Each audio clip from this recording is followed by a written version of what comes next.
Yep. Hello, everyone. So, we are back to the day 2 of the Mentor Conference. Today, we are going to talk about many other countries. Last day, we discussed about US. We discussed about life of an international student in US. We had UDJ and Rob Adams to discuss all those issues which you might get as an international student, right? So after that, we definitely discussed about Australia, New Zealand. We had two, one PhD, one to be PhD student to talk about, how you can study in Australia, what are the costs, and then we also discussed about UK. We also had GRE preparations from Jay Kang, who is the EDS academic relations head from South Korea. And we also had INSEAD speaker and ISD speaker talking about MBA and management applications for early career graduates. So today's day, since we saw a lot of queries about Canada, a lot of queries about Germany, a lot of queries about scholarships, SOP, resume. So yes, today's day is all about that. We're going to start off the session with Canada, everything about Canada, your bachelor's, your master's, your courses, your scholarships, the life of the international student, the job prospects, anything and everything around that. Okay. Then we're going to go towards the SOP workshop, the resume writing workshops, and then we're going to have another international grad coming from Brown University, breaking into investment banking and VC industry. Is going to talk about that. And then we have Germany, we have from France, we have mentors from Denmark and Finland. Okay, and then we're going to close with an Irish mentor, and that's how the whole day is going to proceed. So yes, it's a full power pack day. Do not miss it. Okay, stay tuned all the time. We're going to bring the speakers live. But yes, as we promised that we are going to share more about the Dream Big Scholarship. So I'm going to spend 30 seconds on the Dream Big Scholarship. The Dream Big Scholarship that we are having gives students an access to $1 million of funding. Yes, $1 million of funding. Yeah, absolutely, no gimmick.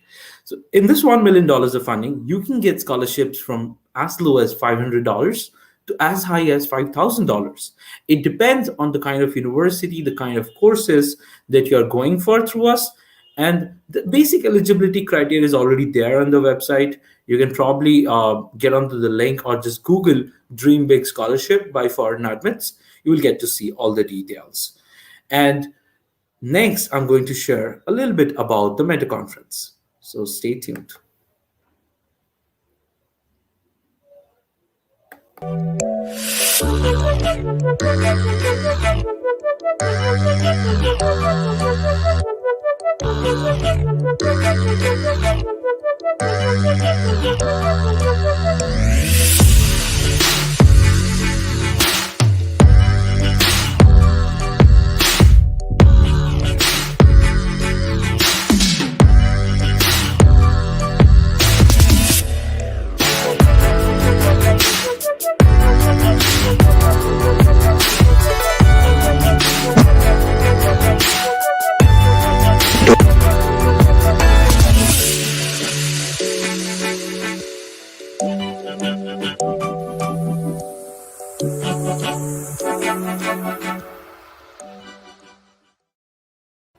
Yes, that's all about the Mentor Conference, and it's going to happen again next year in 2021.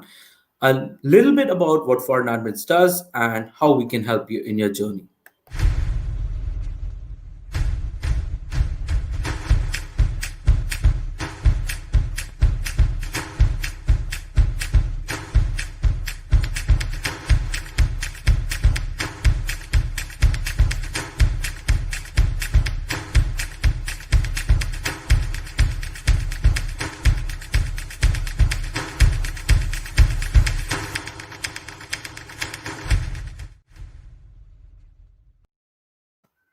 Yes, we are going to help you with international mentors guiding you towards your dream destinations. That's the basic funda about foreign admits. But yes, let me introduce you to the two speakers for this Canadian event that we are going to have right away. So we have one speaker who is going to talk about his journey to different countries that he has studied his masters. He come from India, he come from Delhi University, and he studied civil engineering and allied fields in, I believe, a couple of countries in Europe, and then he studied also in University of Toronto, and he's currently graduating from University of Toronto. And he's going to talk about one of the most reputed scholarship that a lot of people do not have an idea about. Okay, and then we also are going to having have a speaker who is going to talk about international students' life, how to get into the jobs aspects, how to connect to the people, how to look towards the career aspects if you're an international student, and specifically in Canada. Okay. So without further wait, let me first introduce you to Saurabh. So Saurabh is an international student and he's also a reputed Erasmus Mundus scholar, which Saurabh is definitely going to talk more about. And then we have David. David has joined recently and he's going to talk about the international student's life and the career aspects. So without me describing about themselves, why not Saurabh and David, tell a little bit about their background, where do they come from, what they have done in their bachelor's or in the early career, and what they are currently doing. Over to Saurav. Hey, hi everyone. Good morning and good evening to our audience. I'm Saurabh Singh. Currently, I'm working as a consultant with Blue Tech Research. Previously, as Nikhil mentioned, I did my undergrad back in India from Galgotia College of Engineering in 2016. While doing my undergrad, I did two internships at IIT Delhi as well as IISc Bangalore, and one industrial internship at CH2M, a multinational company in water resources. After that, I worked 2 years with again the same company. I got the PPO, and in between that 2 years as a consultant, I applied for Erasmus Mundus scholarship. I got this scholarship, and as the part of this scholarship, I studied my semester at multiple university. I started my first semester at UPC Barcelona. For second semester, I went to Newcastle University. I did an internship with AECOM in between my summer break. Then my third semester was at BTU Corpus, and I wrote my thesis with University of Toronto. And after that, I joined 2 weeks back to my current firm. So that's about short, brief introduction about me. David, you can take the mic. Thank you so much. That's an impressive background that you just shared with us, Saurabh. Congratulations. And thank you very much, Nikhil, for inviting me to be part of this incredible event. And it's a pleasure for me to talk to your audience about Canada, because this is an incredible land. And if you're considering this as a destination to further your education and to live and start a new future, it's a prime destination, fully recommended. So my name is David Mendoza. I'm a Toronto-based educator. I moved to Canada in 2006, 14 years ago from Colombia. That's where I originally from. And currently I run an initiative called Orbit 5, where we prepare international students to launch meaningful careers in their new home countries through webinars, weekly webinars that we do, through one-on-one coaching and workshops as well, and events. I'm a professor at George Brown College here in Toronto, where I teach career growth related courses. And my background is in business. I have a bachelor's degree from a university in Colombia, and I have a background in marketing and community services here in Canada. I'm a language guy. I also have worked in culinary tourism, education, everything that has to do with students. And I have been working for the post-secondary system in Ontario for over 10 years. And I'm very happy to talk about Canada and to talk about international students and how they can kick off their careers once you folks here are here. Thank you so much. Interesting, guys. I think that it's a very good thing that we're gonna talk more about first this life of a student and then life of a student to life of a graduate here. Okay, so let's start from Saurabh. Tell us a little bit more about the background in India that you had, and from there, what was the transition? When did you plan for your higher education? How did Erasmus happen? Yeah. Yep. So when I was doing my internship at IIT Delhi, I came to know about like masters and people can go outside also. But that time I'm coming from a like middle class family. A lot of candidate or viewer must be from there. So it was super difficult for me to go on my own funding to USA and spend like 40, 50 lakhs money. So I decided that I will only go for my master's when it's fully funded. And I started finding out the ways to do that. So I did my summer internship at IIT Delhi. It was one of the prestigious one in India. And then I went to IISc Bangalore, and both of my internship were in research. After doing these two internship, I wanted to explore myself into industry also, because that time I was like 20-year-old. I didn't know that whether I'm meant for research or for industry. So I went for CH2M. It's one of the most prestigious company in civil engineering. And after doing all this internship, I got a PPO from the same company. So I joined the company. And that time, because this company was international, I was working with people from Oxford, MIT, Harvard. And it was really great for me. And I was learning a lot. But at the same time, I realized like they are no way any way different than us. They were just like us. Their IQ was similar to us. It's just that we didn't have that kind of brand. And even they recommended me that you should apply for masters abroad. And after 1 year, I decided that okay, I have to apply. And while working at the CH2M itself, I started preparing my application. And then I applied in Canada and as well as in Europe. In Canada, I applied for McGill University and I got an acceptance from there.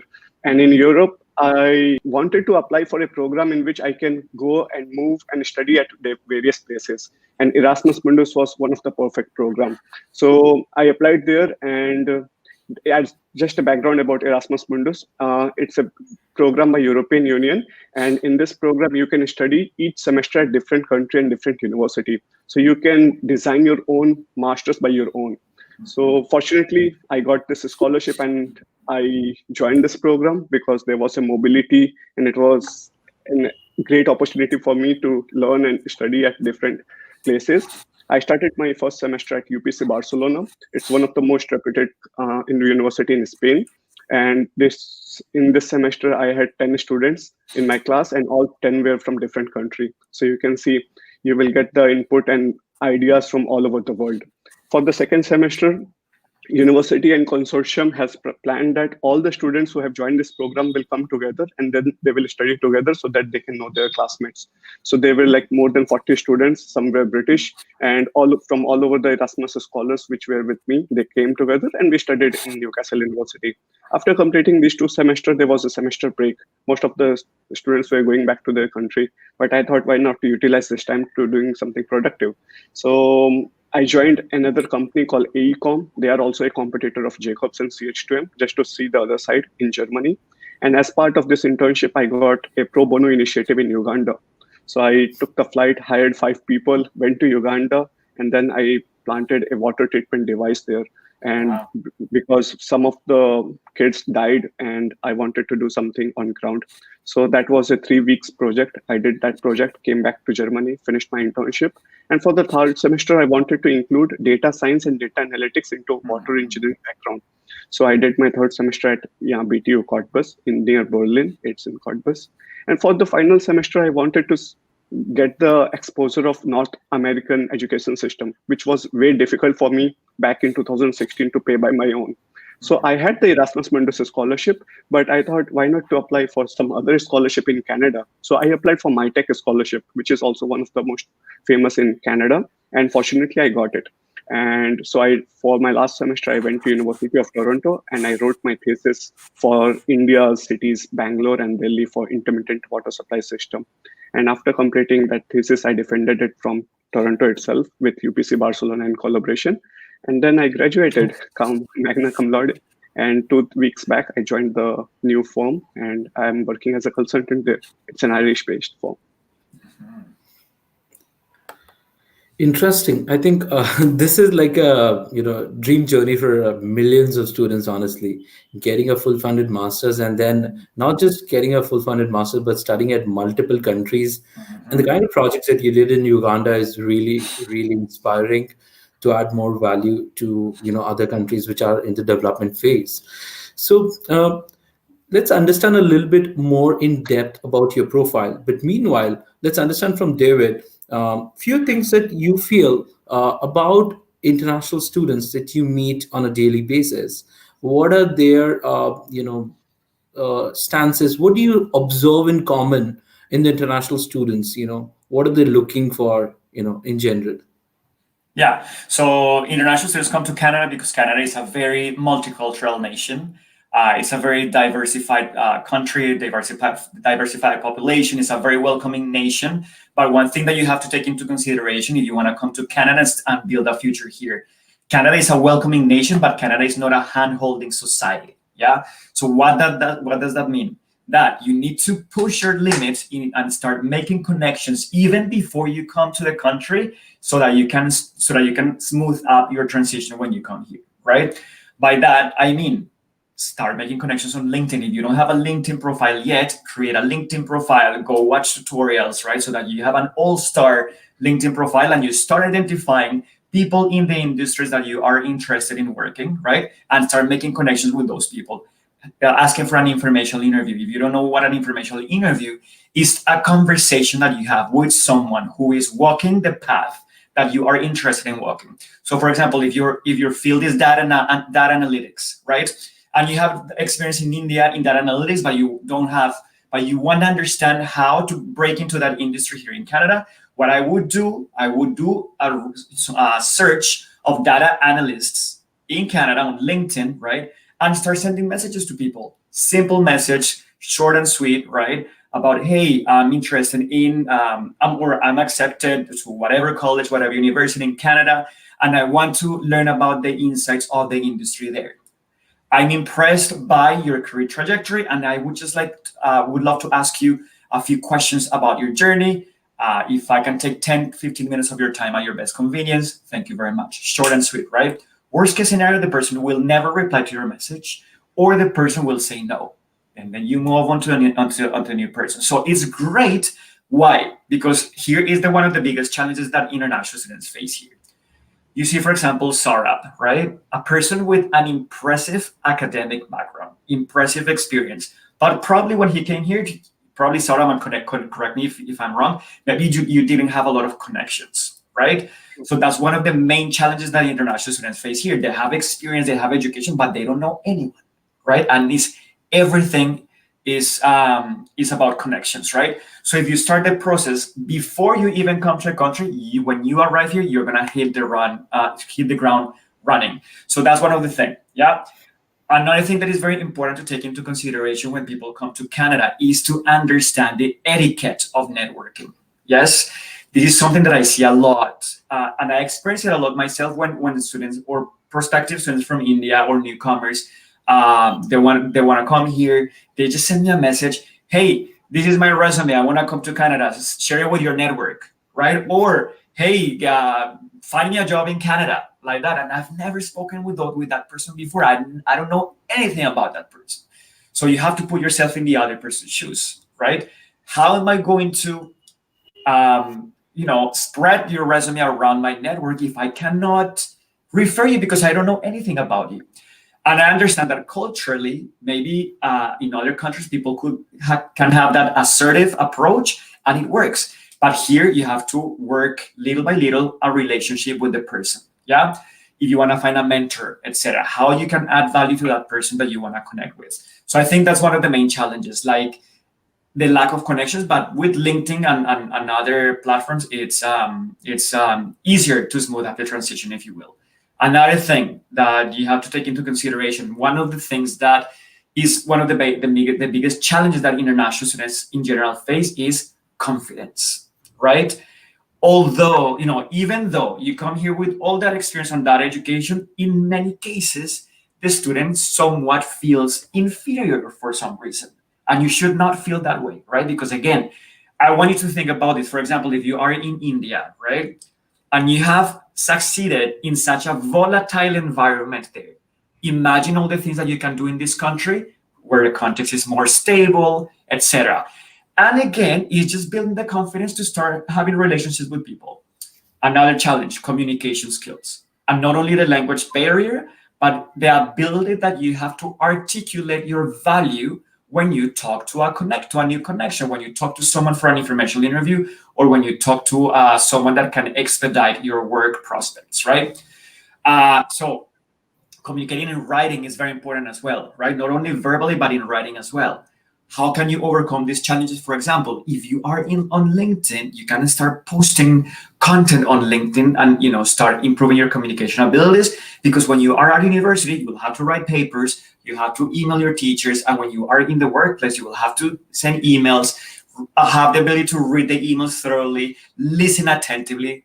All the things that go around communication abilities. And I'm going to say the third challenge is that they face international students when they look for work here is the lack of creativity to get noticed in the market, right?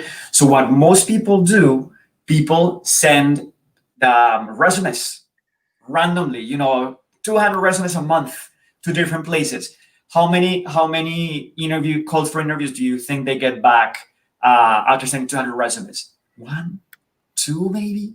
So the process is not effective at all, right? So you need to be more creative to get noticed. And the best way, again, posting content, engaging with other people, content, and build a network before you come here. If you start doing the work now, if you choose Canada as your destination, if you start doing the work before you come to Canada and you come here and you already have connections and people who can talk to, life is going to be so much easier for you and going to be able to thrive in this amazing country. Interesting. I think, David, you rightly Just to add a mentioned. little more value to the David, because I can connect the dots right now, because whatever David is mentioning, I went through during the past 6 months. The first thing, LinkedIn, all my jobs which I got, they were mostly from LinkedIn. So definitely build your profile. And Nikhil is one of the guy who can explain much better than us, because he has like 50,000 followers. So LinkedIn, just make your profile really good at it. For the second, when I was applying, I was sending email, and due to that emails, I got into an acceptance at MIT also. So you just have to write nicely, and if you will write to professor with everything like in short, crisp, you will definitely get a response. And third thing, when you're applying, maybe culturally, in some country they will directly share your resume, but in Canada, I felt like if you will ask them for a professional call, like a brief call for 15 to 20 minutes, they will communicate with you, they will remember you for longer, and then you can ask them to share. So that will really help. The third thing which you mentioned, when you are sharing your CV and cover letter, that is getting done by millions of people. So do something extraordinary or do something different. So what I was doing during that call, I used to present. I had a presentation, and I will present what I did in a visually way. And when they used to see that, okay, these are the things, they understood my profile pretty well, and then it was much easier for them to remember me for a longer period. Absolutely. So whatever David mentioned, it really works. Beautiful. Amazing. Absolutely. I think both of you mentioned very, very crux and very important points. How to reach out to people. If I could summarize and pick certain points, how to reach out to people is very, very interesting point.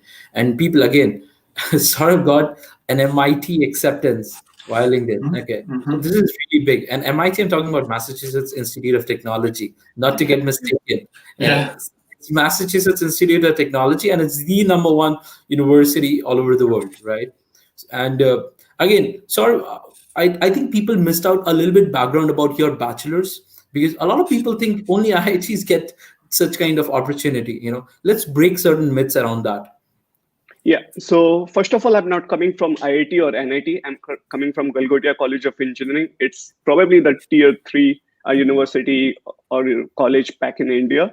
But to make my profile stronger, what I did, like I knew that, okay, I couldn't clear IIT, but I'm not going to lose every time. So let me try something else. So I did my internship at IIT. Then I did my internship at ISC. And ISC is the place where even IITs students come to do internship. So you are already matching up there. And once I had the job, I started participating in international case study competitions. And these international competitions were like people from MIT, Harvard, everyone were competing. And then after competing in 15 competitions, I won one in Paris. And within 6 months, I won 2 more in Brussels and Paris. So before completing my undergrad itself, I had this badge and like a brands on my CV, which really helped me in further, and it helped me to get a job at one of the most prestigious company, then a scholarship, and then this kind of admits. Otherwise, if you are at Galgotia and directly dreaming to go to University of Toronto or MIT, then probably your classmate might mock you also. And some of the time, my friends also did. So just go step by step, take a baby steps, and then you will be able to do wonders. That's not a problem. Interesting. I think subtly you did mention a lot about profile building, where people are usually confused if they don't come from any of the top university. And even coming from a top university also, people have no idea how to build further their profile.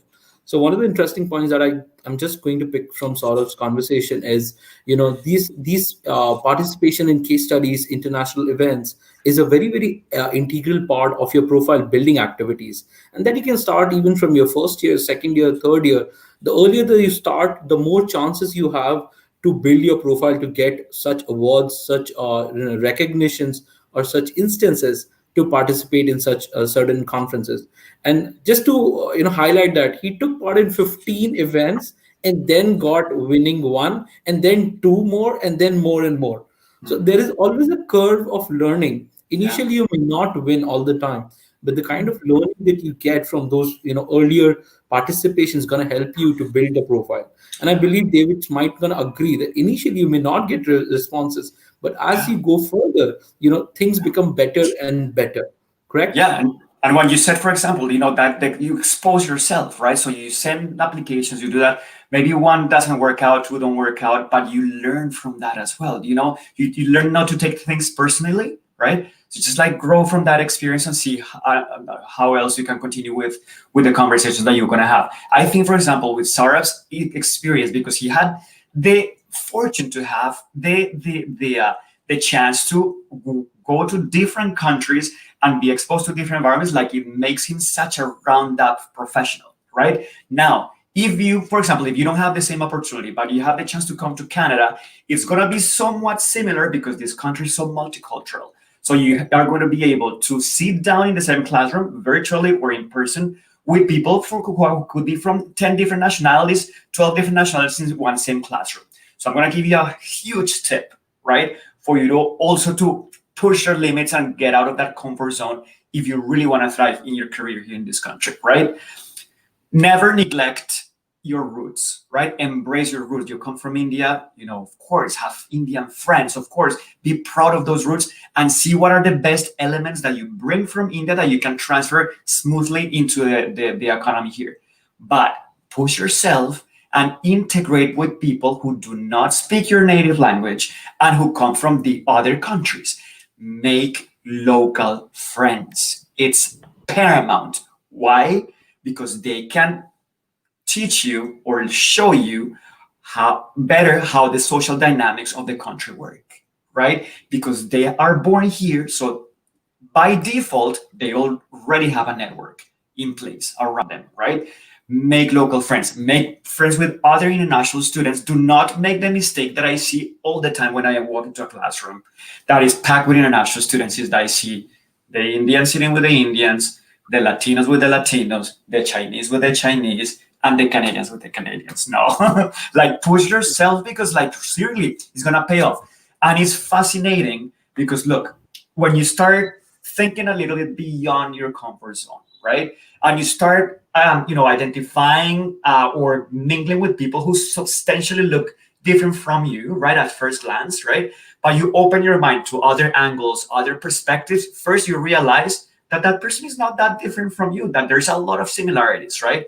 But you bring adopt and understand other perspectives, and even together you can probably think about a business idea or something that you can put together. Nothing is impossible now. There's never been a more challenging time to be a student because of the COVID situation, but it's never been a more fascinating time to be a student as well, because there's so many new problems that need to be solved. And that's what you can do here as a student. Also, make sure that you proactively, right, do your research. So whatever institutions you are interested in, whatever programs, do your research, connect with those program coordinators, right? Ask them questions so that you make a sound decision about the program that you want to join. Ask those coordinators if maybe they can connect you with an alumni, right? So that again, you start building relationships with other people, understanding the ins and outs of the programs, the industries, etc. Right? You need to be very, very proactive. And you're here, you must build a relationship with the program coordinator. Why? Because this is the person who oversees the entire program. This is a person who understands the trends of the market. This is the person who is connected with employers, right? Where you can maybe do your co-op, your placement, etc.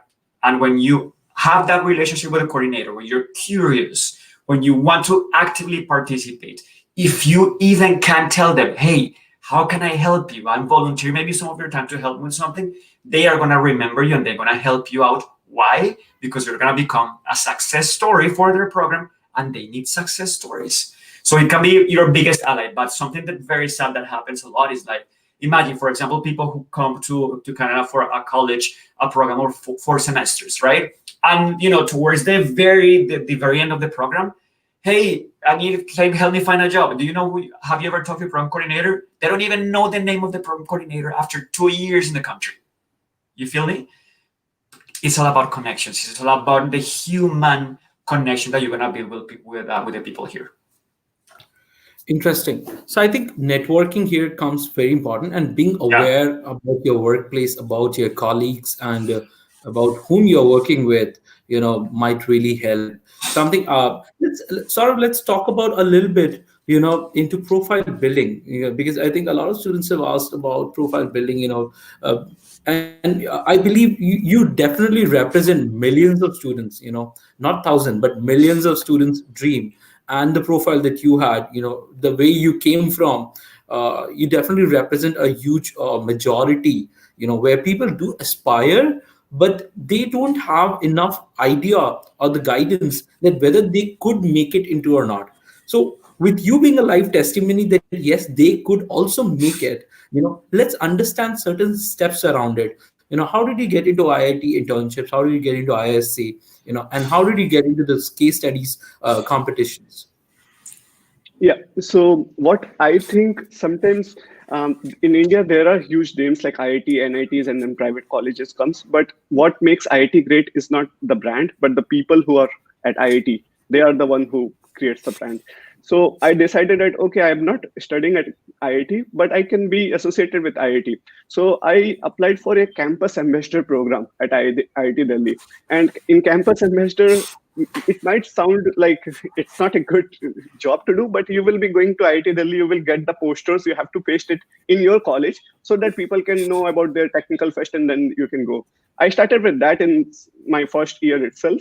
And my classmates sometimes used to mock, like, okay, he's going to IIT Delhi, bringing posters and doing that. But after some time, I created my network at IIT Delhi, and then I came to start to knowing about the insights. Like, okay, there is an internship position available, or I can also apply that. So when you are doing all these things, don't think like a cocoon in a small, but think about the longer perspective. Like, okay, you are building connections. And then that time I came to know about this internship, which a Professor A.K. Gosai was taking.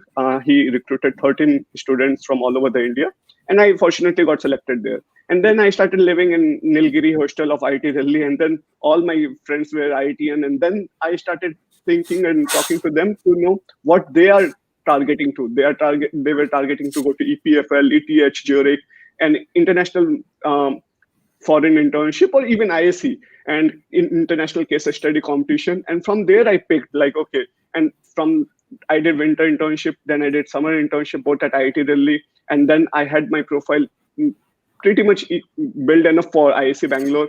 So I got there, and then things started happening. So everything started up with a job of campus ambassador.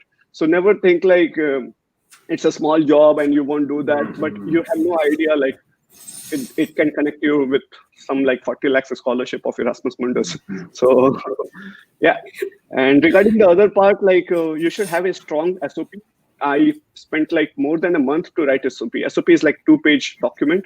Sometimes some people just copy paste from different students and finish it in 2 days, but spend good amount of time. Like it's a whole 18-20 years of your story in 2 pages. So spend good time. And when you will do this internship, which I'm recommending, definitely you will have professors or managers who will be writing, struggling a recommendation letter. So it's also really important in Europe as well as in Canada.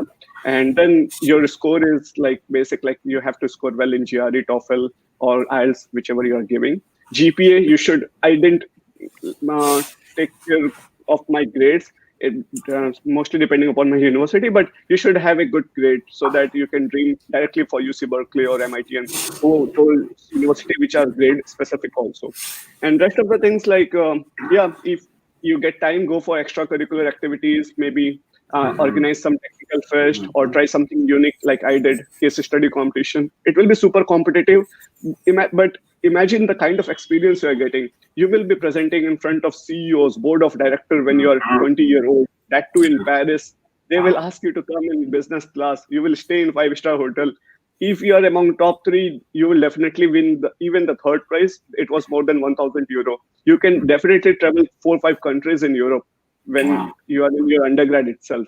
So try something unique, build, and after you came back from that competition, you already have the team members in your, or you already have the network of the other team members who won the first and second prize. So you can also, they knew that they met you there in the conference. Now they can also recruit you in their team, or you can add them in your team, and now your team will start becoming stronger and stronger.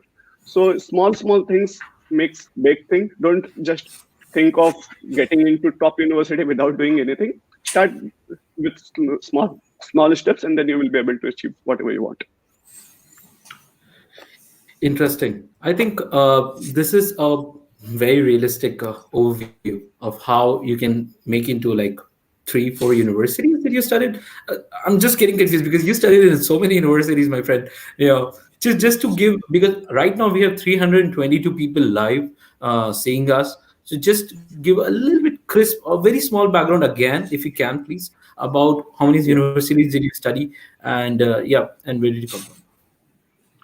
Yeah, so I will just explain for the masters because that one is enough for make you dizzy. So the first one was at UPC Barcelona in Spain. The second semester was at Newcastle University in England in UK. For third semester, I did my internship at AECOM. It was completely different. It was not university. It's a multinational company in civil engineering. For the third semester, I did at BTU Cottbus, Brandenburg Technical University in Cottbus. It's in Germany. And my final semester was at Newcastle, University of Toronto in Canada. So 4 university, 4 semester, five nearly months each, and with 2 scholarship, one Erasmus Mundus, one MyTech. Both were full funded. Wow, I could just imagine. Even I come from IIT, but I could just imagine this. Like, this is real for real. So yeah, guys, this is for real, and you guys can definitely have a chance. We just discussed, how Saurabh made it into this. So let's discuss a little bit more about, certain elements in the profile when you were applying. What are the elements in the profile that you need to highlight when you're applying for a good university? And then we're gonna come to David about certain elements that you need to apply when you're so to highlight when you're applying for a good job in Canada. Okay, so let's start from Saurav and then over to David. Yeah. I think for the job as well as university, one thing which is super important is your experience. Either it can come from internship or from work experience. I knew that my experience in water resource was not enough to get me into top schools after completing my undergrad. So I joined a good company in my sector, and then I built my profile from there. I tried to do a multiple steps so that I can learn what actually is area of interest for me, and that's also important because sometimes I see people like after completing undergrad they go directly for their master is something which is specific. You are studying a single subject, so you should know in advance that okay, this is the subject you actually want to study rather than doing hit and trial. For this, it's a good method is to join a company, do multiple stuff, and then decide like okay, this area, like if you're from civil or water engineering, you will be doing water modeling, wastewater modeling, flood modeling, and then deciding okay, flood modeling was the one which I really enjoyed and it was fun. Probably I will like to see myself into this department or domain. So it will make like as you will love what you will be doing. So I did similar like that, and then I decided one. And then I also try to find the gap which is present in the industry. Like I was a civil engineer, and I've seen civil engineers are not good with coding and not with computer skills. So I thought, why not to combine these two skills to make yourself unique, good for getting admission as well as good for getting job after completing. So there was a gap of engineers who can do analytics or data science um, things. So I found a master's which was like tailor made for me, hydroinformatics in water management. Hydro means water engineering, civil engineering, which I was doing, and informatics, which was like R, Python, data science, data analytics combined. So it was really well made, tailored program for me. And I applied for like 3 or 4 program itself. Don't apply for like 10, 12. I have seen people making ambitious mediocre or safe kind of list. I don't do that. I mean, make list of 3 or 4 universities which are like super ambitious, which you actually want to join, and then prepare well for those 3, 4 universities rather than making 10 university list and going for masters for the sake of going for masters. Apply for full masters, a full scholarship program with 3, 4 university. If you are well prepared well enough, you will be going. Otherwise, imagine if I would have joined in 2018 with like 60 lakh 60 lakh loan back in USA, and this COVID came. It was like nobody knew about this, and in this kind of uncertainty, those people who have like loan of 50, 60 lakhs, like they're in a little dicey situation because they will have 90 days to find a job. If they couldn't, then all the other problems come. So just prepare well, and because the world is full of uncertainty, if you are well prepared, if you have a scholarship, you will be safe to go. Absolutely. That's a very new perspective, Saurav. So over to David. Yes. Okay. So now, in terms of building a profile for your job search, right? This is what I would do. Again, you want to do research proactively, right? So think about the field that you're gonna get started getting trained on, the field that you want to get your feet wet here in Canada, right? So let's say, for example, the field is again like data analytics, right? What I would do in order to understand what are the keywords that people in the industry are using that are gonna boost your your appearances in recruiter searches and all that stuff, I would go to a job board. For example, say Indeed.ca. So Indeed.ca, right? And then you would write, you would type up data analyst or business analyst or marketing coordinator, whatever the title you envision that you want to have upon graduation from university, right? And then have a look at 5 different job postings and start identifying the patterns that you see in terms of the skills that the employers are requiring for the new hire to have. Then, so you start identifying those main skills. Then you're gonna think about the ones that you already do have that match those that you're seeing there in those job postings, right? So you can start using those when you build up your profile. Also very important because you're gonna identify maybe some skills that you do not possess yet, right? But that you can easily start learning online, right? The difference between 2020, 2021 compared to, for example, 2006 when I moved to Canada is that we didn't have the unlimited access to information that we have right now. You know what I mean? Online learning was not a thing back then. Now you can go to Coursera, you can go to LinkedIn Learning, you can even go to YouTube and learn about the fundamentals of those skills that maybe you're lacking, even if you are not proficient in that, right? But if you have a conversation with a potential employer, right, and you tell them, or when you have a conversation with someone from an informational interview, and you should ask that question: what are some of the skills that you think I need to develop in order to be more competitive? And they tell you, right? Okay, you need, for example, say you need to learn C++, and you don't have that, right? And then take some courses online, some tutorials, so that you can have those conversations with a potential employer. Hey, I understand that I have to do that, and proactively, I started learning that skill. Now, with minimal training here in the company, I will be able to perform all the things that you need to perform, right? So proactively, again, start identifying what are the sought after skills in your industry. So that's with your LinkedIn profile. So for your LinkedIn profile, you can do that. Again, depending on the field that you want to apply. If it's a very technical, of course, you want to have your profiles like packed with those hard skills that make you very competitive, because those are the keywords that the recruiters will be inputting in their search boxes as well. Say for the resume should be more hard skill focused. LinkedIn could be a combination of hard skill and soft skill, because the difference between LinkedIn and a resume is that LinkedIn at the end of the day is social media. So you have an incredible chance to showcase some of your personality in there as well. Now, you have to play with what you have. For example, if I ask Saurabh about his experience, he will be able to impress me with his story the way that he has done through the past 40 minutes, because it's so much exposure that he has had. Do not compare to Saurabh's journey if you're, for example, if you're younger, if you're just starting your career. Saurabh is a universe. Nikhil is a universe. I am a universe. Everybody's a different universe, so you have to play with what you have. Another thing, for example, and I was speaking with a student client yesterday, right? So he said, I don't have any experience, right? And I wanted to dig deeper and see if it was true, right? The fact that he didn't have paid experience, but the fact that by himself he has built websites through coding himself, right? That's experience that he can use, right? That he can put on his resume as self-employed on LinkedIn and telling that story because you have this skill, right? If you have done volunteer work, if you have contributed to a cause where you have been able to develop a skill, even if it's not paid or if it's not formal work, you have to use that. So you have to use what you have, depending on your life story and your journey, right? So think about, you need to start having a very honest conversation with yourself.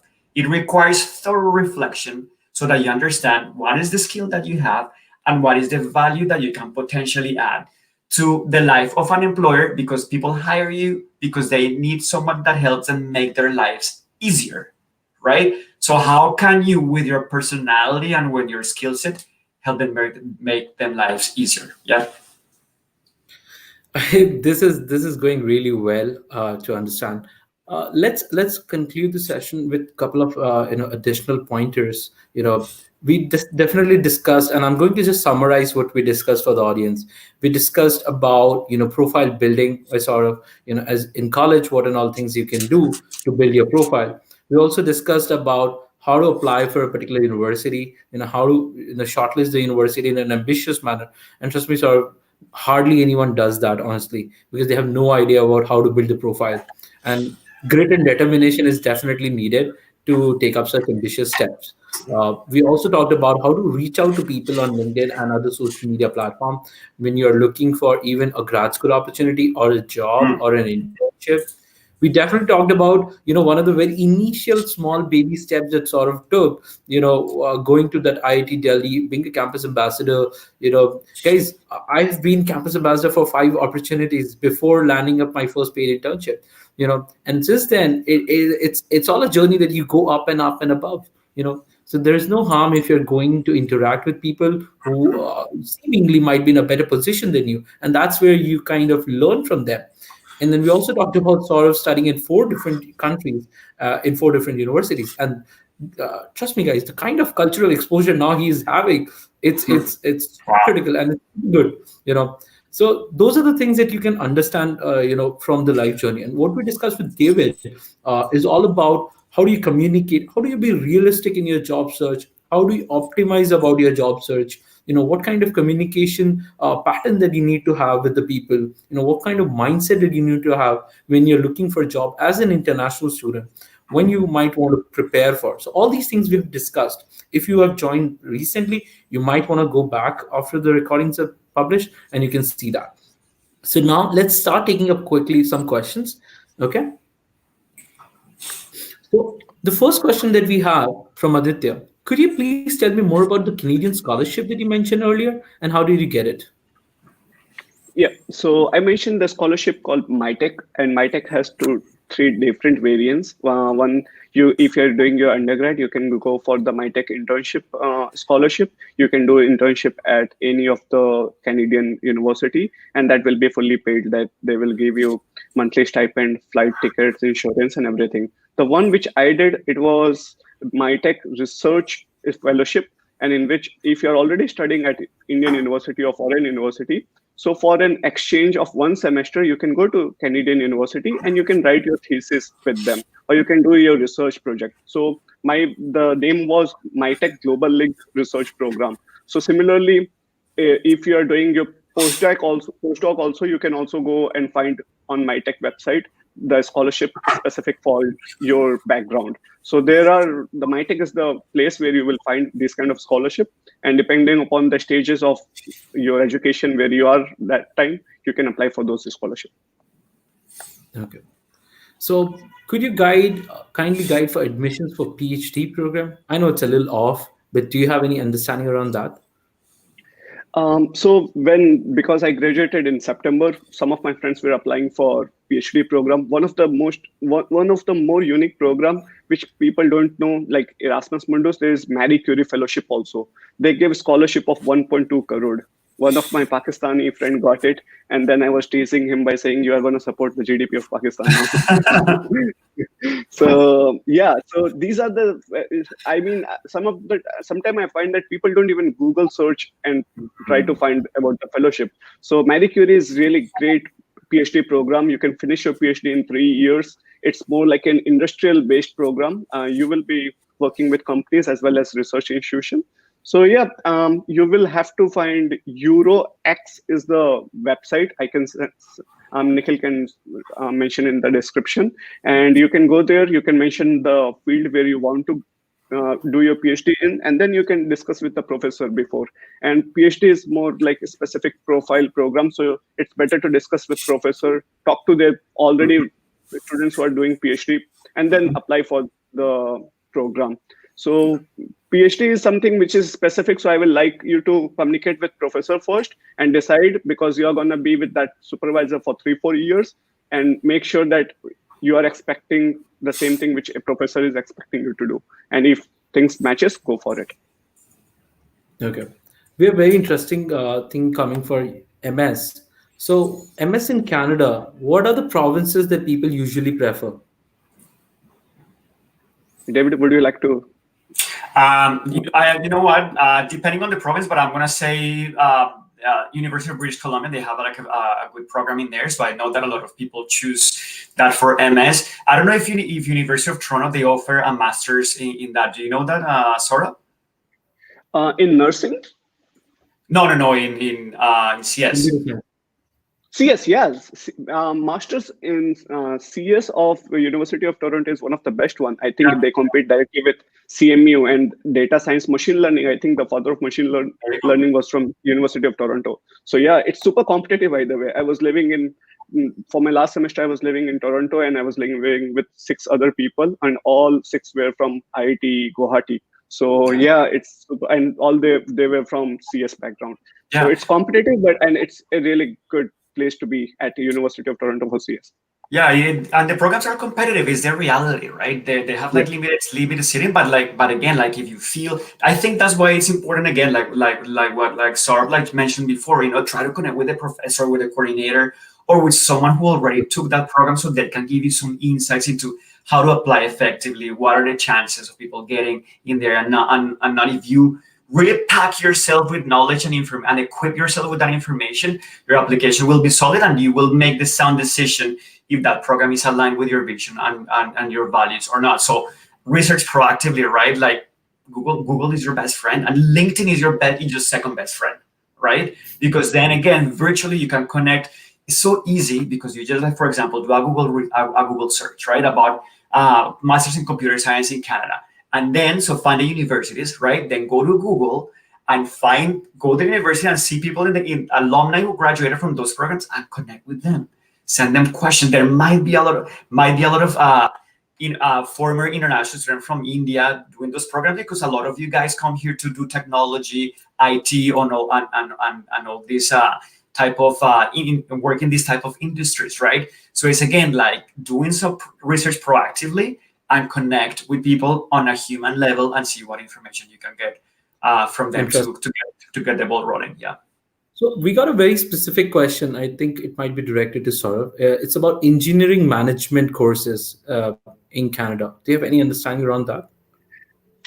Yeah, these days, engineering management, or some of the time they mention MIM, Masters in Management. Also, these courses are becoming famous. So when I was doing undergrad, I've seen people doing their bachelor's in engineering and then going directly for MBA. So this is something which is quite famous back in Europe as well as in Canada. You can do your and because a lot of engineers are becoming managers, so it's quite a unique course. If you're an engineer, directly go for the masters. In this way, you can also target, after completing, you can target engineering companies, but as well as management company. I'm not so sure whether it's a great platform to go into consulting if you're targeting MBB or Big Four, but the other management company like Unilever or Reckitt Benckiser, those kind of companies, Amazon hires a lot of people from engineering management background. So yeah, it's a program which is quite new and becoming like trendy, like MIM or engineering management. And I don't know a specific university which offers in Canada, but in Europe, like HSC Paris or LBS, London Business School. INSEAD also has a good MIM program. So you can also explore those things, those in Europe. Yep. Talking about the programs, let me give a quick pointer. I spoke to recently University of Manitoba, a couple of professors. So a lot of professors are also hiring masters and PhD students in human-computer interaction. So yes, this is a quick insider point. If you're applying as a computer science graduate, do look for University of Manitoba also because they are hiring PhD and master students as of now. So yes, I think this marks to the end of the session. Thank you guys. Thank you, Saurabh. Thank you, David. A Thank you big so shout much. out to the both of them. Guys, you can go to LinkedIn. You can go to LinkedIn and find David Mendoza. He runs a Yeah. very good boutique company called Orbit 5, where he mentors a lot of international students. And you can always connect to Saurabh on LinkedIn, and probably might be on ForeignAdmits.com also when he joins as a mentor. So, and you can always take up sessions. And Saurabh is currently in India. So if possible, if you could organize more meetups with Saurabh, that would be super amazing. And so yes, let's see what's there in the future. And you guys would do amazing. Just be connected to the mentors. Just reach out to the people nicely, and have a respectful conversation, and you would hear back. So Absolutely. thank you, guys. Thank you, And all the again, if you don't speakers. hear back, it's okay. Someone Yeah, will. keep Someone on will. trying. Don't worry. Keep Yeah. on doing it. Yes. Yeah. Absolutely, absolutely. Thank you. Thank Thanks you, a lot, Saurabh. Thank you, Nikhil. David. And it was Thank great you. having a conversation with David. Yeah, Thank you, Nikhil, for so much. organizing this amazing. And Saurabh, congratulations on all your accomplishments. Impressive. Keep up the good Thanks, work. David. Thanks. It was great having a session with Thank you you, so much. both of Connect you. with us on Thank LinkedIn, you. okay? Thank you. Yeah, sure, for sure. So a lot of people have asked about resume. So now we are going to have another amazing speaker who is going to talk about resume building. Okay. So resume, I understand, is a basic problem for millions of people. When you reach out to the people, you try to send, hey, I want you to look at my resume, or you just send out a resume, and it just didn't work out because either your resume was into Mr. XYZ, blah blah blah blah blah blah, and docx, and people didn't download, or else if it's in PDF, the format is all over the map, right? So resume writing, I know none of the undergrad students are taught resume writing, right? But we all have to learn at some point of time, and not everyone is good with English. We're not born Shakespeare or any published writer.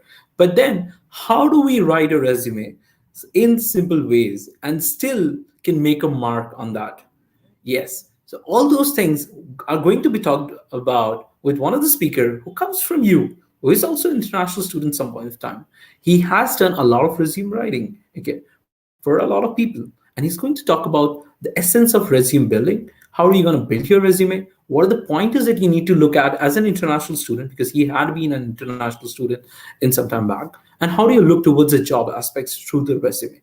So everything and anything about resume, this next 30, 40 minutes is yours. Okay. So do shoot in all the questions that you have on the resume, and we ensure that we both answers all of them. So yeah, adding speaker Karan on the call. Hey Hi, everyone. Karan. Hey, how's it going? Can you hear me? Yep, we can hear you. Cool. Awesome. How's it going? Seems like you got a good number of speakers showing up. Been listening in. It's been pretty exciting. So Yeah, absolutely. Absolutely. See, I think with the speakers, I'm just going to mention we have like 335 people joining in from all over the world, and it's nice. pretty interesting. So, yeah, Karan, let's start a little bit more about the background. Where do you come from? What did you Cool. do? And Sounds what are good. you currently doing? And then we get into the resume building.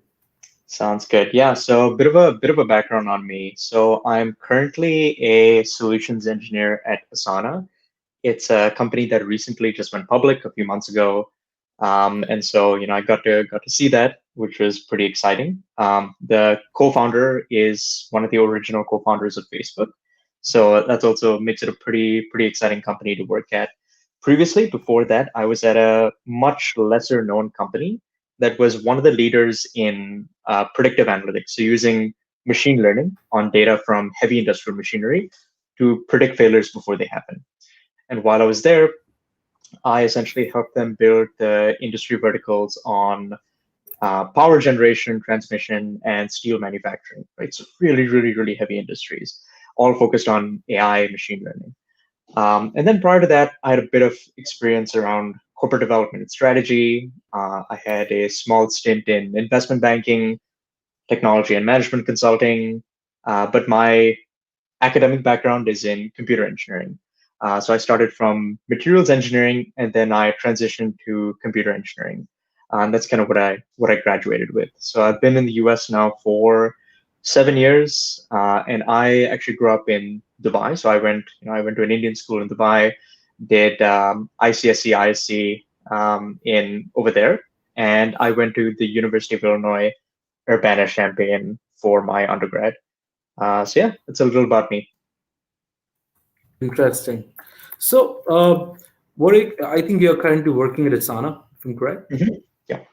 Yeah. What's your profile in Asana? If you can describe, like, Yeah. from undergrad, how did you get into the first job? And I think Asana is your second job, or Totally. Yeah, that's right. yeah. So yeah, especially in undergrad, I think, especially in the US, one of the things we have to learn and pick up, especially being on the more international student side, is you have to try and understand how the ecosystem of companies, immigration policy, how all these stakeholders in your environment view certain assets about your background.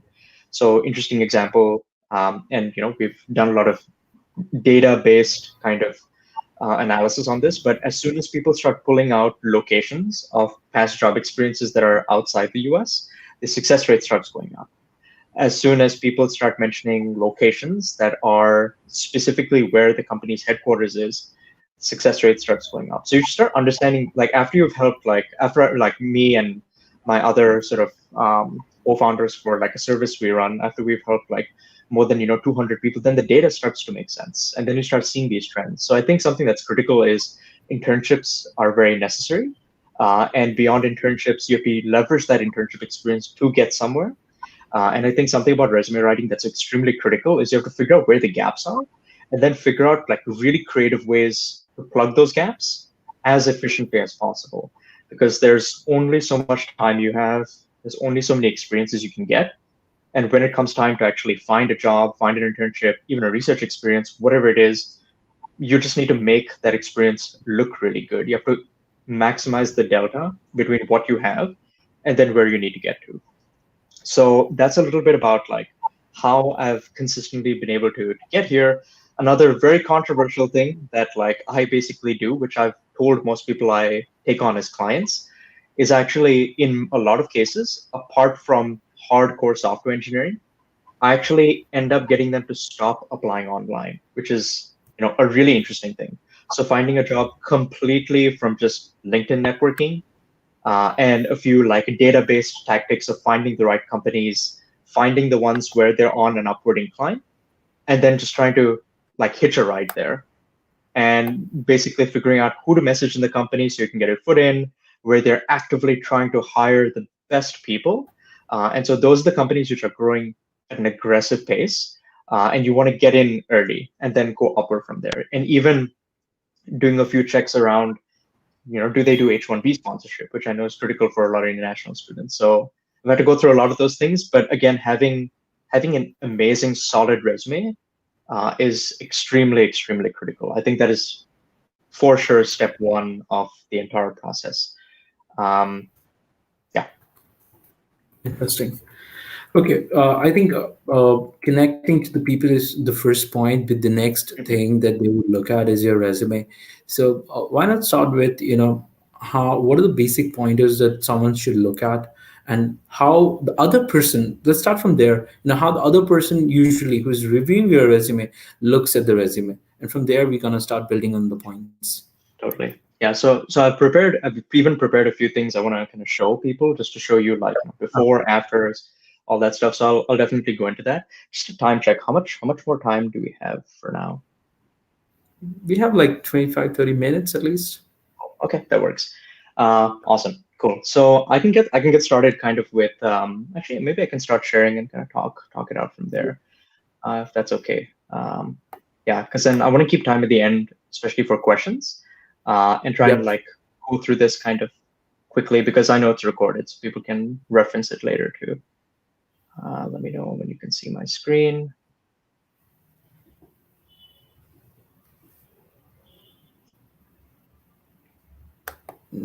Or Yep. okay, perfect. Awesome. So, the service that like me and my kind of friends who are all also international students started is called Job Smash. What we realized again was if we need to get jobs, we have to be better than the typical person who doesn't need sponsorship. So all internationals, right? And so how do we get there? So we developed this bit of an approach, which is essentially way, way, way better than all the information that's available out there publicly. So as an example, you have to get a tooth extracted, you'd never Google it and see how it's done, right? You just go to a dentist and be like, I trust this person to do it because they've kind of studied this thing more deeply. Most good resumes take north of 10 hours to really craft. Like most stellar resumes take north of 10 hours to craft. Even if you get like good professional help, it'll still take about 5 hours, right? So keep that in mind. You're signing up for a lot of work, but it's going to be extremely critical because your resume is actually more relevant than even you in an entire process. So it's relevant from before the first time somebody speaks to you, and even after, say, a final round interview where they're looking at two key candidates and they're saying, okay, who do we want to pick based on the resume? And so why does this approach work, right? So we have a lot of interesting insights. An example of this kind of interesting insight is that most job posts, and this is really unfortunate, but most job posts you actually find on job boards actually don't exist, right? And why is that? Especially in the US, what happens is companies will have these job posts on a website, and then you'll apply to them, but then you won't hear back for months. You won't even get a reject or a please come and interview. What will happen is that you won't hear, and after months, you'll suddenly hear back. And then people wonder, why is this happening? It's because they have a job post there. They're waiting for somebody to vacate kind of a seat on a team. And then when that happens, they have a huge pool of resumes to essentially go through, email everyone, and say, you're still interested. That works for the company, not for us. So we need to hack around that. And then taking real job seeker data, understanding of what works from a human psychology perspective, hundreds of successes for like actually getting people into jobs that they wanted, rejecting vanilla wisdom that isn't based in first principles of, what really just makes logical sense, and then hypothesis testing everything that we can do. That's essentially like the kind of approach you need to take, and understand that you will get a lot of amateur conventional advice from all sorts of people, right? Like everybody loves giving advice, but you should not necessarily do it and take it sometimes at face value, right? And so, you asked a little earlier, like, what are the tips and tricks that people should even keep in mind just when they sit down to make a resume? What should they have in mind right when they start off so that they get onto the right track? The way I think about it is that for any resume, you need to essentially beat two tests. One is the robot reader, where essentially you have an algorithm which scans your entire resume. It calculates a score. So it'll basically say from 1 to say 10,000, how do we rank all these profiles? It's purely based on big brand names, so brands like Pfizer, Microsoft, and Amazon and Google, um, and then keywords. So it'll literally rank them, and then it'll basically say, okay, we have time for 200 candidate interviews, so take the top 200. Your goal is, regardless of whether you're applying online or networking, you need to be able to beat that. You need to be able to beat that algorithm. And so filling your resume with keywords and big brand names, even if you haven't worked for those companies, is crucial, right? As internationals, we have to be relatively crafty to get around these systems and to hack the system and to actually get ahead, right? The second test is the human readability test, right? So every single line you write on your resume, every single thing you do, you have to keep in mind that the person reading it is subject to all of human psychology, their own biases, the ease of making emotional impressions on them, and then like limits and constraints on readability. So early on in the resume, you need to make the stuff that shows up right at the top seem like the most impressive things, because there's this psychological effect called cognitive priming, where essentially once you make impressions, it's really hard to shake it. And then there's crocodile brain theory, which is how does the human mind spend as little effort in make a decision, especially when they're not at risk. So when they're not in danger. So when it's not a flight or fight situation, how do they make decisions? Resume reviewing falls in that category. You have to design every line in your resume with a particular architecture in mind, just like an engineer would think about this. And then when in doubt, look at it from the perspective of somebody who's an external reader on your resume.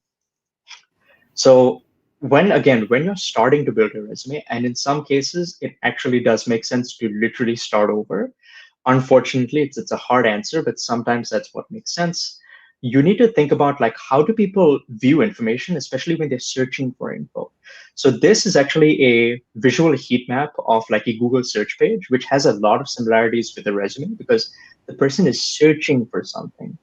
And so you can see some interesting trends beyond the 50% line from top to bottom, there's barely any reading that happens. And then the person selectively reads in this F pattern and they decide to read horizontally only the stuff that they actually find interesting, right? So that's a very peculiar pattern, but we want to take advantage of that, which means that the really good stuff needs to come at the top left corner of the resume. And then the bottom right corner should hopefully have the least important stuff. What this means is that you need to put awards and achievements right at the top, be crafty and nestle it into your education section as bullet points. And I'll show you a few more like concrete examples. Bullet point architecture should be results first, no laundry list of activities, right? So when you're thinking about what bullet points do I put in a particular experience, the best way to figure this out is to actually like shut your laptop, put your resume away, and just take a blank piece of paper and say, if there are even 5 amazing results that I was even tangentially associated with, even remotely associated with, what would those results be? And then think about the how, like what you did from there. And whatever results you can quantify, you must absolutely quantify them. General rule of thumb, every alternate line at the minimum should have numbers in your resume, right? It's very aggressive, but it's what makes a huge difference. And then reader selectivity. How do you make sure that every single line on the resume is actually earning the eyeball of the reader? And it's not just, because it's there, somebody's going to read it. That's not how it works. And then relevance and impression. A lot of people say follow reverse chronological order. I am actually recommending absolutely do not follow reverse chronological order of your experiences.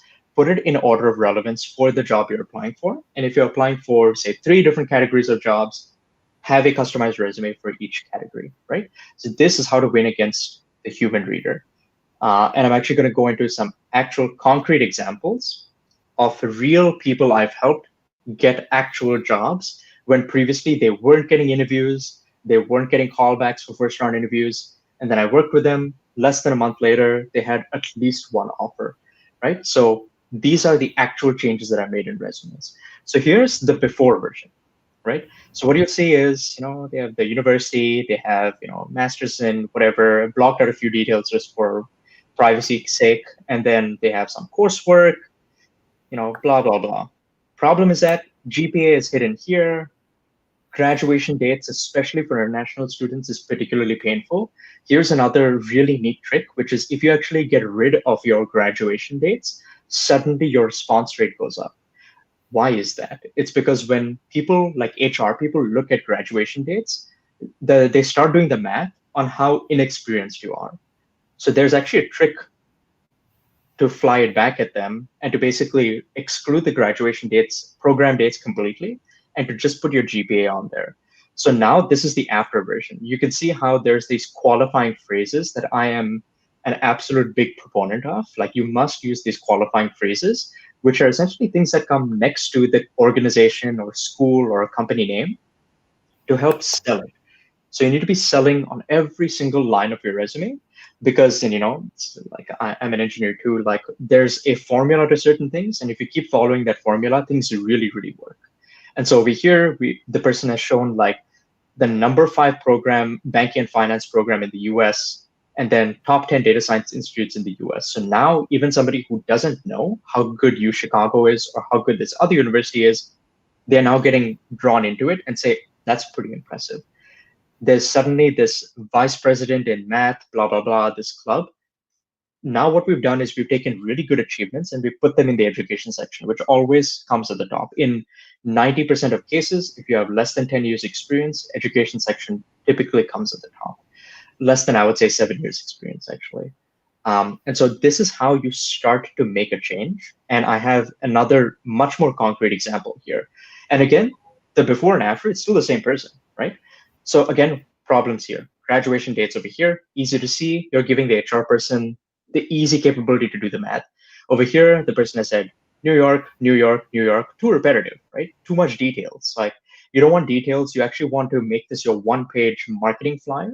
And when I say one page, it should actually really be one page unless you have a PhD degree or you're going for something very, very research oriented. This is the after, right? So what we've done is we've taken some achievements and some other like big accomplishments and we've yanked it up into the education section. So now it shows up here.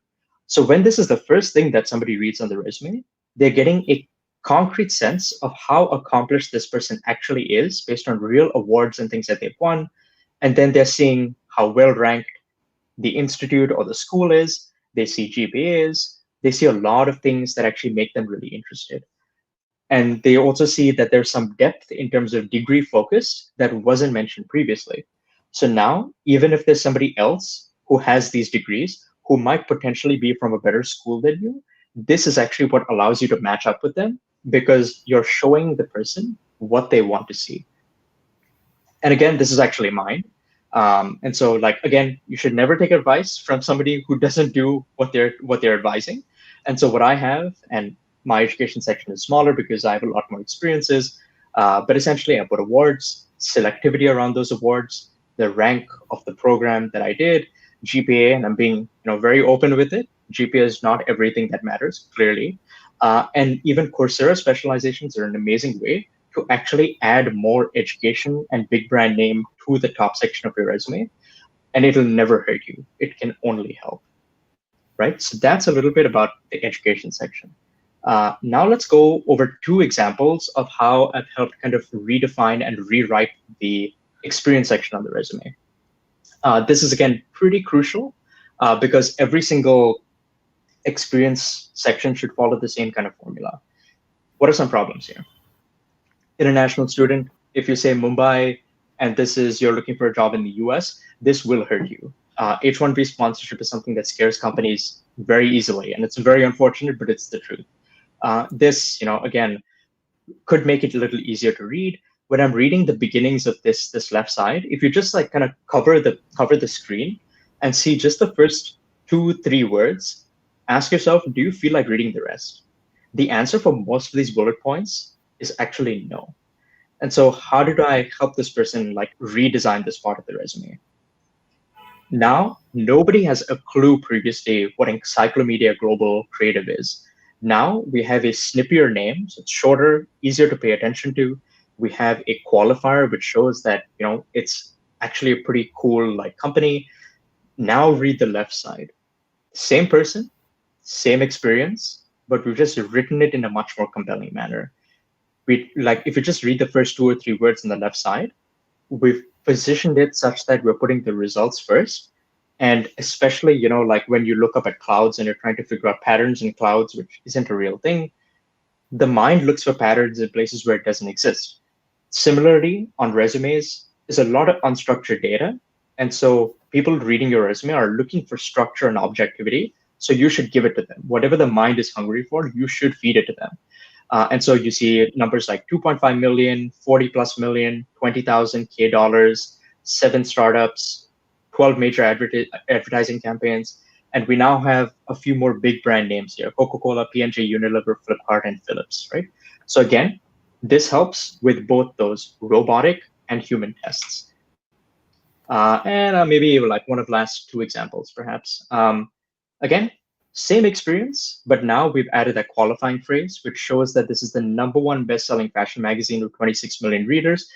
We've again sold it. And the more you can associate yourself with really impressive things, the better it'll pan out for you. And then talking more about like quantified bullet points, making the date easier to see, right? And again, never take advice from somebody who doesn't apply to themselves. These are actually 2 excerpts from my resume itself. Some of the work I did at Uptake Technologies as a solutions/sales engineer, it's the same thing, and also as a product solutions manager at the company. And then more around research engineering, which is something I did for medical technology research early on, and mentioning big brand names like BBC, New York Times, CBS News, LA Times, all those things. This really helps make these experiences much more effective, even if they're 1 or 2 bullet points, right? And so that's pretty much like the concrete content I have. Then I just have some generic information.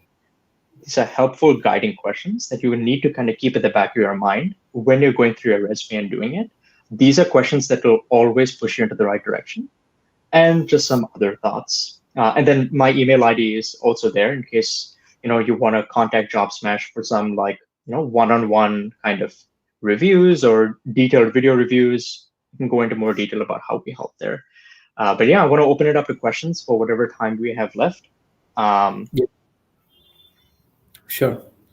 So I think one question we had from a few previous session, and I kind of kept it for this session. Is it necessary or recommended to make a one-pager resume, or how to write details about my work experience? Yeah, that's a good question. So usually, there's a big temptation to let it go to more than one page, because again, we all feel very emotionally connected to the work we've done. But we now need to kind of remove ourselves from that. And we need to understand that beyond the halfway point of the resume itself, people are not going to read on. And sometimes when people see longer resumes, the first thing they think of is that this person is not good at prioritizing the things and writing about the stuff that's actually important, right? Most people here have probably heard about the 80-20 rule.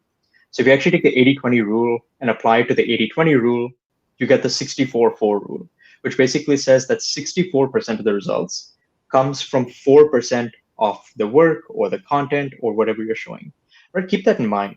So by that rule, there's absolutely no need to go beyond one page. And I've seen people with as much as 8 years of experience be able to show everything on a single page.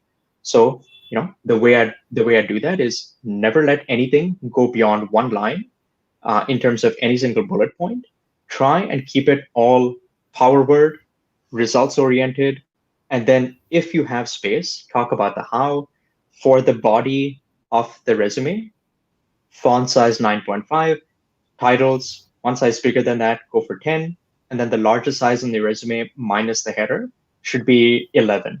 And then the top, the name, make it like a maybe 15, 16 size like font.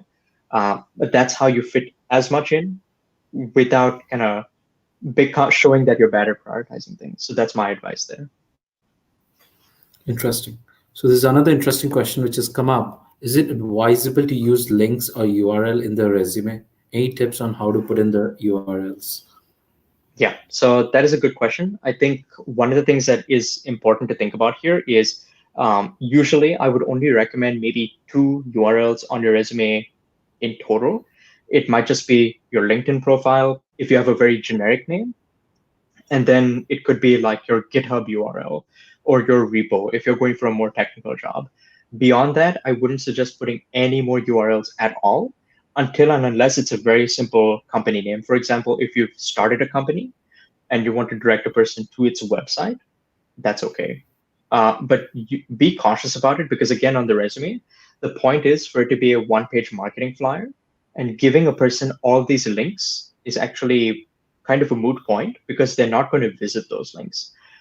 LinkedIn is a much better place to put those links, because on LinkedIn, you can actually, it's more of a portfolio of your past experiences, not a one-page marketing flyer, because your LinkedIn profile can stretch however long it needs to. So that's my advice there. Okay, I think one thing that people might want to understand, like you can always customize your LinkedIn profile URL, and that is really advisable because a lot of people might have like Nikhil12XY, N9. So it's not advisable. You can always go to your public profile to the LinkedIn, and you can customize that URL to your name, surname, or make it a very simpler tagline or something like that. So that's going to help people on that. Yep.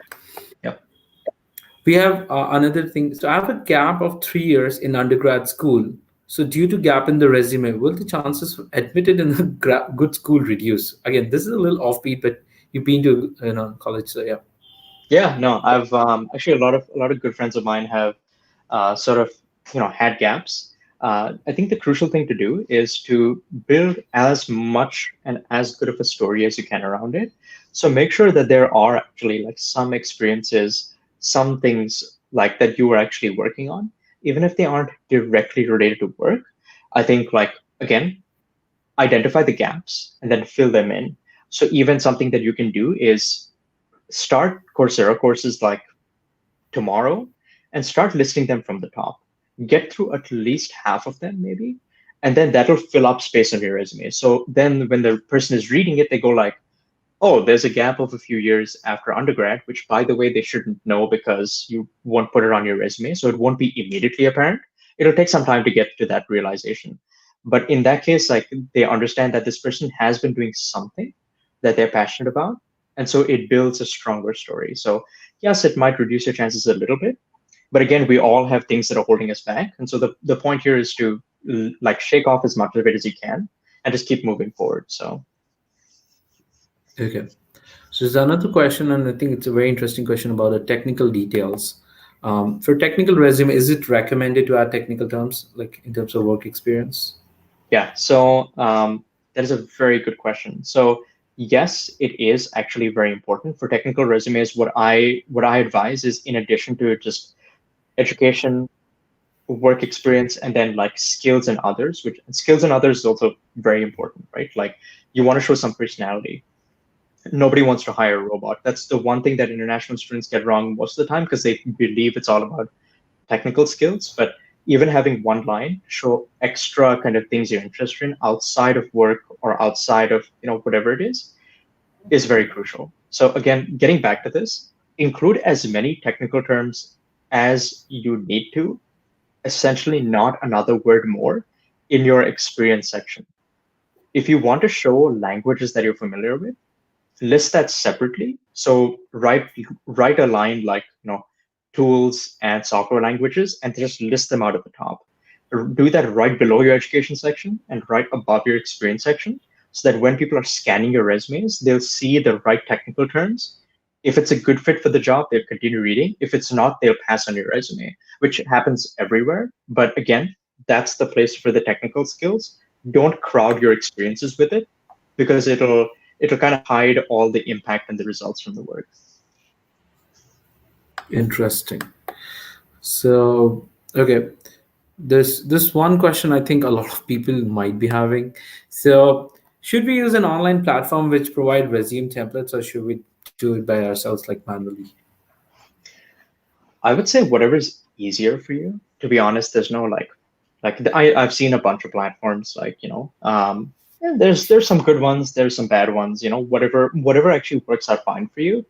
I have personally always recommended just a plain Word document and then turning it into a PDF, because again, the template or the style is actually not that essential. Content is what really matters, right? The content and the human readability is what matters. And so again, even think about from the reader's perspective. If you're applying for a very like white collar kind of job at a bank, you need to have a very traditional style resume. If you're going for a data science role at a more up and coming startup kind of space, your resume can be a little more colorful and funky. If you're going for marketing, more colorful and funky. If you're going for a job as a very like low level business analyst at like a hedge fund, more traditional. So there's a spectrum. Just keep that in mind and think about how the platform you use impacts the design of the resume and whether it's appropriate for the kind of job you're applying to. Just use common sense there, I think. Interesting.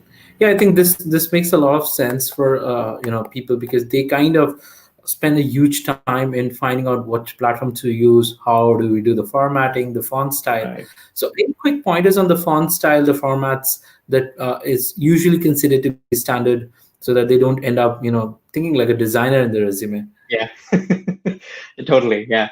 I'm a big fan of just classic old Times New Roman, right? Like that's what I use on my resume. And a lot of people also end up using it because, and this is again a very nitty-gritty detail, but the font is such that it allows content to be packed without it looking too dense, because there are some fonts where it just looks so bad you don't feel like reading it. Calibri is one example of a font that just looks really bad. Times New Roman makes it feel really light and breezy.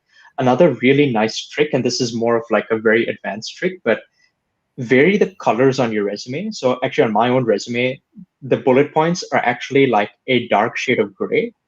and then the titles are like a deep navy blue. And so even though people can't actually see the colors, it pops in different ways to help guide the user's eye into that F pattern. And again, this is very, very detailed kind of strategizing, but this is why it should take 10 hours to do a good resume. You need to start thinking about these design elements. But yeah, plain old Word documents is what I go for. Make sure there's nothing that goes beyond one line. Make sure you start with a good resume power word. Make sure the right side is all aligned. And in terms of content distribution, there's a very easy rule I use, which is called the three-quarter rule, which means from left to right, if you draw a vertical line at the like 3/4 way from the left to the right, about 75% of the content on your resume, like the actual bullet points, should actually end on the left of that line. And the reason is we want to show people that we know how to prioritize and be very succinct on our resume, because that's actually a really strong marker where people will be like, I want to talk to this person because I don't see a lot of how they've done this. And so, but they've seen the result, and the result is what sells it. And then they call you in for a first round resume where you can talk a little more about the how. Exactly. I think that's impact that they see in the resume. What kind of impact have you done? And the usual reading style that I would agree on that. It's like left to right.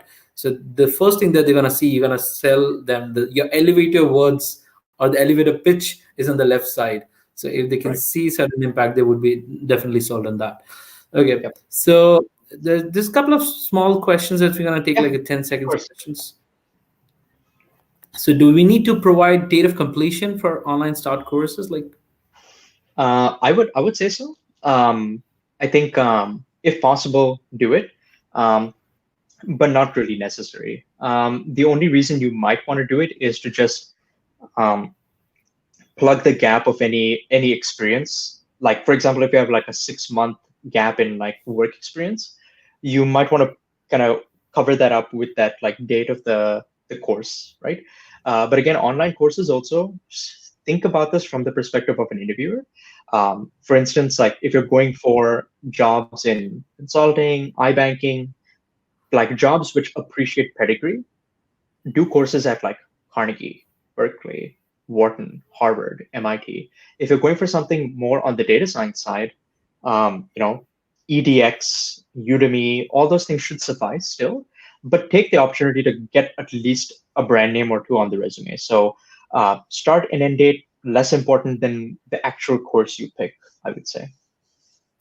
interesting. So this one question is: should we add our startup in the resume with internship? Does this matters?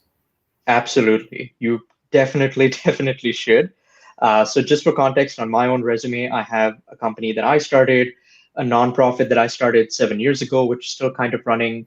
I'm very hands off on it. I have startups that I have worked at.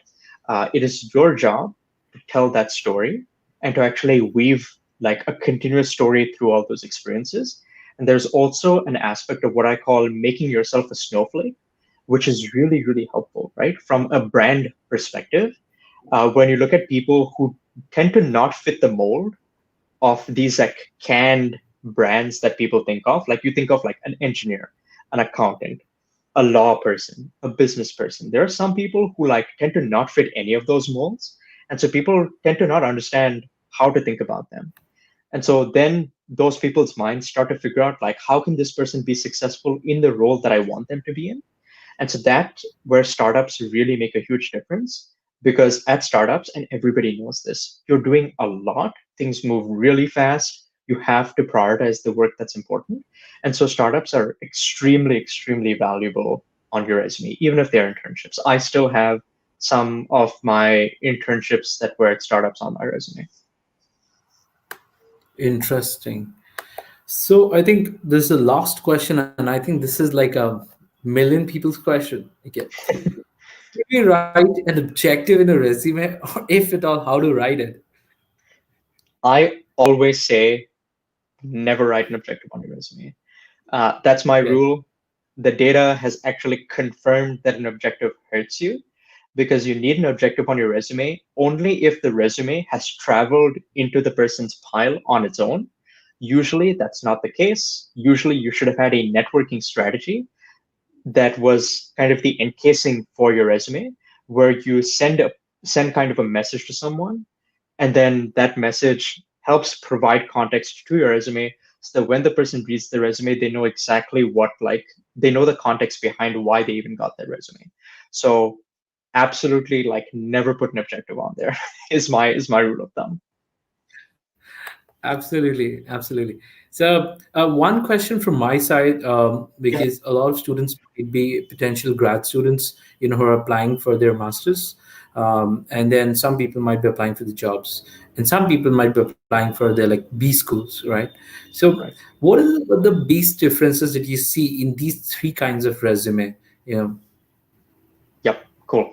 Yeah, it's a good question. I think so. I think that the advice I've given you applies 100% to the jobs, right? Like to job hunting, it applies like 100%. I think if you're applying to B school, it probably applies about like 97, 96%. The style of writing it still remains the same. It's just that now the other thing you need to do is you actually need to go in and say, like, for the program that I'm applying to, what are some of the things that they specialize in? And how do I show in my resume that I have done some of the things that that school specializes in, to show some affinity between yourself and that school? Which is, it's not really applicable for job hunting, but I think for B schools, you need to do that.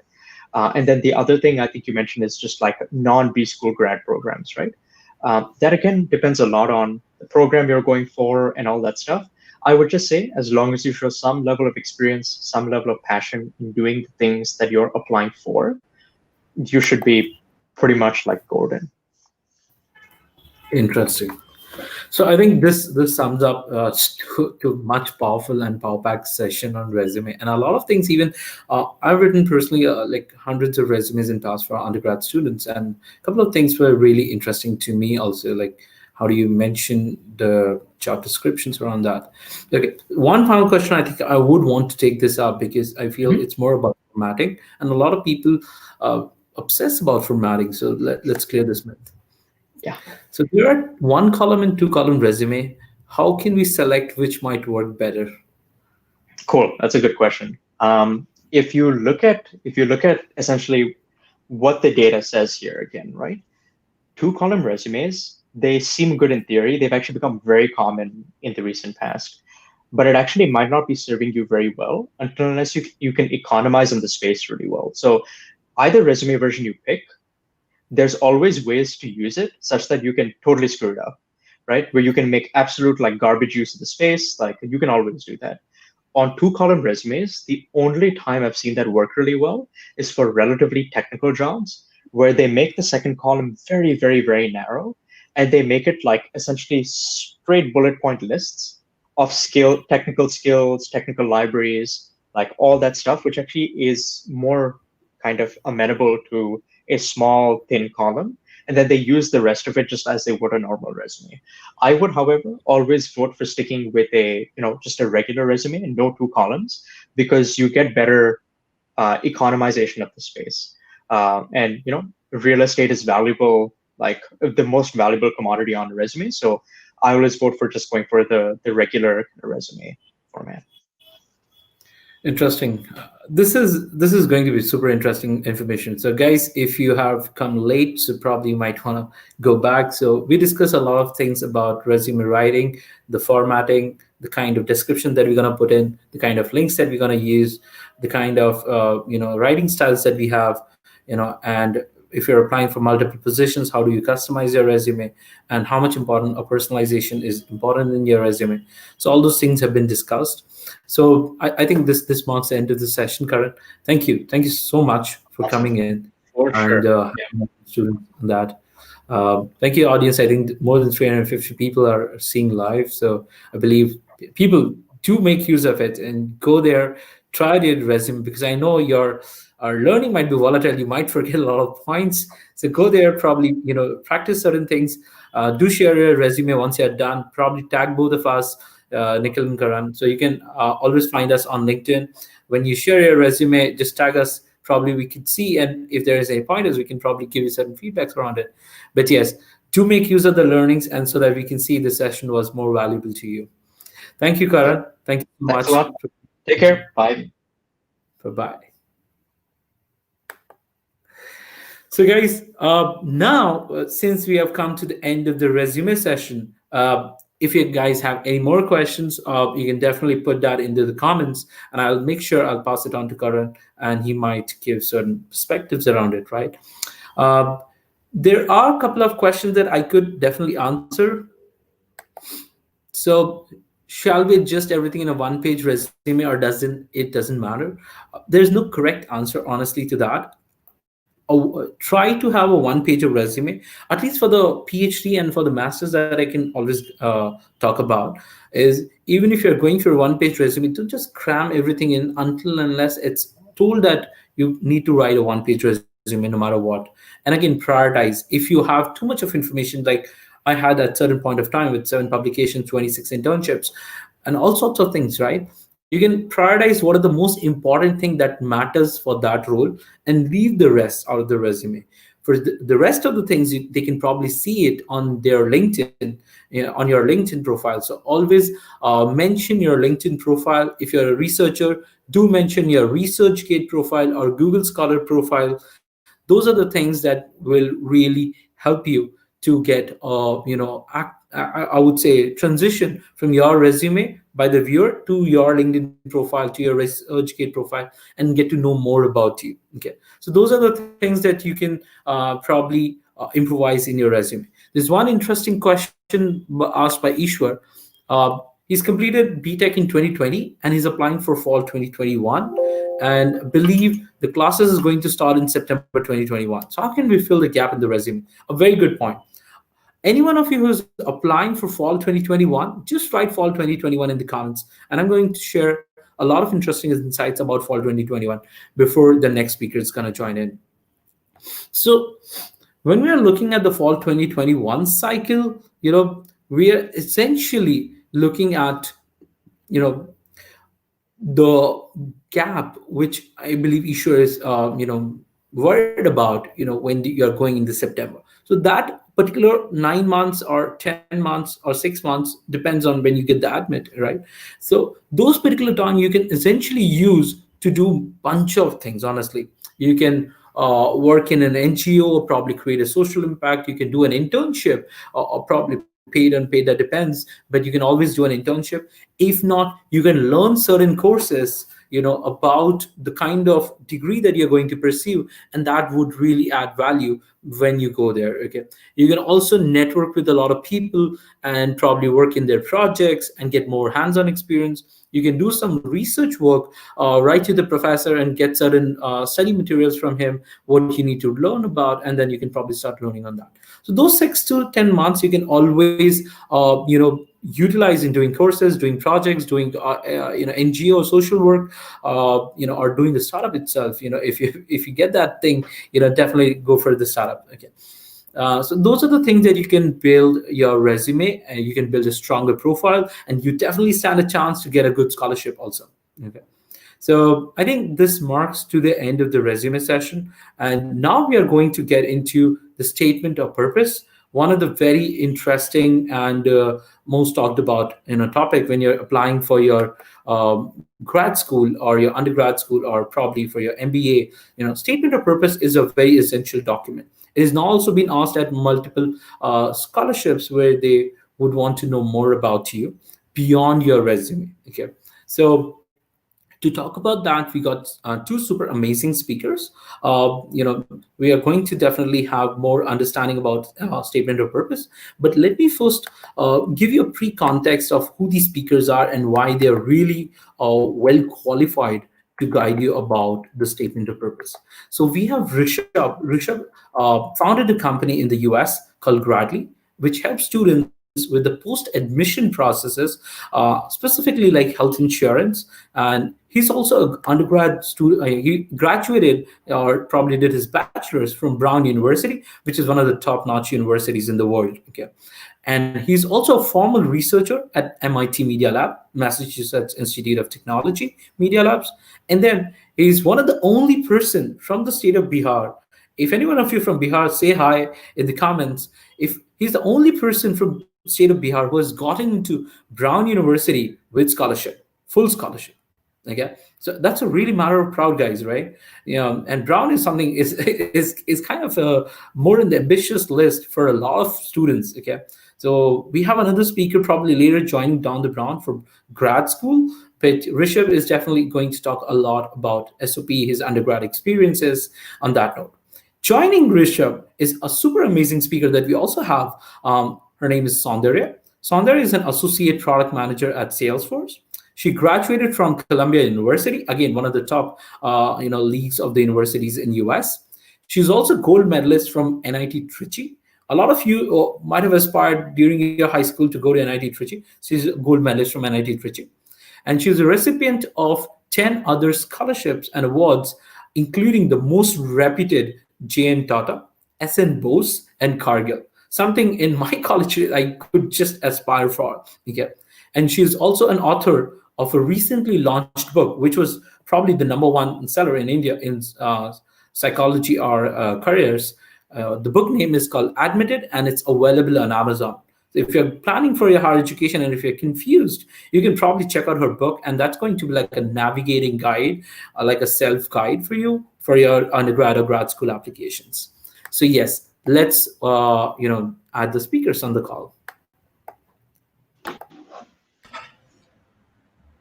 Hi, Hi. Sundar. Hi, Rishabh.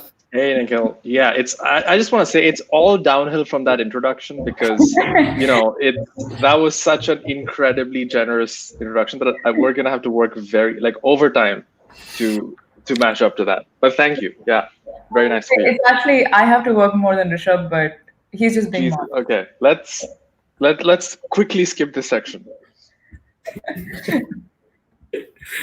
So, guys, we're going to keep it very simple and very straight. How the session will go. First, we're going to talk about how the sessions is going to go, and then individually, you guys can take over this session and talk about it, because I believe you guys have planned about how to take over the session. I haven't Yep. practically planned about it because you guys are the experts here. Okay.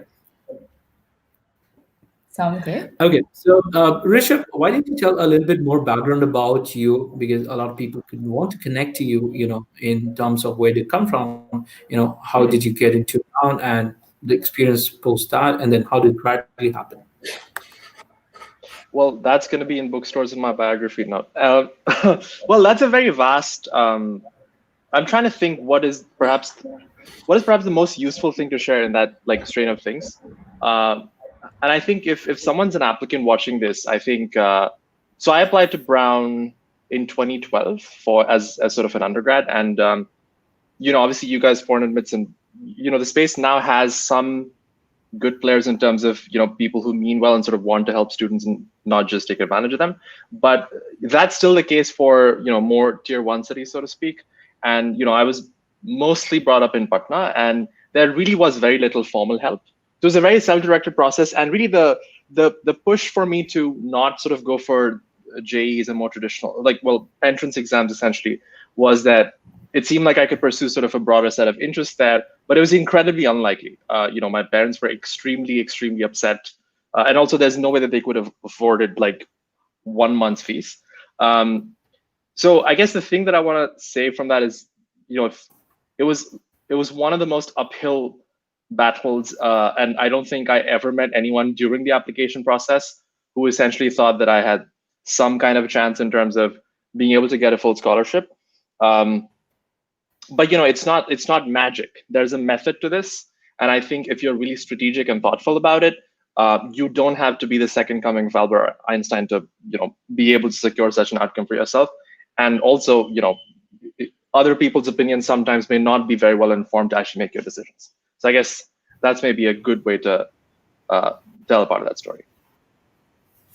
Interesting. So, Sandra, tell us a little bit about your background, like where do you come from, and how about getting into Columbia? Sure, absolutely. Can you hear me? I just switched to my AirPods, just checking. Yeah. Okay, awesome. So first of all, I just want to thank Kevin, who said that Admitted is a great book. Thanks so much. That always means a lot. My background, I grew up in a suburb called Patravakam, which is in the northern part of Tamil Nadu. So I actually don't remember a lot from the first 13 years, but I do know it was a very idyllic childhood for me. And then I moved to the city for my high school. I went to Kendra Vidyalaya at like my city, and then got into IIT Trichy for doing my chemical engineering major. I actually did not want chemical engineering at first, but you know how it works. They give you the major depending on your rank that you secure in your IIT JEE and mains. So, anyways, I got into chemical and I wanted to do a good job at whatever I got. So I kept the goal of doing well academically throughout the 4 years. And I think throughout the journey, after the third year internship, where I came to the US to do my summer internship at University of Wisconsin-Madison, that's when I realized that maybe doing a research-oriented career is not for me. And obviously, there's a lot of nuance to this, so I won't bore you guys with that. But that's when I began thinking about doing a master's in management instead. So I came back to India from the US. I had one of the best summers in my life. And then I began thinking about doing, say, maybe a combined research and management degree. So it took really like 4 months to go from let's do a PhD in chemical to do a master's in management. And it involved a lot of just taking walks by myself around the basketball court in my university. And then finally, I made the switch. I applied to a bunch of universities and fortunately got into Columbia was one of them. And that's how I came to the US. Interesting.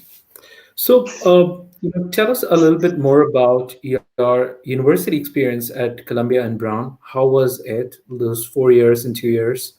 And from there onwards, we're going to get into more in details about the statement of purpose. I'll let Rishabh go first. Right. Let's see. I think there are a couple of things that really sort of, when I reflect back on it, I think that really stand out to me in terms of my experience at Brown. One of them actually that I would say is that the vast majority of like very high impact learning that I had happened outside of the classroom. And what that really means is that I think going to a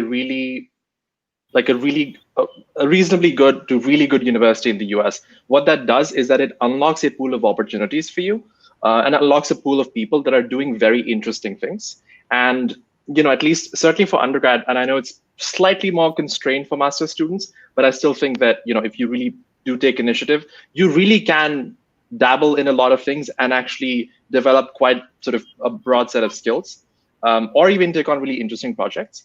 And I think the people were really incredible. I think it was incredible to be surrounded by amazing role models, stellar faculty that are essentially, leaders in their fields and so on and so forth. So I'd say that's one thing that really stood out to me in terms of my experience at Brown. Somewhat relatedly, I think I majored in computer science, but I ended up, so over the course of the 4 years, I ended up doing a lot more of, I took philosophy classes, and this is sort of certainly useful information for people who are applying for undergrad, is that you really aren't just constrained to what you're majoring in, and you don't even declare your major for the first 2 years. So you can take you can take a philosophy course, you can take an English literature course, you can take a religious studies course, so on and so forth. And I think that was really, particularly, coming from India, I think our education system tends to bracket people in quite early, right? And we tend to sort of put guardrails of what are the limits of your intellectual exploration. And I think that can actually be creatively limiting, right? Because if you're just giving them sort of 3, 4, 5 obvious choices, that ends up limiting outcomes in the future. So I think that was another very incredible aspect of the experience. And it wasn't just there were like it was consistently sort of world-class in terms of resources, or just really dedicated people, departments such who were doing equally great work. So the spread of coursework that I ended up doing, I majored in computer science, but I ended up doing a whole bunch of design courses, a whole bunch of sort of political science and writing courses and such. And I think those two things I think were unexpected highlights that I'd say. Interesting. So, yep. Soundarya. Oh, I think, I don't want to spend too much time on this because Rishabh did a great job just explaining the fact that for me, the main difference was, I think when I was in India at NIT Trichy, I don't remember spending as much time on assignments as I did at Columbia. at Columbia, assignments were the main teaching component for you because you don't spend a lot of time inside classes. Unlike undergrad in India, where you spend, say, upwards of 8 hours a day or 9 hours a day inside classes, at Columbia, it was like 3 hours a day. So the rest of the time, you're actually working in groups on assignments or by yourself. And so there is a lot of emphasis placed on that, which I think is actually great because you get to learn so much more when you're pushed to the limits of having to figure things out on your own outside the classroom. And aside from that, time management was something which I learned when I was there. You're juggling between classes, courses, assignments, exams, job search, and amongst all this, you're taking care of yourself for the first time in your life. Because at NIT, I didn't have to worry about food. I did not have to worry about paying my paying my telephone charge. Just these small things that really add up over time. So that's something. There's nothing really people can do to prepare themselves. Everyone's gonna go through the same phase of figuring it out on their own. Yeah. Interesting. So yeah, I think we are all set for you guys to take over to SOP session. So I'm going to go to the backstage and let you guys guide the audience there onwards. Sounds great. Thanks, Nikhil. Perfect. Awesome. Right. So it seems like we have a bunch of people watching on YouTube. So we'd love to know, even before we begin, where are you guys logging in from? Are you from, I don't know, Chennai, Kolkata, Hyderabad, Bangalore? Where are you from? And I can start. I am currently in San Francisco, which is a city in California in the US. Yeah, I'm currently in Delhi, which, everyone knows where that city is. Right. Yeah. So those who are watching. Yeah, we'd love to. We're looking at the YouTube chat. One thing we'd love to have is, Sundar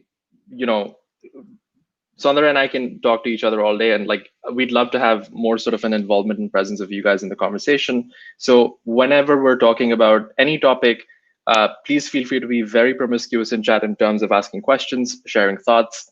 It also keeps us energized, engaged. We'll also pause at sort of end of logical sections for questions, clarifications, just to make sure that you're following and sort of coming along with us. So we really, really want to encourage that. And I see, Sundar, do you want to read some of the responses coming in? Yeah, I see Kevin's from Gujarat, Divi, Pune, Agra. Wow, we have there's a lot of northern and eastern India here. Aditi's from Jharkhand. No one's from southern India. Come on, where's someone not yet? From Chennai? Yeah. No. Regional diversity. Awesome. Thanks, guys. Throughout the webinar, we're going to be asking you a bunch of questions as well. So just keep giving us your energy so we can be more engaged. Awesome. Let's see. Should we start? Yeah, I think we can start now. So, in this webinar, we're going to talk about, to the best of our ability, we're going to share with you valuable content in this time frame on SOPs. But let's start with what is an SOP. And I know many of you might know this already, but I'm still going to give you the standard definition first, just so we're all on the same page. So an SOP is really an abbreviation for statement of purpose. So in very, very simple terms, it's really just an essay, or let's say a written assignment that a graduate student who's going for master's or PhD program is asked as part of their application process. So that's really it. It's really just an essay that you have to write to get into your university. But I know from experience that to most students, it's actually a nightmare that they have to go through to get into their dream university. Because I went through the same just 4 years ago. I remember I don't even remember how many nights, but I remember just spending hours and hours sitting at the cafe coffee day of my university and thinking about what to write for my SOP and just editing it over and over again. So hopefully by the end of this webinar, we can make your job slightly easier with the tips that we share. But yeah, Rishabh, maybe can you just give them what we're going to cover in this webinar first? Yeah, I think, one of the things that first I'll say that sort of jumped out to me in terms of what you just said is that, to start with, if we just think about the SOP, there's a very standard, milquetoast definition of, oh, it's like an essay or, it would seem sort of very accessible. But I think as with all things, the devil is really in the details.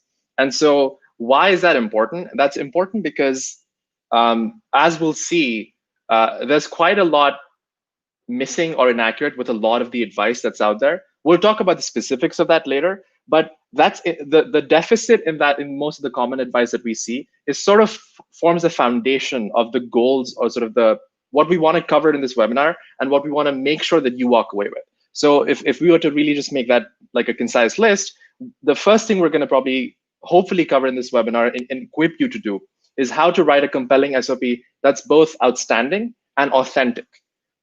And by authentic, I really mean here original and sort of tailored to your strengths, not some kind of cookie cutter template that's just supposed to fill, like a, some requirement, right? The second thing is we want to essentially cover content. There's a lot of spoon feeding that goes around this entire ecosystem, particularly when it comes to writing important deliverables. And I think, and both Sandra and I think that it's really important to try to refine and build your own judgment so that you can distinguish between bad writing decisions and a good writing decision within an SOP for your profile. So that's the second thing we're going to basically cover.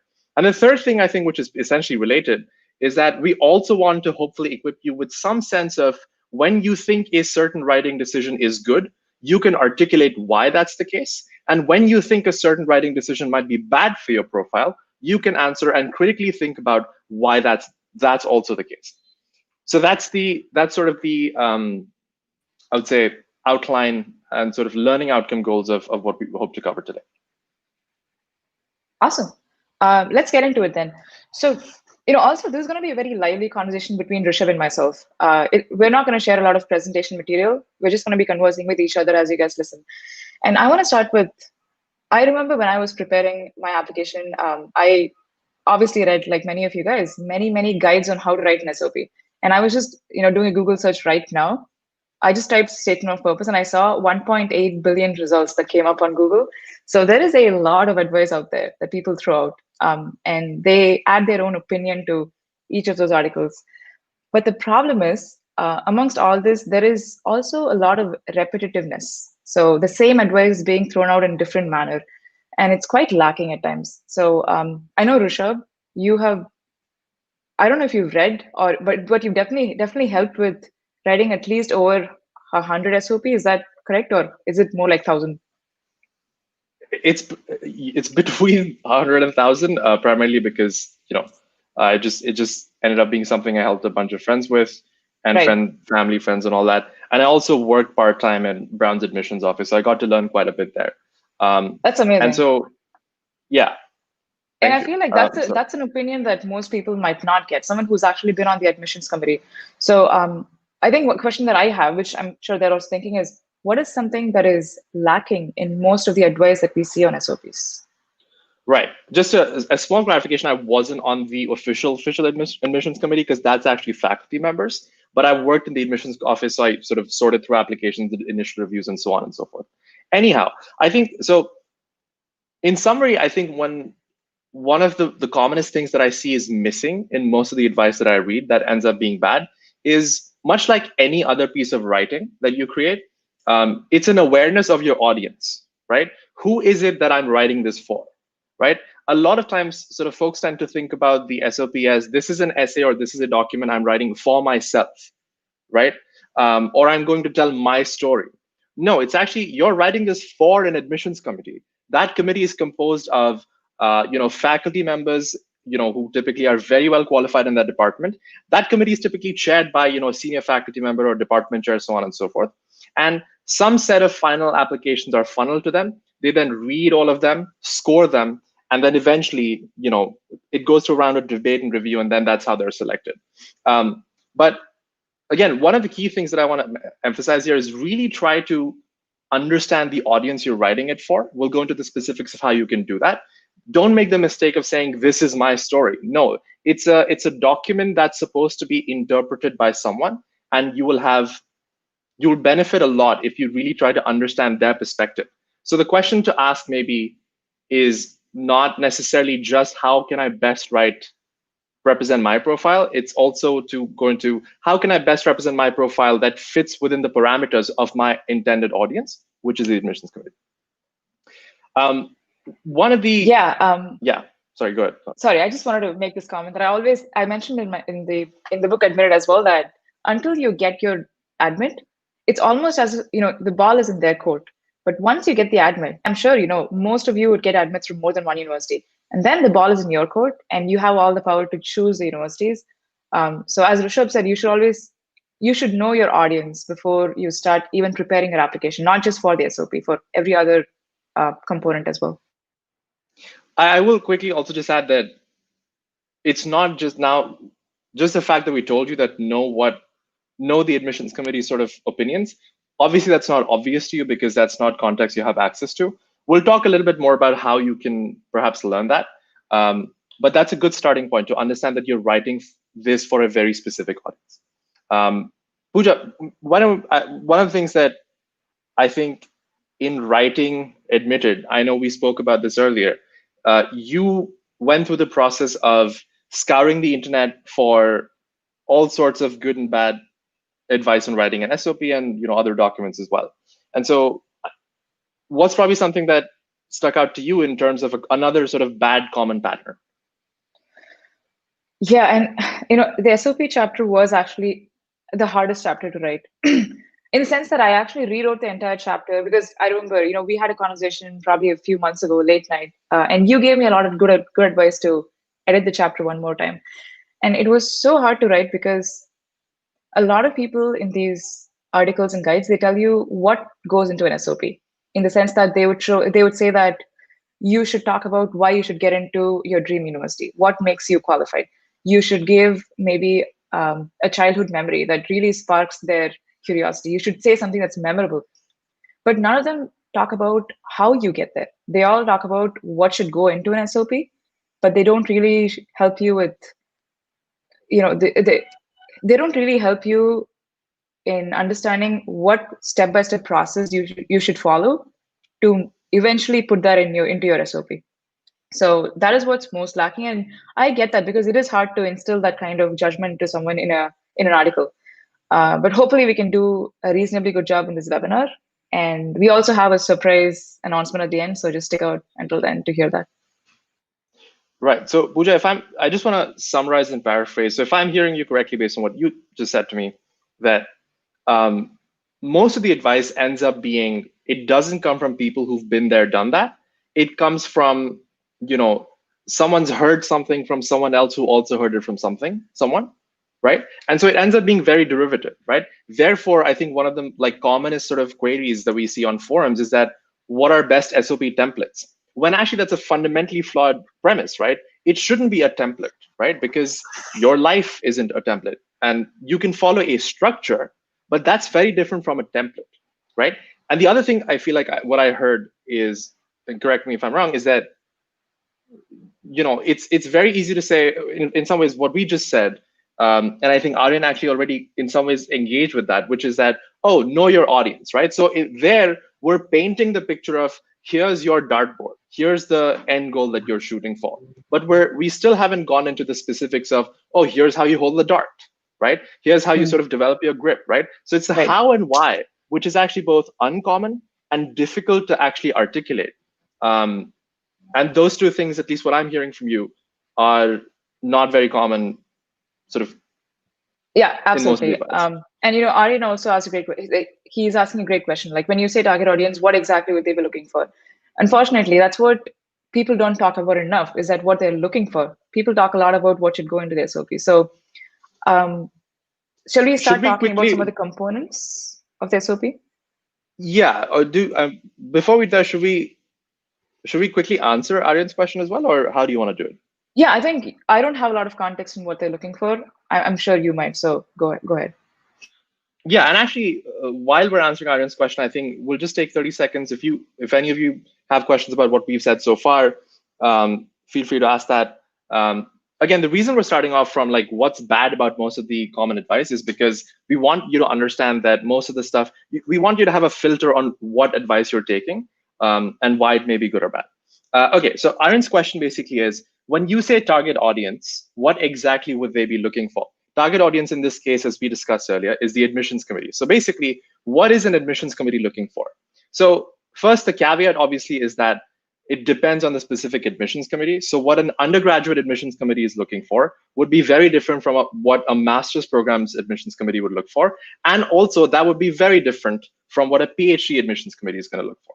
So obviously those nuances are there. And that again reinforces the point we've talked about, which is that this is supposed to be about how you fit the parameters of your audience. Now, for master's and PhD programs, the concise way, and you guys should go and check out, a lot of professors have blogs and they've written about this. Here's what we look for in graduate applications, and they've written about the process they follow. And what they effectively sort of mention concisely is that we're looking to assess or judge your ability to adequately pursue graduate studies. Now let's break it down a little bit. Your ability to pursue graduate studies. What that essentially means, or what they typically look for, is have you pursued, if you're going to be doing a master's in computer science, how have your grades been in like operating system or some of the harder classes? That ends up looking quite good because that shows that you've done well in difficult academic classes. So there's a lot more to go into that, but I'll sort of briefly stop there. The second thing I'll say, the second component ends up being kind of like the fit or the marriage between you and the department or the university. And we actually go specifically into that point later. So that's a long-ish, concise attempt to answer that. But yeah, that's the answer to Aaron's question. Would you have anything to add or? No, I think that's pretty good. I was just going to summarize what we've spoken about so far, and then I think we should move on to what goes into the SOP, or how you should think about writing that. Let's do that. So just a quick summary of what we discussed so far is what an SOP is. An SOP really is a tool of persuasion. You're basically telling your story, keeping in mind who the audience is, because you have to convince them to pick you for that specific program that you're applying to, and tell them why you'd be the best fit for that, or one of the better fits for that. And the second most important thing is, I would actually say that instead of taking advice from people who've written good SOPs before, follow the blogs of professors who talk about what they look for in a good SOP. I feel like you would get a whole new perspective when you read that, instead of, there's a lot of guidance out there that people keep passing around for what goes in. So it'll give you a fresh perspective. I think now we can move on to the components of an SOP. Rishabh, you can start this. Yeah, so also I believe, so Vandana asked, just to address one more question, Vandana asked how to make out what the admission committee is looking for. Vandana, it's basically what we talked about, we answered for Aryan's question. There's a lot more detail that we could go into that, but we're unfortunately constrained by time. But we will talk about how we could continue this conversation at the end. Ali asked, please shed some light on how to start a research paper in undergrad. Ali, that's a little bit out of scope for our discussion, but again, we're going to share how you guys could reach us towards the end of the webinar. So stick around for that, and we certainly will cover that question then. Okay, so now let's talk about the components of an SOP. What I want to make a quick distinction about is that we're not talking about sort of a template, because there are Control-C, Control-V components to that, copy-paste components to that. We're talking about what's a very good structure to follow that would make sense, and that within which you can actually convey both the variety and the diversity of your background, and the strengths and weaknesses, and so on and so forth, right? So the first and sort of the obvious thing is, as with any writing piece, is an introduction, and preferably a strong introduction, right? Now, here's where I think here's how most introductions go that I've seen, particularly for Indian master's students. It basically goes, when I was 13, I saw a Windows XP PC. Right at that moment, I knew that I wanted to be a software engineer, right? And therefore, I would love to do research at, I don't know, Harvard or MIT's computer science department. Now, that is, that just is, it's a case of trying to fit a certain narrative we believe is sort of going to sell. But you should know, again, is that we can apply that idea again, right? That think about this question. What is a 50-year-old professor who's dedicated their life to studying computer science and understands the complexity of that subject going to think about that opening? Is that going to be very interesting to them? Or if you say that the first time I heard of quantum computers, I was amazed that quantum physics and computer science could intersect. and that piqued my curiosity to pursue computer science, right? That to me seems like a far more compelling introduction because it's based in substance. It actually talks about subject matter. And you can hear, I'm not saying that, you can't have things like quotes or childhood memories or end goals and things involved. But what I'm saying is that it needs to be substantive. It needs to be genuine. It can't be some cookie cutter sort of technique of let's just Google for like some flashy quote and without like trying to force that, right? And I think what you'll find is that faculty members have read hundreds and thousands of applications like these. They'll probably spend 30 to 45 seconds skimming your SOP, right? So as soon as they look at that introduction, they've already switched off because they know that 5 out of 10 people are going to be like talking about Bill Gates or yada yada. And I use Bill Gates as sort of a canonical example. So that sort of is a brief thing about introduction. And ultimately, really, when you think of the introduction, try to think of it within the terms of your overall profile or your overall persuasive story that you're trying to tell about your qualities and weaknesses. So there's no one-size-fits-all introduction, but there certainly are like really bad ways to do it. Absolutely. And since there is someone named Pratap who's asked the same question many, many times, I think he really wants to get it answered. He said, I forgot to mention my location and resume where I done my intern. Will it be a problem? No, it will not be a problem. Don't worry about it. Yeah, Ritika, we'll get to your question. We'll address that question because we just talked about introduction. Now, I think Sandra is going to talk about sort of the mid and the spine or the backbone of the statement of purpose. Yeah, and I'm also guilty of a slightly cliched introduction because I began with a quote, but unlike most people who use a quote from somewhere else, I kind of came up with my own quote and I explained what I mean by that. I guess that's slightly novel, but still, as Rishabh said, I think you should stay away from the cliches and you should start with something that is more genuine and that you can actually support throughout the rest of your SOP, because the introduction is really just that. It doesn't matter as much as the rest of your SOP. So let's dive into the rest of them. Can I quickly just make one more thing that just came to my head? Also, we're gonna show you guys SOPs today, some exceptional SOPs that will probably, we can firmly say that will be in the top 1% of SOPs you've seen. One of the things that that sort of I think that's thought slipped my mind. I think I was something you said, you quote.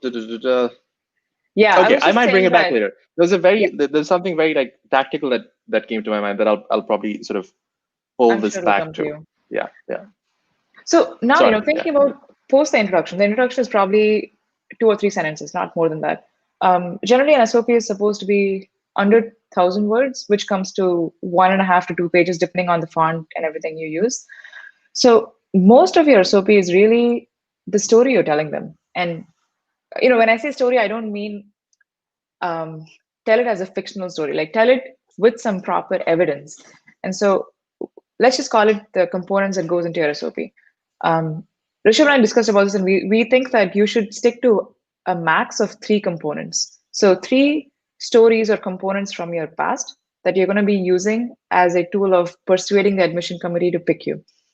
And so in each of these stories, components, narratives, whatever you call it, you should have these 5 things. So maybe if you have like a pen and paper, just note these down for now. First is you need to have a clear description of what the project experience, whatever it was from your past. You have to have a clear description of what it was. Don't just say that I interned at Microsoft on the backend engineering team, and I was improving their. Actually, I can't think of a good example, Rishabh. If you can think of something. Sorry, I was just want to chat. Yeah. You're talking about Microsoft from Bangalore, is what I heard. Yeah, I was just thinking of a clear description. I'm trying to think of a vague description for them, so they stay away from that. Right. I think I guess what I'll say is that I think it's maybe one way to think about it is that clear and specific. Oh, and yeah, this is the thing that I was actually going to talk about in terms of the introduction, which I also think applies here and generally, which is that one way to sort of suss out bad writing choices would be that let's take the Bill Gates example, or I think even the Microsoft example, right? One way to ask a question is that, like, if I was to cut, copy, paste this section, this line, maybe this paragraph from my SOP into any other person's SOP, how out of place would that be? Right? So the specificity of what you're writing really is important, because it ends up being sort of fitting into your narrative. And I think so to that, the opposite of specific is general and therefore and also vague. So maybe something like, I did a robot car Arduino project in undergrad that ended up winning like many awards, and that was featured in some school clubs and prizes, right? Now that's kind of a caricature of a bad writing, but the idea that I'm trying to say is that if many people are saying the exact same thing that you're saying, it's sort of like fuzzy on details, that probably ends up being a sign of a bad writing. And so you want to be clear and specific. Does that encapsulate what you were trying to suggest? Yeah, I think that's a good example. And also, we're going to be showing you an SOP in a few minutes. So there we'll show you what a clear description is. So that's the first thing. The second part of your story should be the motivation for pursuing that project or that experience in the first place. Because, if you think about every other part of your application, there is your resume, your transcripts, your GRE scores, TOEFL scores. It's all focused on the outcome, just numbers. But then the SOP is the only place where you get to justify what you did, justify the outcomes. And so you have to mention why you did what you did. Maybe it's because, something piqued your curiosity. And so you reached out to that professor, and then professor accepted you, got into their internship program. Or because you got into a club at your university and you began working on projects together for 3D aero modeling. It can be anything, but just talk about the motivation for pursuing your project. The third is the novelty of that project. And the issue here is that I've noticed that once I've come to the US, a lot of the colloquial terms that we use back in India, they don't really understand that here. So if you tell them that you were volunteering for a nonprofit and delivered meal packets every day to 150 people, to them, they don't understand why that's novel. Maybe it's novel because that is the only volunteering program, or that is the only nonprofit doing that in your state. So you have to talk about why what you did is amazing, or why what you did is so novel. So that is the third part of your story. Clear description, motivation for why you did that, and why that is novel. So give them some context on that. The fourth thing is quantification. So just like how in your resume, you have to quantify your impact. You cannot just say that you improved. You cannot just say that you improved the productivity of engineers. You have to say that I saved engineers on my team 50 hours a week by building this automation tool for so-and-so. So as much as possible, try to put some numbers to your project or experience. And it doesn't have to be in the form of a number. It can be in the form of, you might have won a hackathon. And also mention, if you're talking about a hackathon, mention that this hackathon, more than 1,000 people attended from 10 different states. So try to always give them some context as to why what you did is quite amazing. And finally, mention your takeaways. What did it teach you? Because every experience in your life taught you something that helped you with your next experience. So that kind of forms the 5 points that should go into your narrative or story. And like this, you can add up to 3 stories, because more than that might be qualifying all of your stories, because you should add all these details, and this easily might take up 2 paragraphs to really get across the point. So these are the 5 components. Right. I would also probably add that this is my assumption, Pooja, that I think when the word story is used, we don't actually mean that, it's actually a play-by-play story. I think one of the things that people tend to do in their SOP is that they just tend to have a chronological, in 8th standard, I did X, Y, Z, and then in 12th grade, and then in undergrad. And that sort of dulls the strength of your storytelling, right? Because what I want to know, I want to know your highlights, right? I don't want to know, sort of like a cricket analogy. I don't want to see, okay, in your first match, you scored 4 runs and I want to see how many centuries have you scored, those stats, right? And so that's sort of what we talk about, that, and those are yours to craft, right? So sometimes you might have done, I don't know, some kind of initial research, or something might have sparked like your interest at an early age. You never revisited it, and then sometime in undergrad you revisited that, and then you realize, oh wait, there's a lot of, I don't know, potential cool projects to be done here, and that ended up being some significant part of your story. You can connect those dots and then form a narrative to explain and sort of demonstrate your thinking, and demonstrate, aspects that we talked about that essentially are valuable aspects to talk about when you talk about any aspect of your application. So just to again repeat and emphasize, some of those aspects of parameters can be, of course, rate or think about it in terms of clarity and specificity. So make sure it's clear and specific. One of the things you can incorporate is talking about why you were motivated to pursue that particular thing. The third, as Pooja said, would be the significance or the novelty, the value of it, which is basically the context of what makes it, whatever was the actual value of it. The quantified impact, which is not just to say I shipped an Android app, at my internship, is to say I shipped an Android app that was downloaded 400,000 times in 1 month and improved the revenue of the company by 28%. Do you guys see the difference in, like, as I'm scanning an SOP, I've already like switched off when I hear the word Android, but when I see those numbers, I automatically get the context of why this is valuable. And this also, I think, connects to what we were talking about. Understand the mind of your audience, right? The admissions company doesn't have perfect context in every country, every company, yada, yada, yada. So by going for these like objective metrics, you can actually paint the picture for them that, hey, this thing I'm trying to tell you, here's the context around it, and here's why it's significant, right? And so the last thing that I think Pooja mentioned is, what did you take away from it? This is sort of an area or place where you could talk about the mistakes made, lessons learned.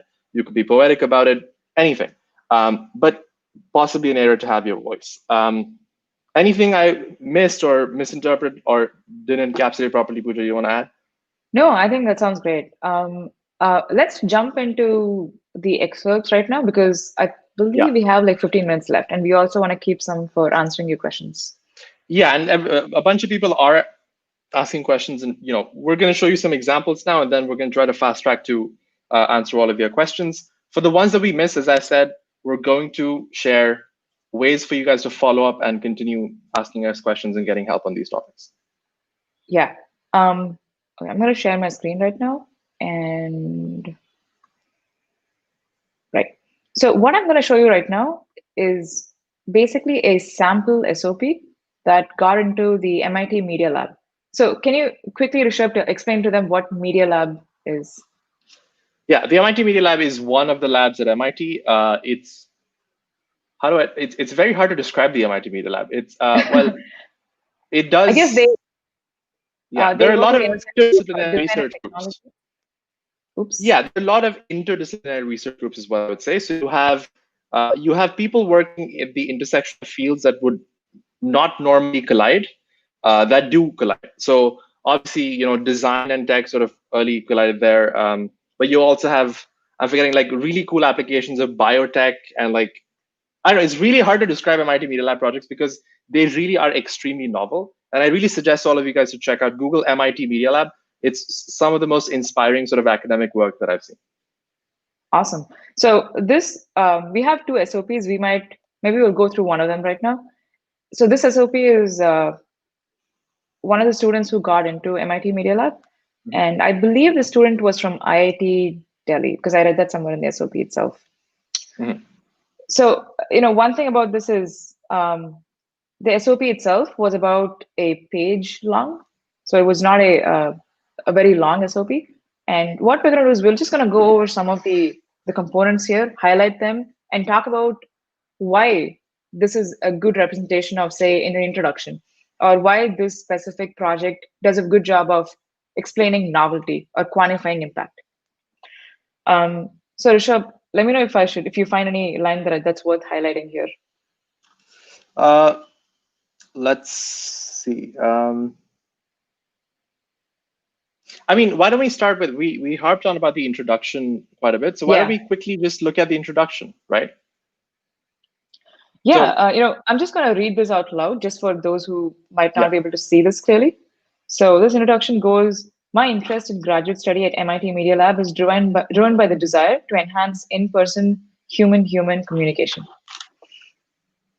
So I actually really like this introduction because, unlike the cliched introductions we spoke about before, which talks about childhood memory or a quote, this just clearly states what the end goal is for pursuing this degree at MIT Media Lab.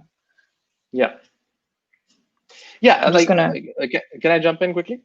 yeah. Yeah. So I think one way to think about the SOP is sort of like, as anyone is reading your statement of purpose, think about it as like an empty jar, right? So if I don't know you, I'm on the admissions committee. My knowledge about who you are, my model of who you are, is an empty jar. Now, as I'm reading the SOP, I'm collecting bits and pieces of shiny information that seems to me to be useful as a representation, as an overall aggregate representation of who you might end up being as a student at my university, right? So let's ask the question that what are we like when I read the sentence of my interest in graduate study at MIT Media Lab is driven by the desire to enhance in-person human-human communication.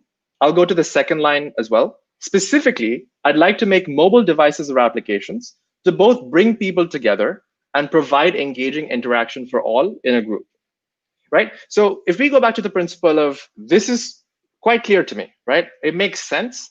Obviously, the specifics are not there yet, but this is the introduction, right?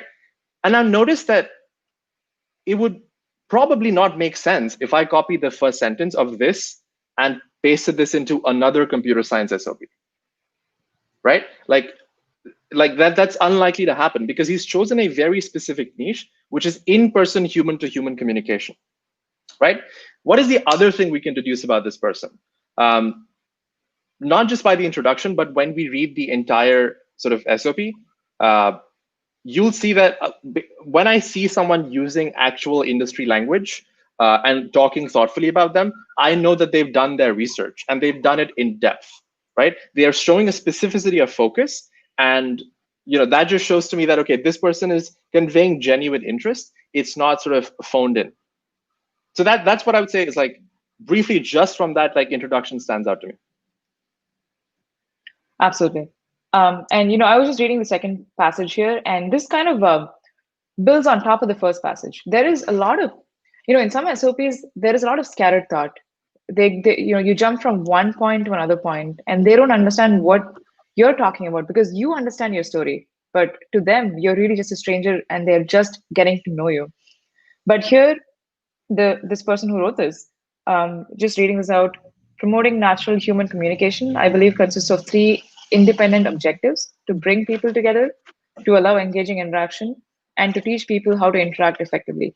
In graduate school, I plan to focus on the first 2 aspects, that is, making devices to bring people together in a physical space and providing mediums for everyone present in the group to communicate effectively. So once again, if you notice, there is a lot of how do I say this? Kind of honing in the same point from the first passage here and the second passage here.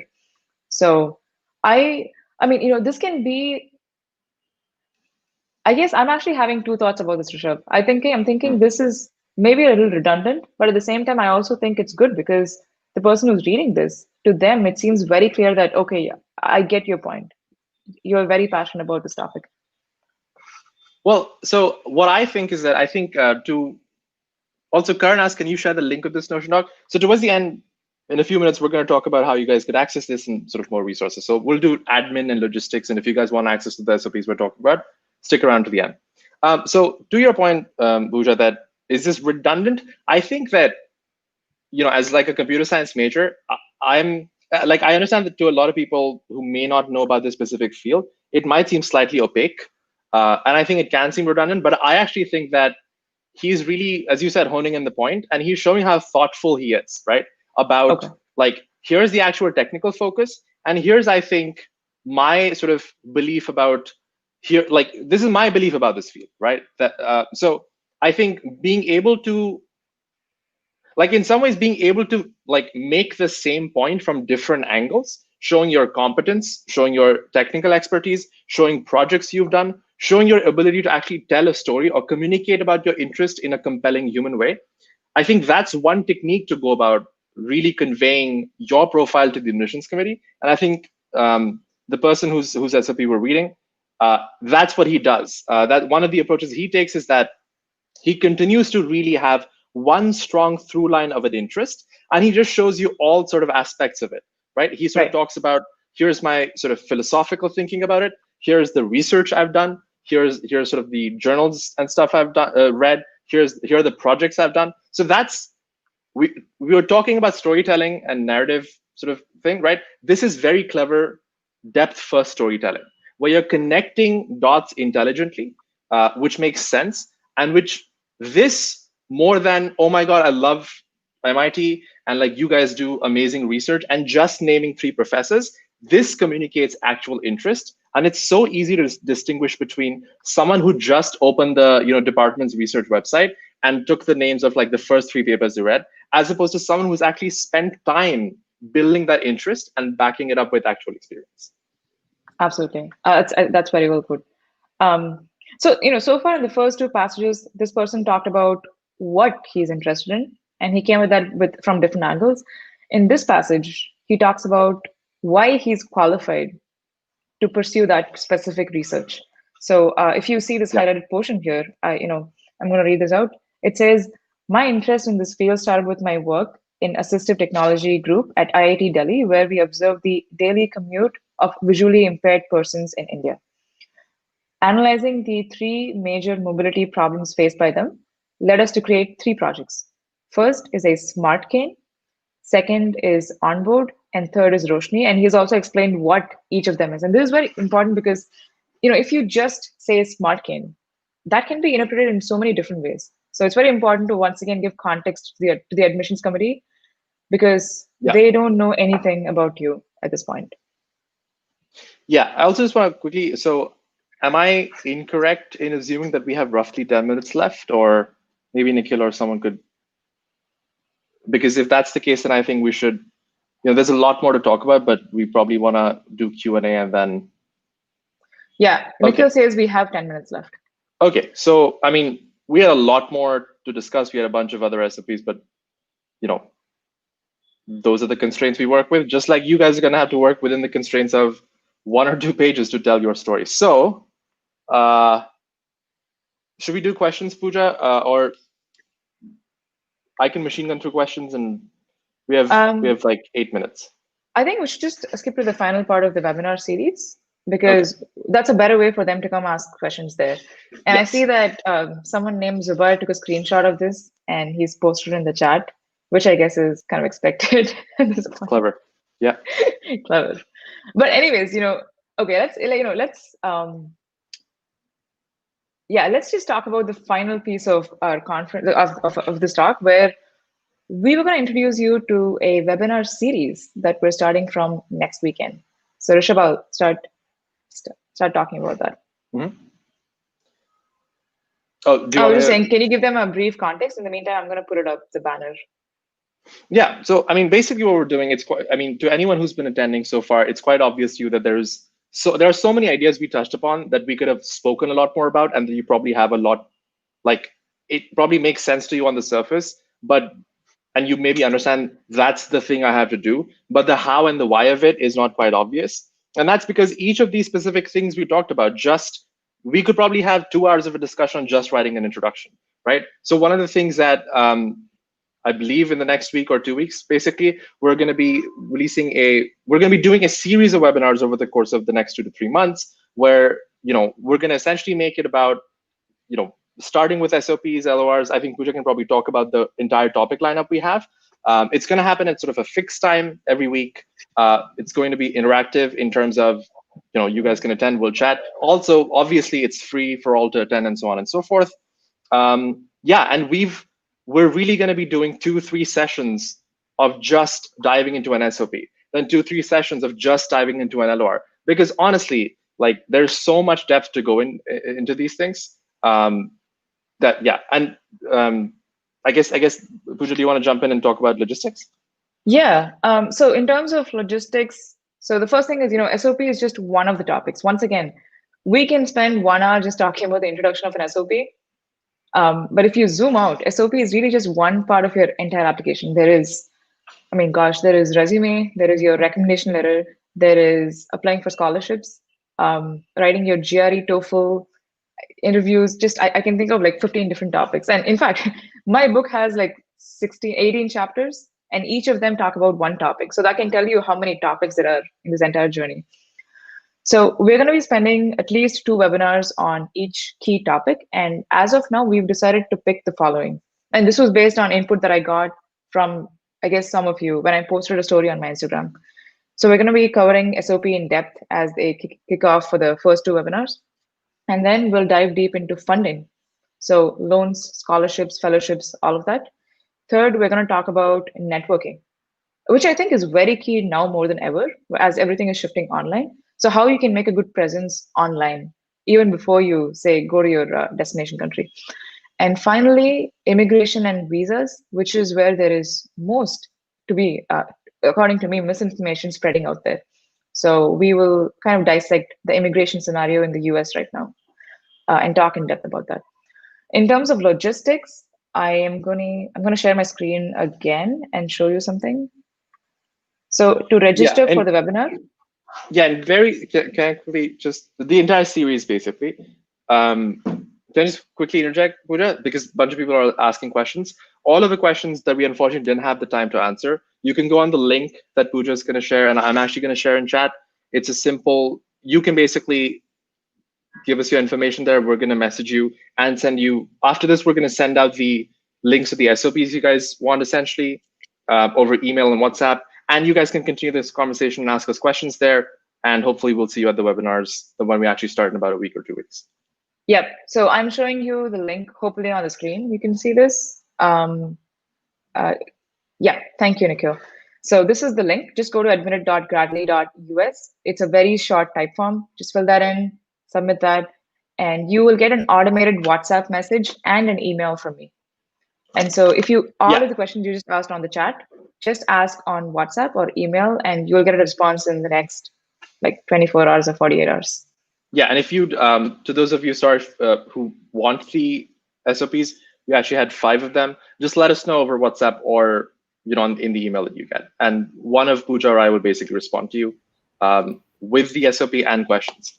So yeah, that was that. Unfortunate that we couldn't dive into more depth, but good things take time. Thank you. Absolutely. So I think we'll take up a couple of questions before. I still think we have 3 minutes left. So we're going to start taking a couple of questions before we wrap up with the session. Okay. Okay, sure. All right. I see a question from, one question you're putting it on screen. Can you read it out? Sure. So Charvi is asking, what if our past projects in undergrad do not map very specifically to the course we want to take up in our master's? It's a good question. And honestly, in my case, when I applied to Columbia, all of my projects in the past were research projects, especially energy engineering research projects. And I was applying to a master's in management.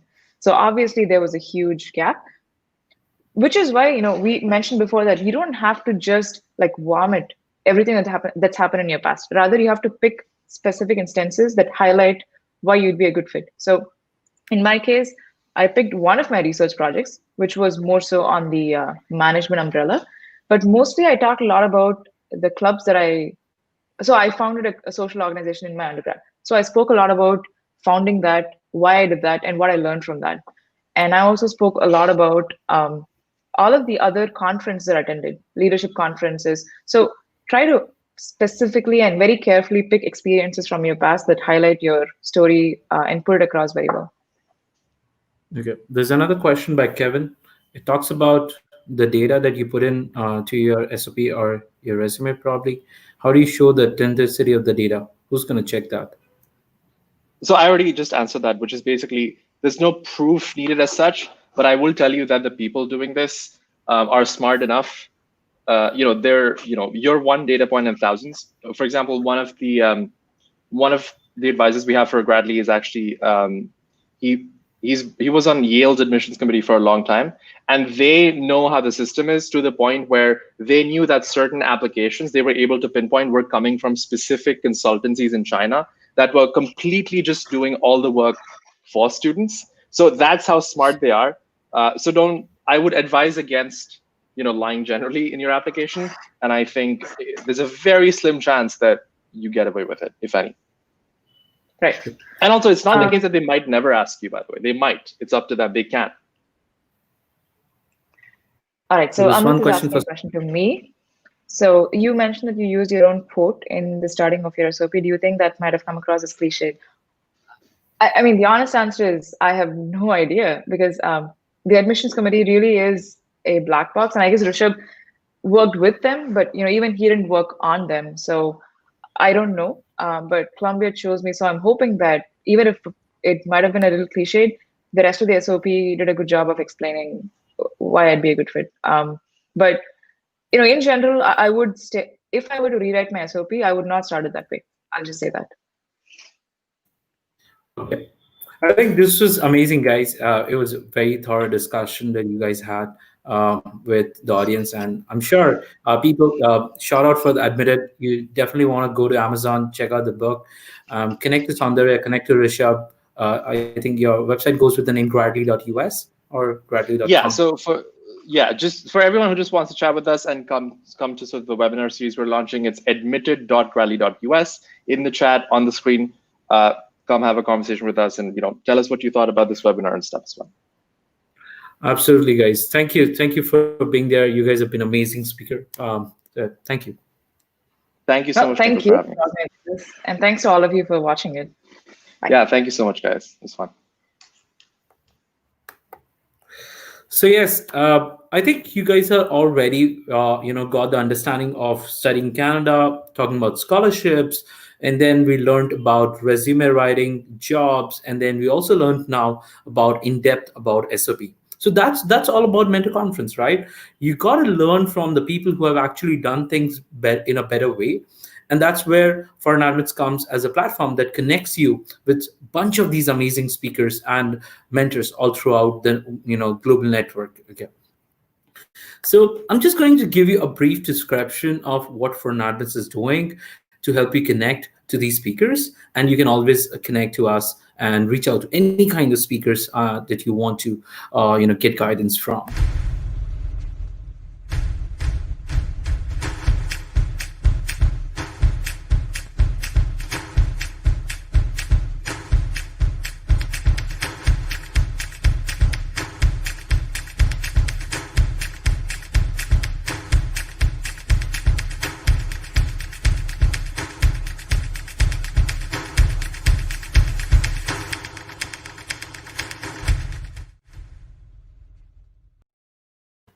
Yes. So we definitely talked about SOP. So something that I really want to touch upon before we introduce you to the two amazing speakers from France joining in is about the Dream Big Scholarship. As we promised, we are going to launch, and we did already have launched the $1 million Dream Big Scholarship. It helps students who are going to any of the countries like US, UK, many countries in Europe, Australia, Canada, to get certain scholarships ranging from $500 to $5,000, depending on their profile. So if any one of you, I'm sure many of you have joined newly to the webinar, to the series, I'm just going to share a 30 seconds video about the Dream Big Scholarship before I introduce you to the two amazing speakers.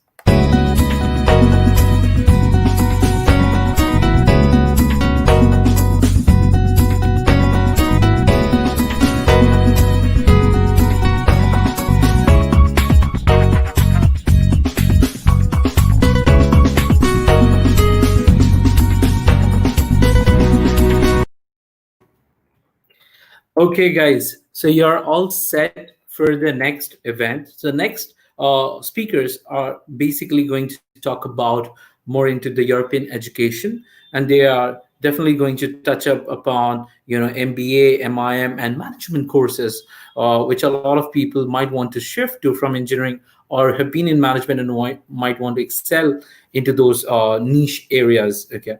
So we have two super amazing, interesting speakers. One basically graduated from IIT Kharagpur and is from ESCP Business School. It goes by the name Krit.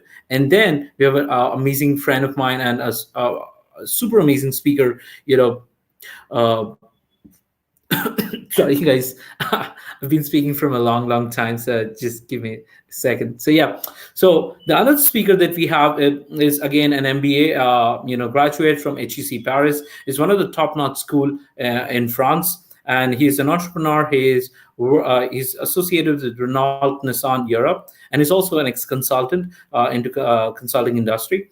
So we have these two amazing speakers going to talk more about, if you're planning for Europe, how Europe can add a lot of value to your education, to your career, to your probably CVAC options, and a lot of other things that you may not have even known that Europe can add value to your profile. So without further ado, let me add Krit and Muthu Kumar. So hi guys, how are you? Hello, Nicole. Good morning, or Hi, rather, good Nikhil. afternoon for you.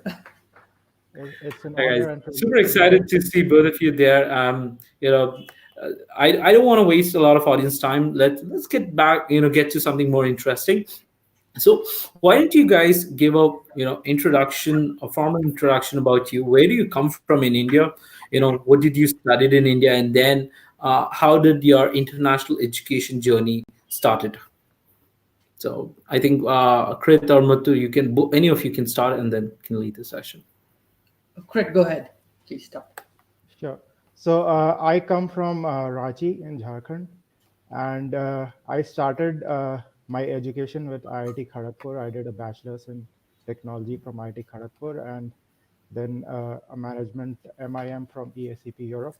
In between, I had also done an internship in USA, which really motivated me to start a full-time course in management in France in Europe. So currently, I'm working at WNS as a group manager in the strategic advisory and research team. So that is it from my end, and we can discuss more aspects of my profile in the future. Muthu Kumar, up to Sure. you now. Yeah, thanks, Craig. So I'm basically from Uti in Tamil Nadu in India. So I did my bachelor's engineering in Coimbatore in PSG Tech. Some of you may know this university or the college. So I did it in computer science, graduated 2009, following which I worked as a tech consultant for 3 years. And then I moved to France in 2013 to do my master's, my first master's. Worked here for 5 years in the automotive industry, and then pursued my MBA at HEC Paris. Actually, just graduated in 2020, so 5-6 months back. And then currently, I'm working on with Renault Nissan and also I'm building my own project as well. And I'm happy to answer any questions you may have about my journey, about my experience at HEC, of anything that's up. Absolutely, absolutely. So I think we have spoken in past in the conference about a lot about US and Canada, where Northern America has been very popular in terms of the PR, among the students. Europe has not been, much aware for a lot of students. So you guys have studied there. You guys have also been into the professional industry. So let us know, why you have chosen Europe and probably HEC and ECP, in that instance. All right. So Muthu Kumar, you can go ahead. I'll For me, I would say when I decided to come abroad, the reason I chose Europe was I did not want to go to US or to Singapore. So maybe that was a personal reason to say that I wanted to do something different. Secondly, I just looked at the landscape itself, and Europe has certain advantages, right? Because it's let's say a more condensed space. You have access to more countries, more cultures. You have more universities that you could go to. So this was some of let's say the positives of moving to Europe. Secondly, also in terms of living expenses, usually the European schools are not as expensive as the US schools, and also the duration of the programs are much shorter. So while in the US, if it's usually 2 years, in the Europe it could even be 11 months, 9-month programs, up to 16 months. Let's say an MBA program as such. So these are some of the good things, and that's why I chose Europe. Yeah, so similar to something what Muthu touched upon, When I was in the US and I knew a bit about the American education system while I was doing the internship over there, and I wanted to explore the European environment, academic environment as well. I wanted to experience a new thing. Apart from this, the cost associated with an MBA in Europe is much lesser compared to that of the US. For example, if an MIM degree could be in the range of $30,000 to $40,000, but an American MBA could be in the range of $100,000. So that was one of the biggest reasons I chose Europe over US. Secondly, the European culture is very rich. It is quite diverse. American culture is, universal. Overall, it's kind of the same, but when you're in Europe, you get to experience a whole lot of new things. You get to travel a lot of countries, and it is like a gem of a place for any young person who wants to explore the world and who wants to see around, who wants to travel around. So, both of these factors combined, I made me choose Europe over US. Interesting. Yeah, definitely. I think Europe is not a very regular choice, but yes, it is something that gives a very niche understanding, and you guys are a little bit more informed than a lot many people, around the world. So let's understand a little bit more about your background journeys, what were you doing in India, what kind of courses that you studied, and what was the trigger that helped you, make a decision that yes, you need to study abroad or you need to go for a higher education. So I think Muthu can start and probably Krit can lead from there. Yeah, sure. So, if I understood correctly, your question was, what did I do prior to coming abroad, right? What did I do in Yep. India? Okay, so like I mentioned, so finished my engineering in computer science because at that point I thought that's what I really wanted to do for the rest of my life. And through campus placements, I got into a consulting firm there. So I was doing software programming for 2 to 3 years. Um, I would say that phase was very important because moving from that tech phase to the business phase, a lot of those tech skills are really still important, very relevant, especially when you come to Europe. Most people do not have a tech background. So when they see that you have a tech background, it really helps. And they know that you're more competent in certain areas than them, and that really helps in your career path as well. So in terms of, let's say, if you're talking about subjects, it's all the basic engineering subjects that I worked on. In terms of working on projects for my company, it was okay. It was long time back, almost 10 years back. So let's say the mainframe, Java, C++, and things like that. Most of which is outdated now, but that's what I worked on. The reason I shifted was that really did not enjoy what I was doing, and I got a sense that I wanted to learn more about business, but I did not have the background for it. And instead of shifting directly to an MBA, I did a master's because I wanted to first. I felt MBA is too big a jump in the school that I wanted right from zero. So I took an intermediate step of doing a master's first, learning some basics, maybe work for a few years, and then maybe move on to an MBA. Interesting. Great. Yeah. So from my end, while I was at IIT itself, I wanted to do an MBA at some point of time in my life. I knew that right since I joined the engineering course. So I was not that interested in the academics over there, and I tried to take part in a lot of different activities on the campus. I joined some clubs, student clubs. I was a member of the technology transfer group at IIT Kharagpur. So I was getting myself ready and my profile ready for doing an MBA. But then again, I knew that I wanted to have some kind of an experience before I do an MBA because it is better to have an experience of working in an organization, getting to know how the different processes work, getting to know the corporate culture before delving down into an MBA and studying the different aspects of the MBA and of organizational management. So that's why I worked for 1 year at Reliance Industries uh, in Gujarat after completing my BTech. And then parallelly, I was preparing myself for the application and all the processes. And after an year, I joined ASCP. So during this time, I was also studying a bit of finance. I realized that I was interested in finance So I was doing some certifications like the CFA level 1 certification. I wanted to, be abreast of what I will be going to study in the coming couple of years. So this is how I was preparing myself for the journey, and having prepared myself with a bit of finance and having worked in a company, it really helped me, understand the nuances of management better.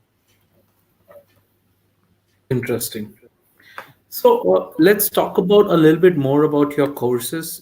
What did you exactly study? What was the course structure look like? How did it prepare you for your next career, jump in your career journey?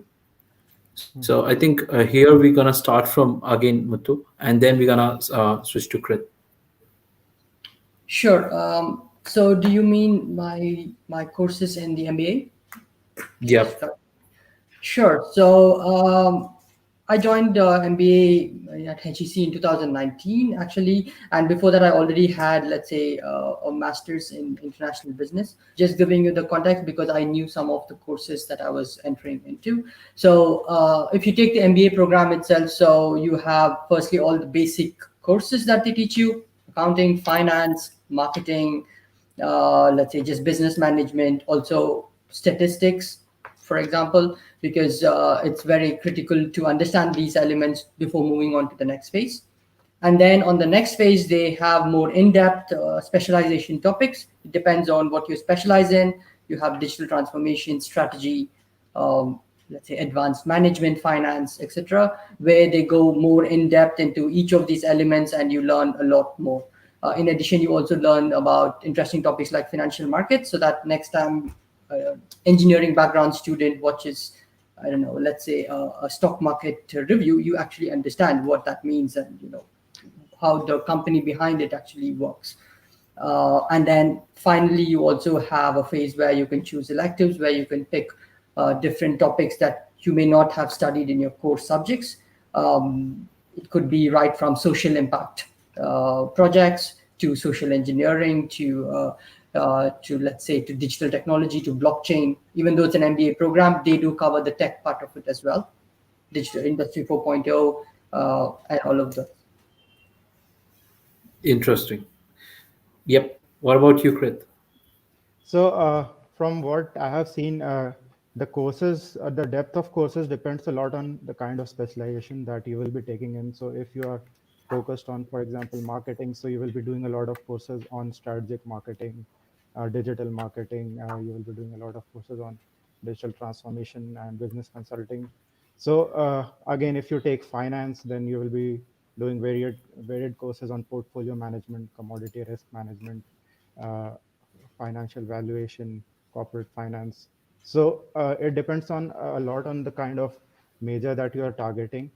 Uh, again, they, there are a lot of general courses as well that covers a whole range of subjects. Right from operations management to organizational management, psychology. Uh, you get to do some really interesting courses as well, like uh, the foundation of the film industry, or it could be how the American culture has been evolving. So these are some special courses which you can do to enhance your knowledge in a particular field. But a range of general courses, but generally depends on what the specific major you are targeting. Interesting.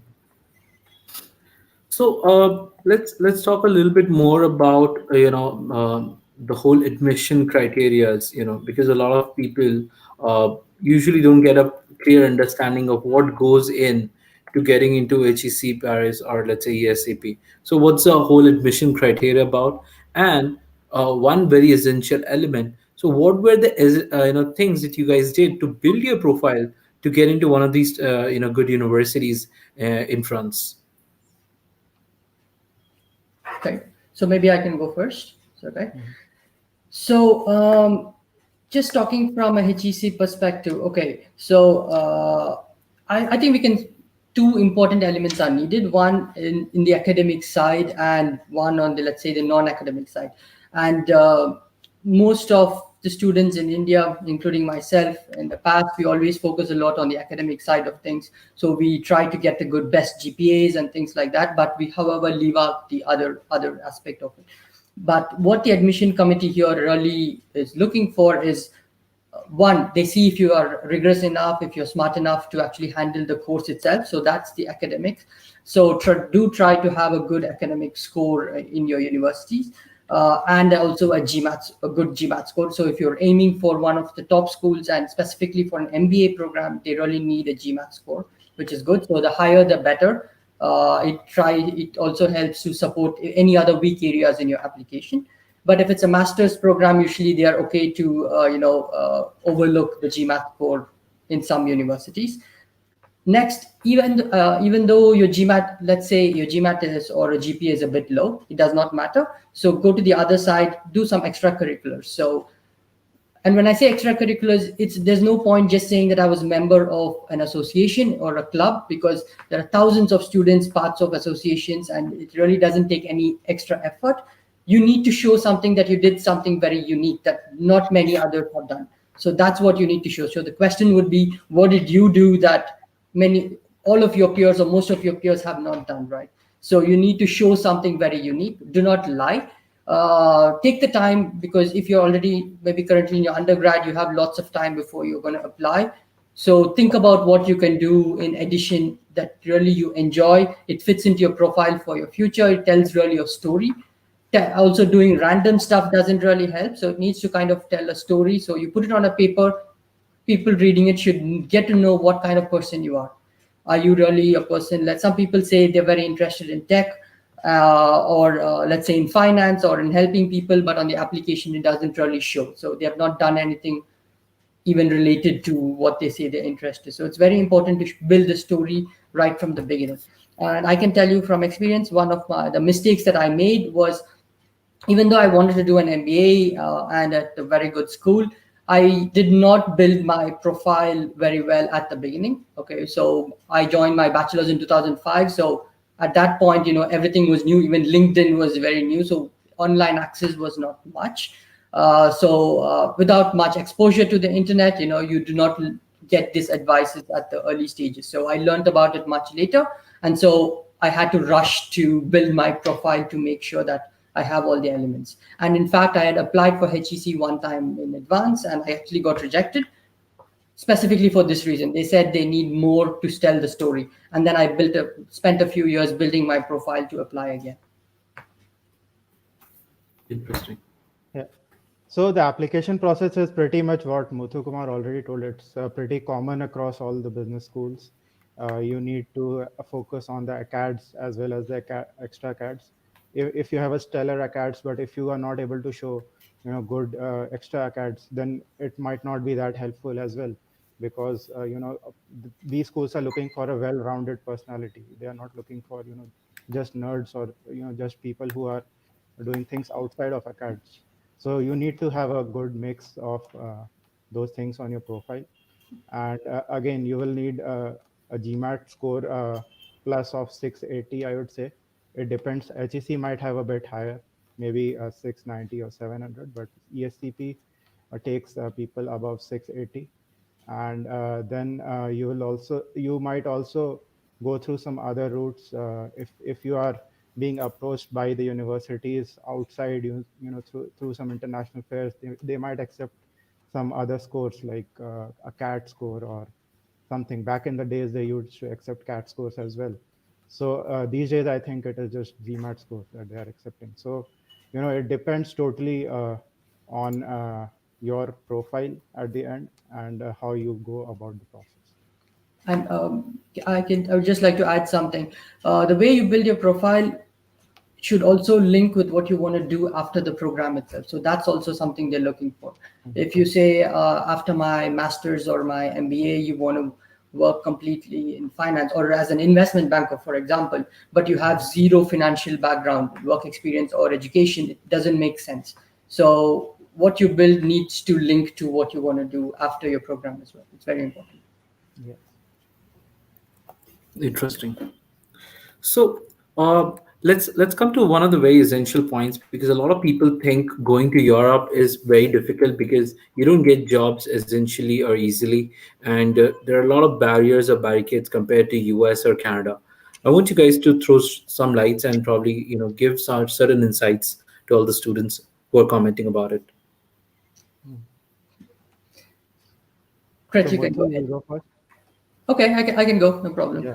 I think this is a very good question. So I'm going to give you the, let's say, the the positive side first. The positive side is that, okay, when you're looking for a job here, you have access to many countries, you have access to the whole region, and there are very some specific industries that are very good here. So let's say, okay, I'm going to talk about France. So let's say fashion, tech, food, hospitality, even aeronautics is very strong in France. So maybe I missed a few. Crit can fill me there. If you're looking for a job in these sectors, and if you have a good language strength, so if you do speak probably French or German or any of the European language, you're already set. So you have as many opportunities as in the other countries. I wouldn't say the same as US, because US is a very big job market. It has its advantage on its own. So if you're just looking for a job, then and very specific to tech or something, US is the place. However, in Europe, certain industries are strong. And second, in terms of your work visa, it's very good. Europe is one of the places that's very open to foreigners. You do not get kicked out of the country just because you lose your job. For example, in France, right after you graduate, you have 1 year to look for a job. And once you get your job, you get a visa that could be 4 years, then it automatically renews for 4 years and then for 10 years. And even if you do quit your job, it doesn't mean that you have to leave the country. You can still keep getting, let's say, a payment from the government and stay for up to 6 months to look for a job. So the government really helps, and the labor laws are very strong. So meaning you cannot just get fired, you cannot get thrown out of your country. So there's a lot of positives. In terms of negatives, there are negatives, which is firstly the countries are itself small, so the number of jobs are smaller and lower, and sometimes focused in certain regions. Second is definitely the language. I would say maybe language is the first. If you do not speak a European language well, you're going to face some hindrance. Everyone knows English, but in certain countries like France, they love their own language a lot, so they prefer that over English. So any work environment, they just expect you to know French, at least a basic level of French, because they do not want to take the effort. They may not want to take the effort to speak English at all times. So, and third, I would say bureaucracy is a big thing in Europe and especially France. So get ready for a lot of paperwork for everything and running to government offices. I think Crit knows about it as well. Yeah, definitely. So, as Muthu was saying, like again, like getting a job depends a lot on the industry as well as the kind of specialization that you're opting for. So, industries, the big ones are definitely fashion and retail and finance a bit as well. So, but you also need to target the right kind of functions that you want to work for. So, for example, if you're looking for core marketing profiles or operations profile, then a French person would be preferred over you because they have the right language skills to do all the communication in French. And but if you're opting for a more technical kind of profile, if you're working in kind of a business analysis role, if you're working in a data analytics role, if you're working in finance, then you would be able to fare well because over there you need to work more with your computer, and you need to work on sheets and numbers, less of interaction component. So the kind of things that the French people don't like if you're not able to speak French well, then you may be able to bypass those things if you are in these disciplines. So again, the strategy consulting is another discipline which people might not take you very easily because they are looking for native French speakers and who have who might be able to build the right connections in the future, because these profiles require some kind of sales skills in the future when you go down the partner track. So for these kind of profiles, you should be looking at London or Dubai or some other place if you want to work in these kind of disciplines. Then again, you should be taking, doing some kind of internships along your course. So France offers 6 month internships compared to a 2 or 3 month internship in the US. So this helps you in even earning some money and paying a part of your tuition fees by saving up during those 6 months. So you can work for 6 months, then again work for again 6 months, because there's a possibility of taking kind of a gap year in France, which is might not be possible in the US. So you can probably do 2 internships during your whole course, and you can extend your course by an year or so. So this really helps to build up your profile if you are a fresher, or if you have very less experience. You can, do these internships in a particular discipline, and gain more confidence and experience in that particular field, which will be helpful again in the next step of getting the job.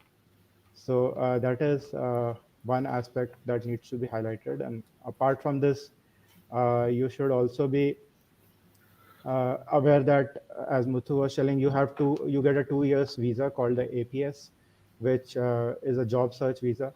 So after completing your course and graduating, you get 2 years to look for a job. And when you get a job after that, it's a much smoother ride, because the government ensures that you keep your job, and it will, since the social structure is very strong over there. So it's a bit difficult to get the job initially, but once you get the job, you are quite safe over there. You can it's like a government job. You can directly retire over there, unless some big things come up in your company.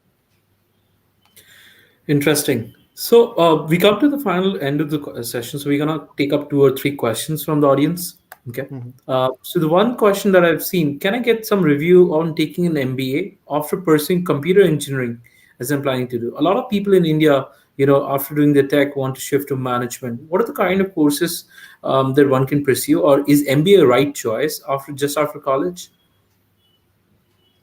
So I think Muthu will be in a better position because he has done computer science engineering. Yeah, sure. So I think there's no right answer to say MBA if MBA is the right choice or not. It actually depends on what you are doing before your MBA. What I always try to explain to people is like an MBA. Let's imagine a cake, right? You have the filling of the cake and then you have the icing on top. Imagine the filling is what you did before your MBA. So that's really the substance of it. And the icing is your MBA, right? So many people enter the MBA thinking that once they do the MBA, they can immediately like launch to a very high position, but that's not always the case. What matters is where you're launching from. So what have you built before your MBA? That's very important. It's possible to, let's say the question says, can I take an MBA, right? So yes, it's possible to go directly from a computer science degree to an MBA, but however, you need to have a lot of work experience in that gap to say that, okay, I've not just worked as, maybe you start off as an analyst or something like that, but you at least came up to a manager, and there's a really important or there's a real good reason to actually pursue an MBA. And that, I would say, is the important thing. So build the substance of the cake first before trying out the icing, because otherwise you would be in your MBA, your peers would be much more experienced than you, have much more knowledge than you wouldn't be able to compete. And also when you try to enter the job market doesn't just see your MBA. Never. They don't just say, you have an MBA, come and be a manager. No, they say, what have you done before your MBA? Have you already worked for 5-10 years? What roles have you taken? Have you managed a team and things like that? So, since you're talking about the job market, definitely doesn't seize a degree, and so what are the things that a person can do from software engineering or computer science or any other, non-management background to build their profile? Like few pointers, like a couple of pointers, if you can give. Okay, so let's say your undergraduate degree, or you're just then again, if you really are aiming only for an MBA, your work experience, I would suggest, should be much more than just 1.5 years or 2 years of work experience. It should be much more substantial.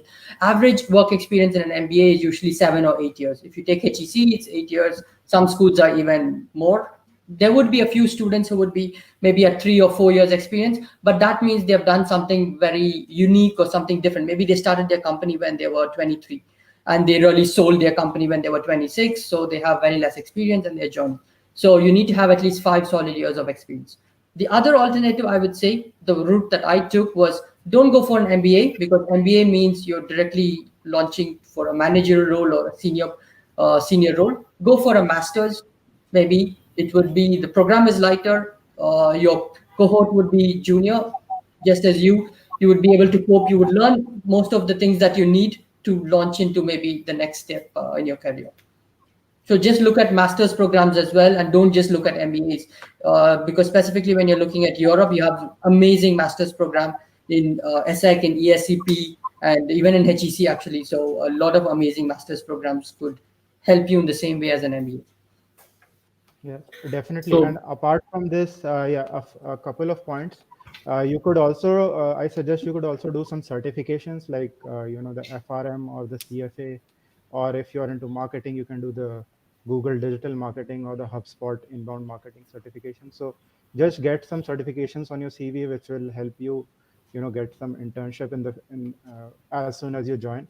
And apart from this, you should also be doing some research projects with the professors, so that you have something to show on your CV that you are doing some work in this particular discipline that you are interested in. So this will help you get an internship and then subsequently a job. interesting, interesting.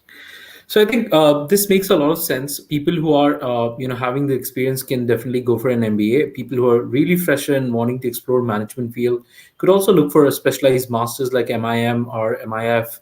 On that note, and definitely France provides a huge value in terms of the MIM course. If I'm correct, is originated from Europe, and there are a lot of leading French institutions and colleges which specialize in MIM. Uh, with that said, this is the great session. Thank you, Krit. Thank you, Muthukumar. And lovely audience. I'm seeing like a bunch of like 400 plus people are seeing it live. So I believe all of you guys who are struggling to figure out what you're going to do in the early stages of the career, there's no always set answers, but then going blindly to your MBA or MIM would not be a right choice. Figure out what you want to do after that, and then always you can connect to these mentors also online or even through ForeignAdmits and get more early guidance. Okay, and yeah, so that's it. Thank you guys. Thank you for being there. Thank you, audience. Thank you, Muthukumar. Thank you, Krit. It was a lovely session. Thank you, everyone. Thank you. Thank you. I hope you guys learned a lot today.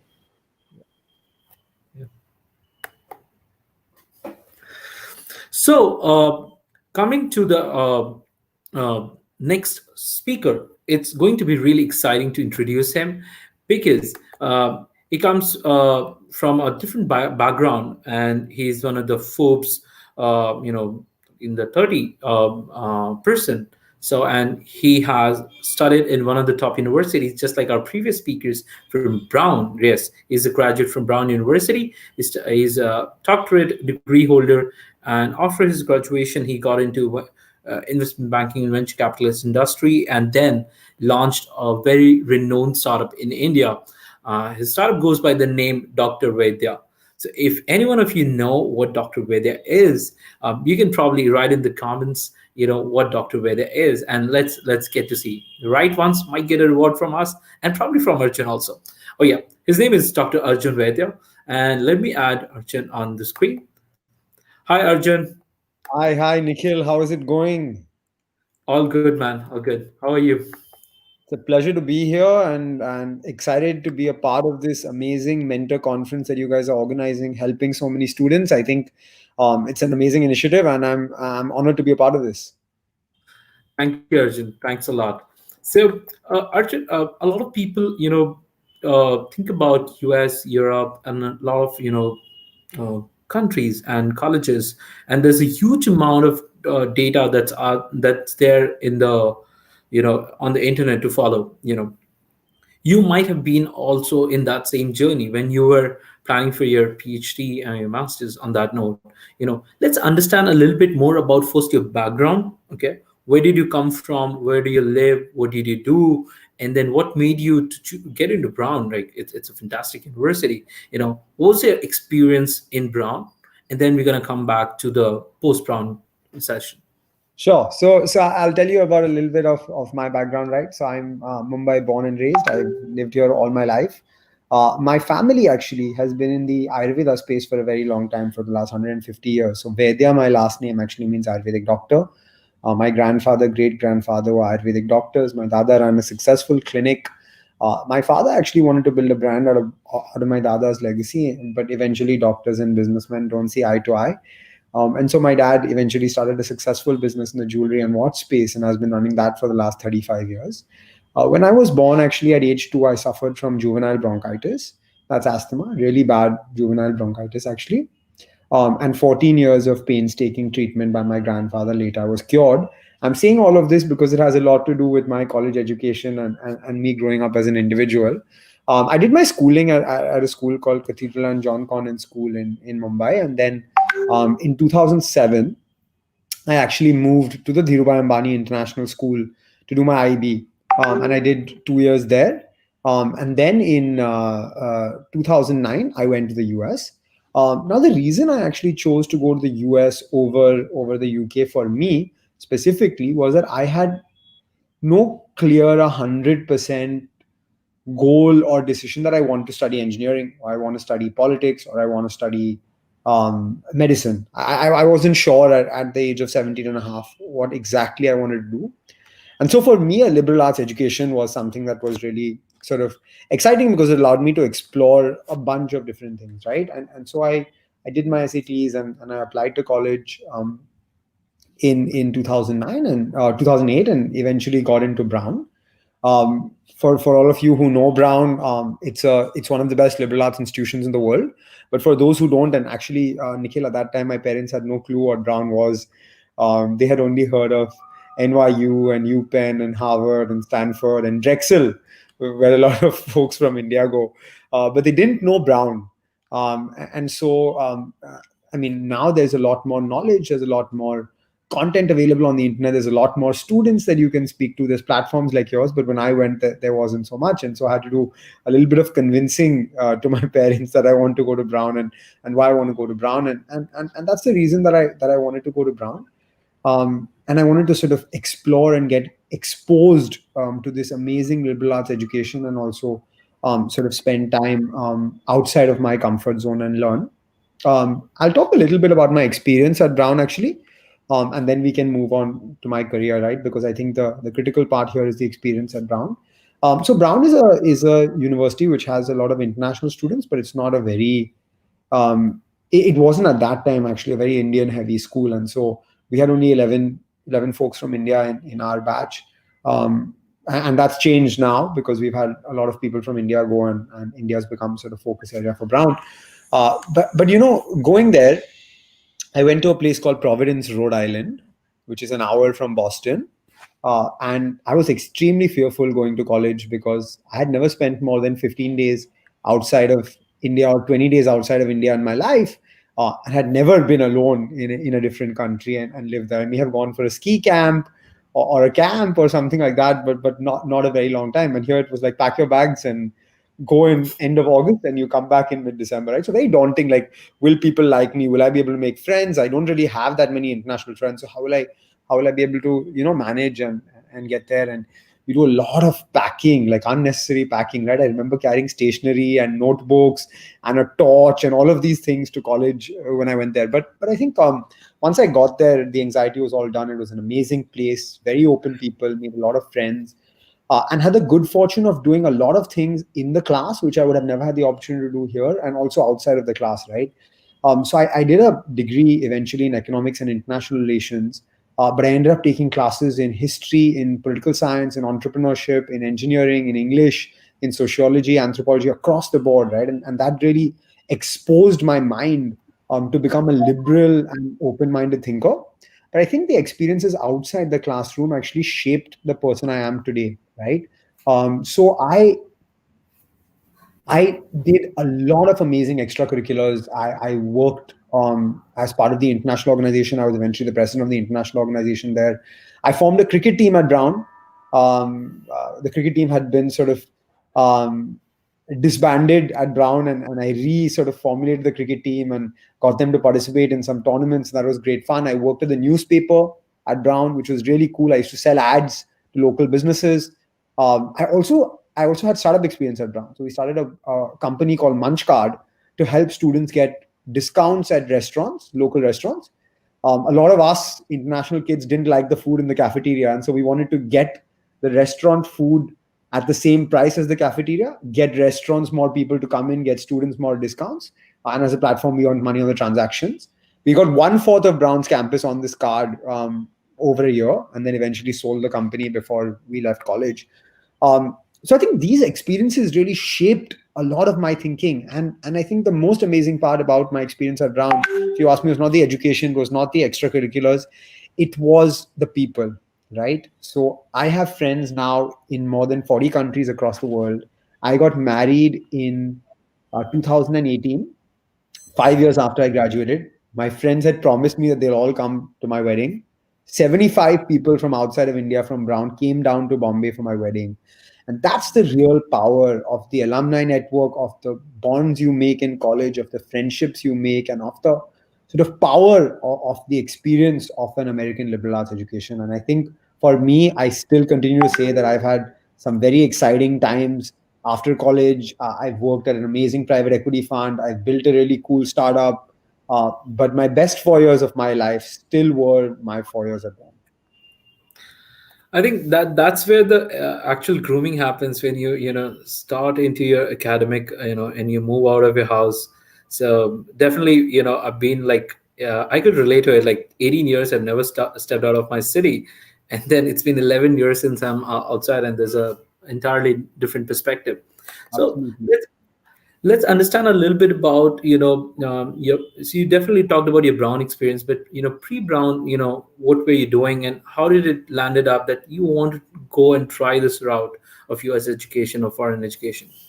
So Nikhil, I'll be honest, right? I was not one of those kids who dreamed of going to Brown from the time I was born, right? It was not one of those situations. There are a lot of kids who say that when they are 5 years old, they wanted to go to this college, etc. All of that. I was very pragmatic in the way I looked at things. I wanted to go abroad to study, so I moved from ICSE to IB. Not that you have to move, but I just thought it would be a good decision for me to move, and so that's the first key decision I made. Right? I moved from the Indian curriculum to the international curriculum, just as a better stepping stone for foreign education. Uh, then I took a call whether I wanted to go to the US or the UK, and some people applied to both places. Some people applied to Europe and the US. I just knew that I didn't know, right? And it's okay to not know. And so I chose to do liberal arts. Then I went through the process of identifying universities that made sense for me, right? And so I did my research. I had a college counselor at the time in our school. I did research with them, did my reading online. At that time, obviously, resources were much more limited, right? It wasn't so easy to just Google and YouTube and go on all these blogs and get all this information and go on Quora. I didn't have much of that, but from those books that we used to get about colleges with the college rankings, plus a little bit of online reading, I got a sense of what were interesting colleges for me to apply to. And I remember applying to 8 colleges plus the UC ecosystem, and I applied to 3 colleges in the UC ecosystem. I think I spent a lot of time. I obviously did the SAT like everybody else, SAT 1, SAT 2. I spent a lot of time on my essays, and I think that was a really good decision for me because one, I didn't write salesy essays, so I wrote my common application, the main essay on how becoming the cricket captain of my school changed my life or was a turning point in my life. And for me, it was a turning point in my life. While being a cricket captain of a school where there were, and in the IB there were only 90 kids in my batch, and only 30 even were interested in playing cricket, and only 20 came to tryouts, and finally 15 of us got chosen. It wasn't a huge deal. It seemed like that, but for me personally, getting over asthma, getting back to playing cricket, and becoming the captain of my school team was a really, really big moment in my life. And I think for all of you, looking to go abroad, whether it's for undergrad or postgrad, writing your essays as a reflection of the person who you are is very critical, right? Because I remember someone giving me this advice. I don't remember who it was, but giving me this advice that essay is the only place that the person can come out from the paper. The rest is applications, grades. It's everything that's standard. But that essay allows you to be differentiated, right? And colleges are always looking for diversity. They're always looking for that spark, right? And that's the place your spark can come out. So I wrote my common application essay about becoming the cricket captain of my school. And most of my subject essays were about going to the US and re-envisioning Ayurveda in a modern format, right? And eventually that's what I'm doing right now, but that's what I wrote about as well there. So I think that I can't stress enough about spending time on these, being true about these, right? Because it's very easy for you, and I help a lot of kids with their essays as well. It's very easy for me to know whether the kid has written the essay, or the parent has written the essay, or the counselor has written the essay, or someone else has written the essay for them, right? So it was a very personal thing for me, and I wrote all of it myself. I edited myself. If I didn't, if someone told me change this grammar, change this punctuation, I felt it didn't sound right, I wouldn't change it. If someone said change this word to a bigger word, I wouldn't change it, right? So being personal and drawing in your personal experiences for your essays, to me was really important. I think eventually, Nikhil, the decision, um, I wasn't one of those kids who went and visited the colleges before I went there, because I didn't want to disappoint myself. Had I gone to Brown and loved the place and then not got in, I would have been forever disappointed that I was not able to go there. So I never went to the places. Conscious decision there.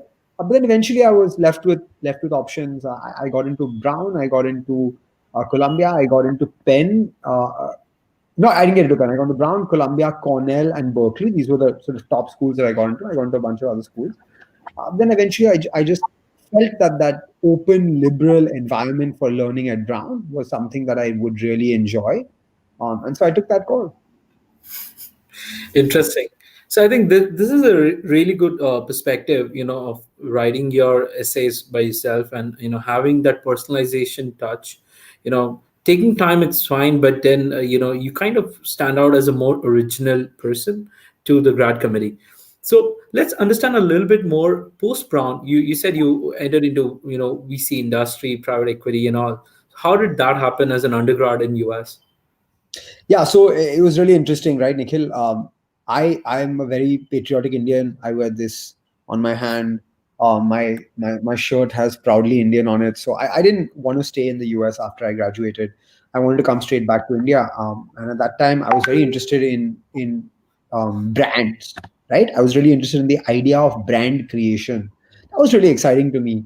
And so I wanted to be on the business side of brands, right? And I had no clue, by the way, what I wanted to do, but I wasn't recruiting like everybody else was.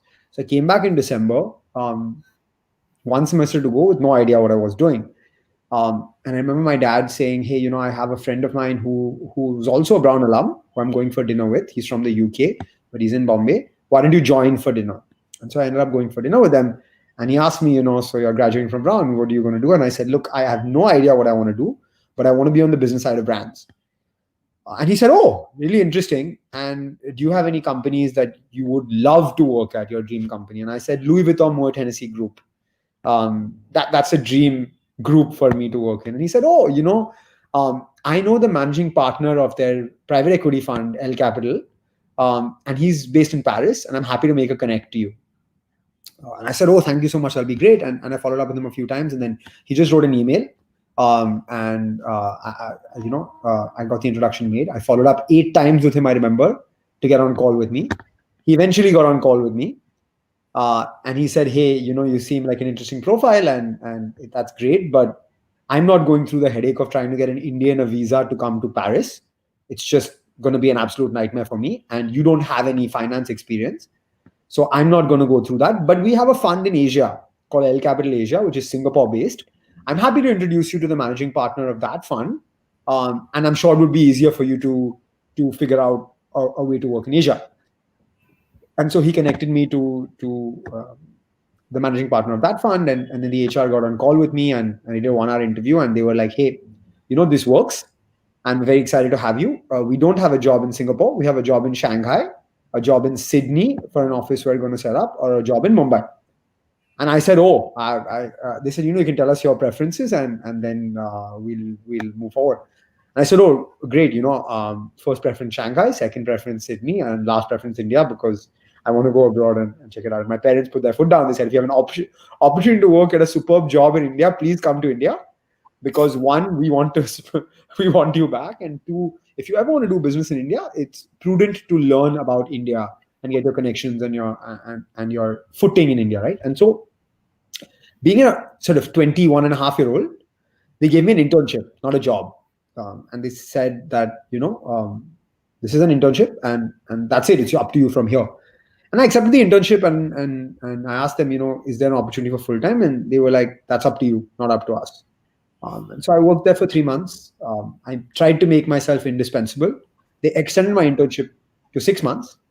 And then eventually, by 22, I had a full-time job in a private equity fund straight out of college, right? And so college got me in the door, got my foot in the door, right? A Brown alum got my foot in the door. But then eventually I was able to sort of, with my own abilities and expertise and hard work, secure a job.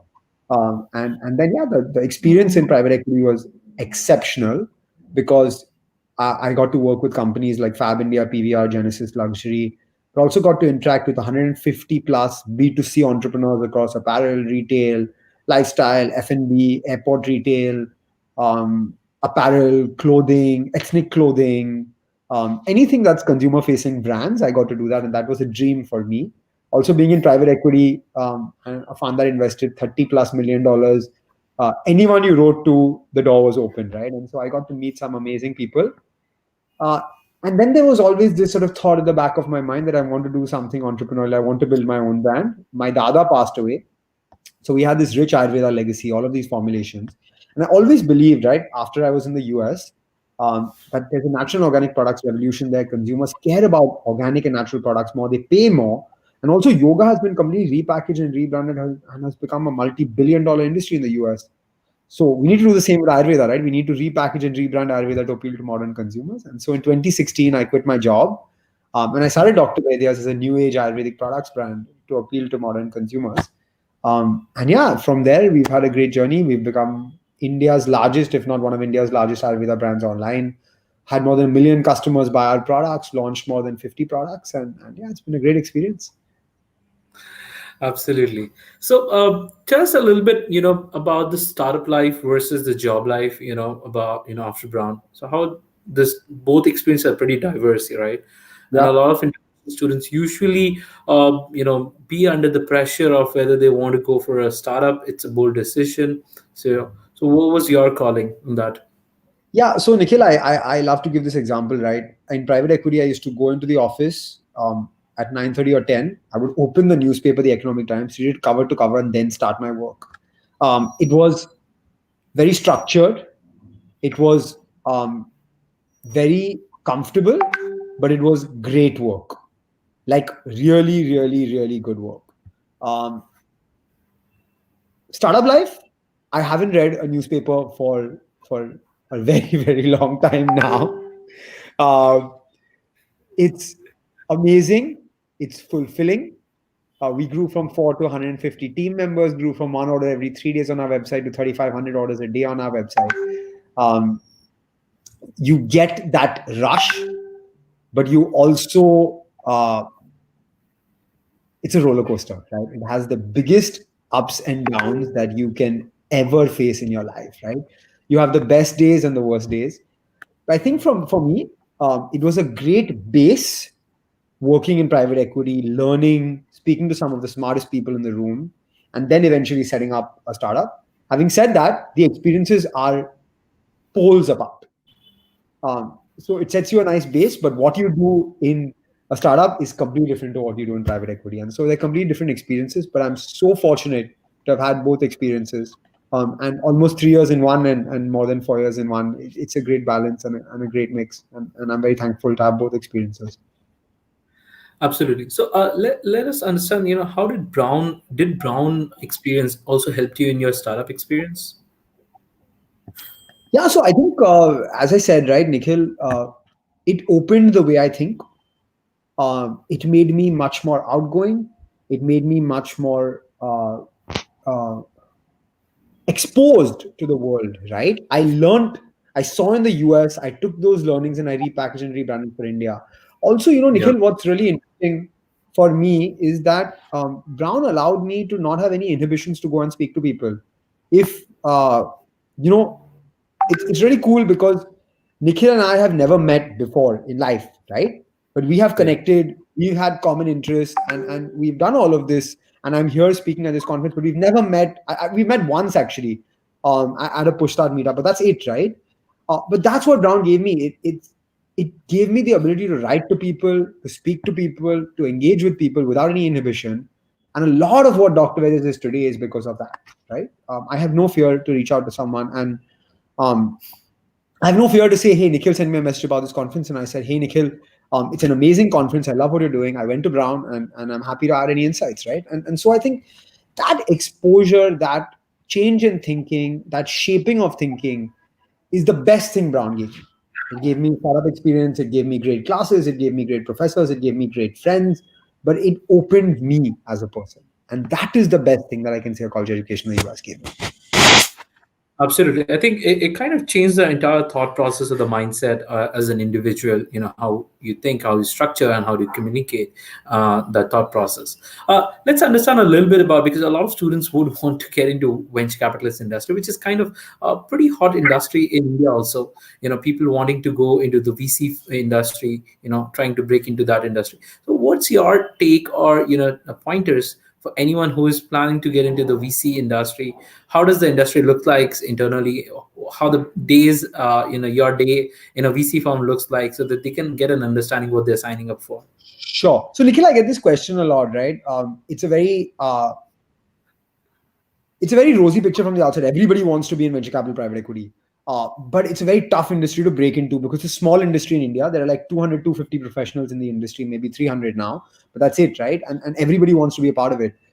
My advice to people would be, I got lucky. I'll be very honest with you that I got a foot in the door straight up. My advice to people would be, if you're looking to get into venture capital, right? And venture capital and private equity is very different. Private equity needs hardcore finance experience. You have to be really good at a P&L, really good at a balance sheet, really good at a financial model. So if you want to be in private equity, have a really, really, really strong finance background before you get in. If you want to be in venture capital, today what I'm seeing is people are valuing startup and operational experience a lot. So if you're a founder, or you're a successful founder, or even an unsuccessful founder, that experience is great in a startup. But if you're not, if you have operational experience at a really good startup, that really helps you to get in the door in venture capital. So I think that for each of these industries, understand what the job entails, understand what you can do, what you can bring to the table that could be unique, and that'll really help. Had I gone to venture capital straight from private equity, right? And worked with early stage startups, my experience would be zero. But if I go to venture capital today, having worked in a startup and done all of this, my experience and the value I can add is so much more. So think about the value you can add, not just about the job.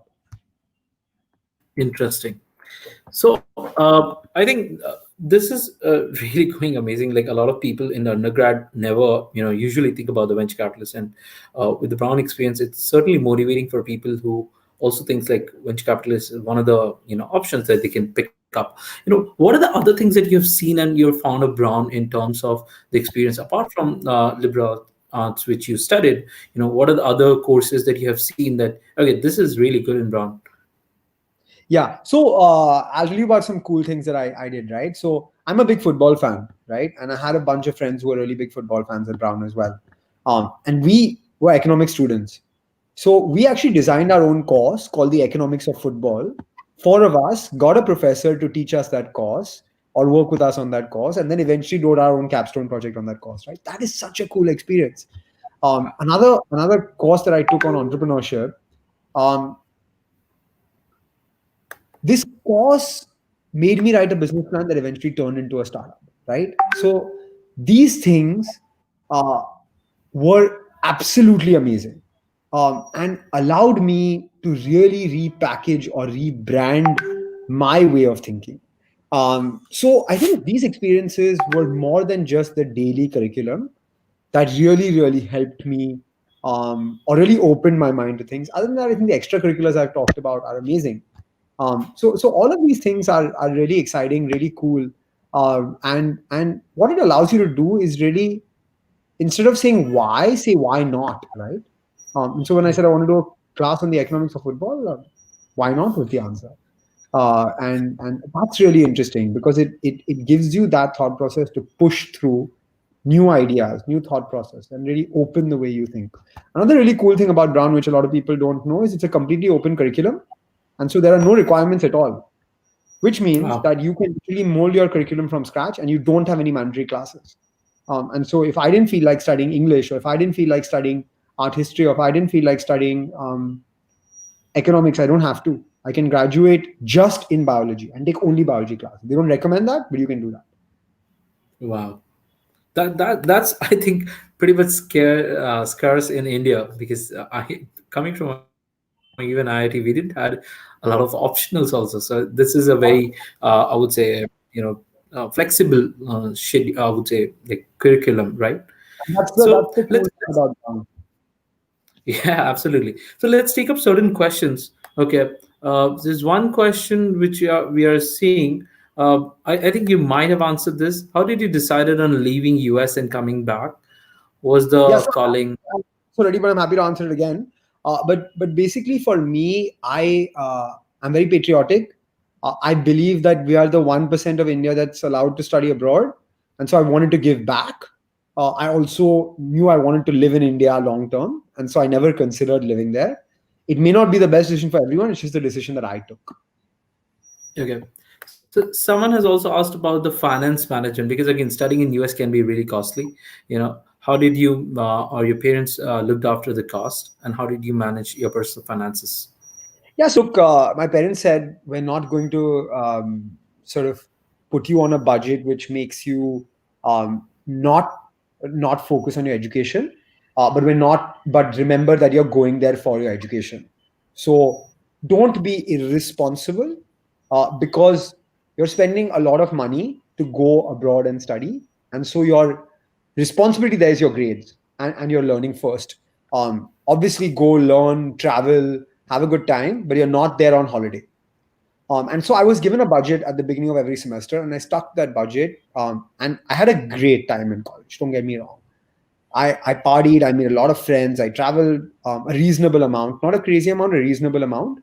But I knew that my eventual goal was my education, right? And as long as you have that thought process, you do you, and you do what um, your family is comfortable with. But remember, whoever you are, that you're going there for education first and fun second. Absolutely, I think that's very important. I would say reminder that a lot of international students needs to have. I think with this we come to the end of the session. I was really engaging. I see like more than 300 people joined in, and I believe a lot of people would have gotten certain insights about Brown, and for sure, breaking into the rosy picture of venture capitalists or private equity industry. Thank you, Arjun. Thank you so much. Thank you, Nikhil, for having me.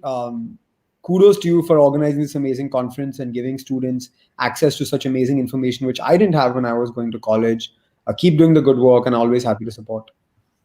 Thank you. Thank you so much. Thank you.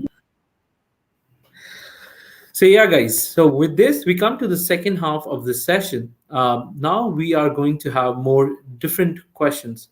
Okay, Prasad, probably you might have to Google this. It's already available on the Brown University website.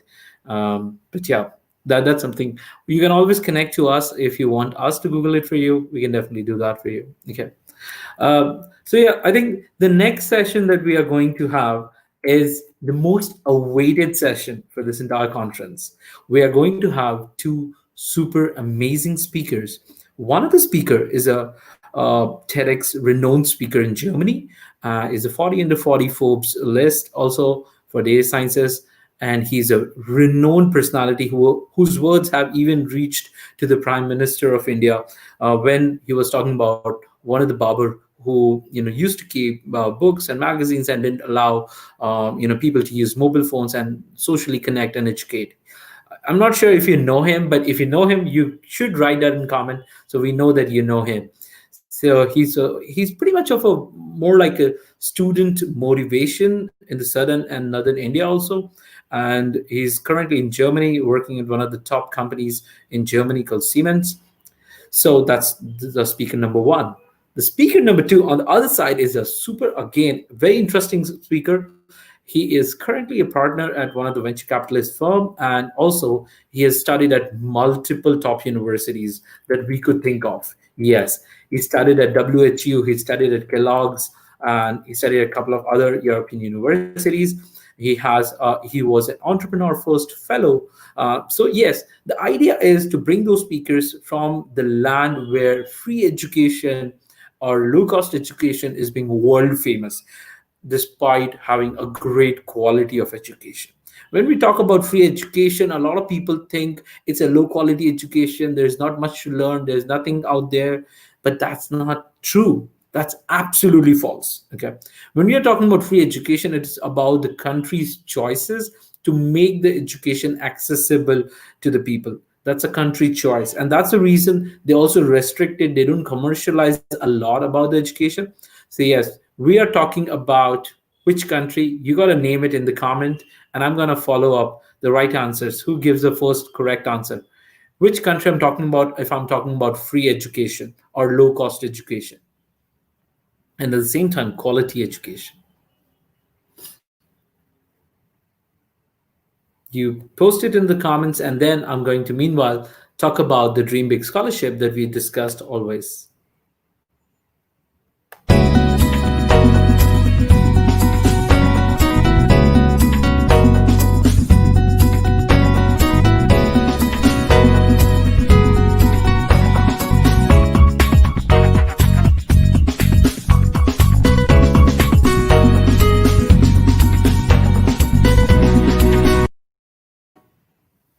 Yes, so I'm seeing 6 comments already. Germany, Ireland, Germany, Canada. Aditi, you're the first person. You're correct. It's Germany. Thanks to you. Ireland is not a free education, my friend. Canada is a low cost budget education, but again, not free education. Apart from Germany, could you think of, now let's level it up, guys. Could you think of, apart from Germany, what are the other countries that also gives free or low cost but top quality education apart from Germany? Now Germany has been answered. What are the other countries? And we might have a speaker for you in the next session from that country also. Let me ask you. Please comment, apart from Germany, what are the other countries that you know or think about offers free or low cost education? Or I'm waiting to see in the comment who's the first correct answer. So till date, Aditi, Azhar, Nikhil, Prasad, and Arvind and Sudhakar has given the right answer about Germany. But let's see, apart from Germany, which is the free education. And meanwhile, I'm going to stream you the trailer of the Mentor Conference. And in that, we do have both of the speakers who are going to be joining in the next 4 to 5 minutes. And one speaker is already joined on the backstage. Let me share with you the trailer of the conference.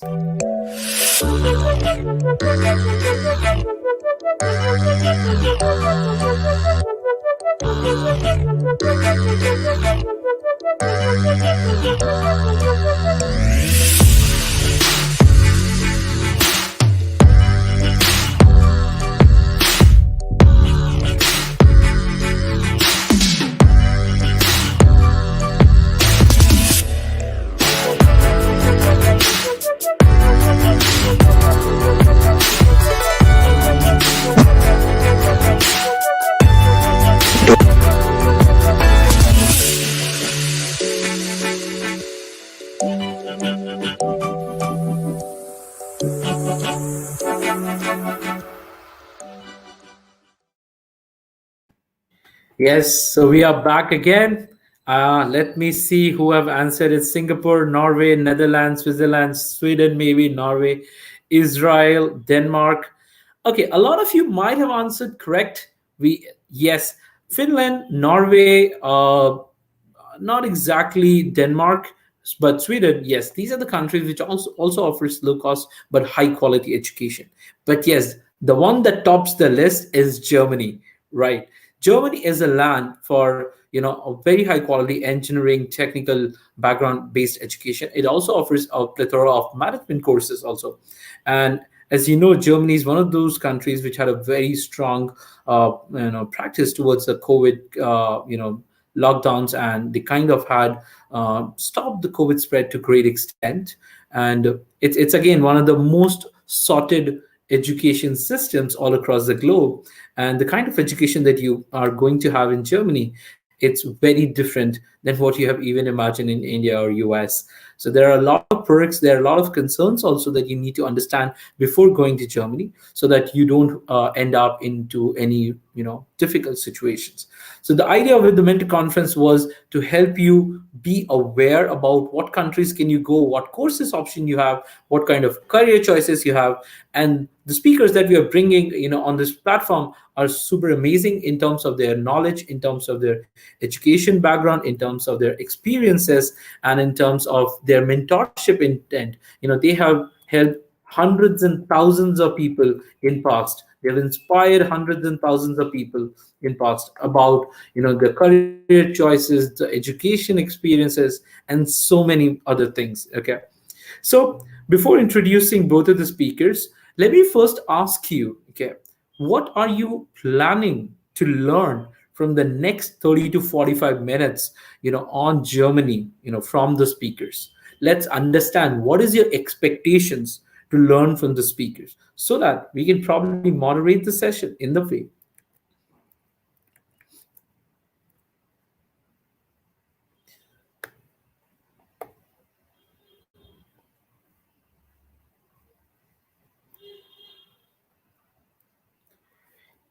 Yep. Do comment. Do comment. I'm going to see. I'm already seeing on the chat who are commenting. Sudhakar is there. Prasad is there. Azhar is there. Madhur is there. Yep. I'm seeing you guys. Do share what you want to learn from Germany and the German education systems and anything that has to deal with Germany and data sciences or startups. Because, okay, culture. Nikhil wants to learn about culture. Fantastic.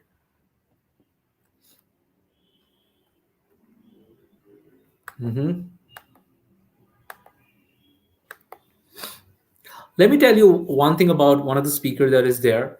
Is he's graduated from he did his BTech from Anna University, and he also did his masters from TU Munich, and then he was a strategic advisor. He has gone through a lot of top companies, Volkswagen, Telefonica Germany, and currently I think he's working at Siemens also, and he's been a renowned speaker. Okay. Yes, you gotta guess the name of the speaker for sure in the comments. I'm going to see who knows our dear speaker.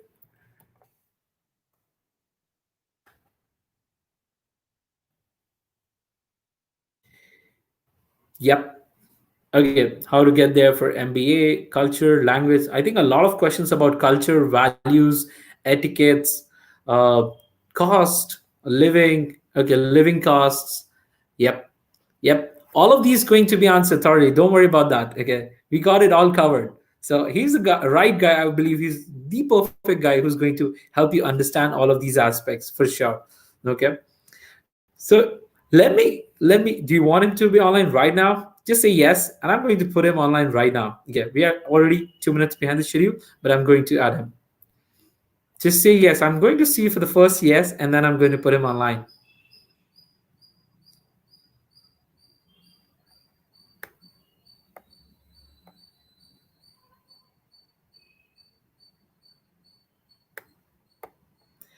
Oh, yep. You all have guessed it absolutely correct. Yes, I'm talking about Mr. Vijay Praveen and Mr. Vamshi. Yes, Vamshi is still trying to join the call. But meanwhile, let me add you to your dear speaker, Vijay. Hi, Vijay. How are you? Hello, hello, Nikhil. How are you? All good, yeah. So, where are you currently and what are you currently doing? How the times are? Yeah, times are good. I'm currently living in Munich, Munich, Germany. So I'm speaking from Munich, and it's been a chill day. It's around 5 degrees, I guess, in the morning. So for us, it's 9 a.m. 9 a.m. in the morning. So yeah, I Nice. mean, I'm excited to speak to all of the students here, and that's why I said yes. I mean, why not? I mean, even if at 9, why not? There are a lot of students with interesting questions, so I can help them out. Absolutely. Absolutely. So, yep. Before Wangchi joins, let's understand a little bit because a lot of people has this question about culture. Okay, so Hmm. let's understand a little bit more about the culture thing because I believe you come from Southern India, which is also culturally very strong as Yeah. states are concerned. And then you went Hmm. to Germany, which is also a culturally very strong nation, right? Yes, So, yes. how was your experience on the culture front? Yeah, the culture is completely different from what we do follow in India, but it is not completely Western, from what I know. So they are not completely Western in the sense uh, they do go out for parties, they make all the fun. So here in Germany, there are also some cities where you can completely have out and out fun for 24 bar 7. So let's say Berlin is one of the party cities where you get to meet a lot of international people, but Munich is more suited to families, so it's more calm and composed. And of course, Munich Bavarians, they also party hard. I mean, you might have heard about Oktoberfest that happens every year. So that happens right next to where I live. I mean, it's just 5 kilometers from here. So they do have a crazy fest every year in the name of Oktoberfest. But unfortunately, because of this pandemic, it got cancelled this year. But culturally, these typically Germans are, let's say, more introverts. I mean, they don't mingle like us, like Indians. So for that, I would suggest or I would recommend students to pick up some German skills. So if they do that, then it becomes a lot easier. And of course, uh, Germans tend to, of course, gel with people who speak the same language. At least, I mean, you shouldn't have to be fluent, but maybe some sentences like hi, hello, and a little wish. Yes, of course, Rajat. Football is crazy here. I'm still remembering the 7-0 defeat of Brazil in the semifinals that Germany had. I mean, I was in Germany at that time, and people were crazy. So within the first 15 minutes, Germany scored 3 or 4 goals, and people were going crazy. And I still remember that people gave away a lot of free giveaways the next day because of Germany lifting that World Cup.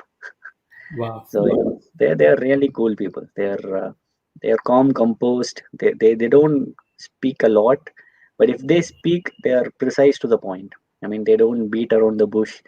They just speak to the point. And if you can interact with them in German a little bit, then they'll be in love with you. Nice. I mean, so I think the cultural barrier that is somewhere there. How did you got adjusted to those cultural barriers? How was your journey around adjusting in Germany? Mhm.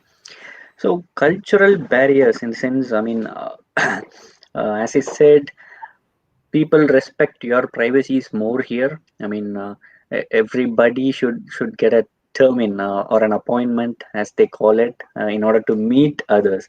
So that is something that was uh, weird at the beginning, because in India we used to just go out for a dinner or a party. We just used to call friends and we just go and meet them, but that's not the case here. So for everything there is a clear guidelines, and right from administrative purposes or be it personal cases, everything has to be put on a calendar. So Germans are known for their precision and calendars. Yes, that is one thing. And coming from India, of course, apart from culture, I would say the climate is completely out and out changeover, especially for guys coming from South India like me. Living in 5 degrees for, let's say, 3 to 4 months continuously is a it's a tall task. But I enjoy it. I mean, when once you see the snow, right, it becomes so bright. I mean, the white color adds a lot to your ambience. So that is one thing. And as I said, they live in a closed circle, so they don't like in India, they don't go out in bunches. So even if there is a meeting, there'll be like 5 guys or 10, max 8 guys will be doing that party and not more, which is something that Indians are still get adjusted to. But otherwise, um, going out and having a boyfriend or a girlfriend, and let's say uh, studying, I mean, education pattern is also completely different. So that is also something that Indians have to be adjusted. Interesting. So I think let's come more about your current previous background. Where Yeah. did you come from in India? What college did you study? What course did you Mhm. study? And Yeah. then what made you to go for Germany? Mhm. So as you said, I did my bachelor's in electrical engineering from one of the affiliated colleges of Anna University, and I moved to Germany in 2013. So it's almost 7 or 8 years now, and yeah, I moved to Germany mainly because of 2 or 3 reasons. One is traveling. So I love traveling a lot. So the advantage, the biggest advantage of living in Germany is you get to travel a lot. So you can go to places, you can go to a lot of other countries. So for instance, I have visited more than 20 countries presently. That is one thing. And also the other thing is I um, wanted to, I mean, not take a lot of burden in terms of education. So I don't want a big loan on my shoulders when I pass out. So almost education is free here in Germany. That is another reason. And of course, Germany is more economically stable when you compare it with other countries in Europe, particularly. So yeah, these are the three options. Interesting. So, I think we definitely want to know more about the college that you went, Mhm. on that note. And, what was the more, I would say, preparation strategy when you planned, okay, Germany is definitely going to be there. And if I have to go to Germany, where public universities are having a lot of popularity, was your, planning around that? Yeah, so I graduated from Technical University of Munich. So TUM is one of the top ranked universities here in Germany. So in order to prepare, I had to give my GRE score. So GRE was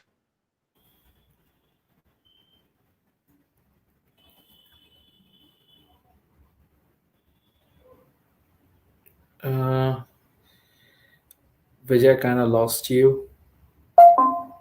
Hello.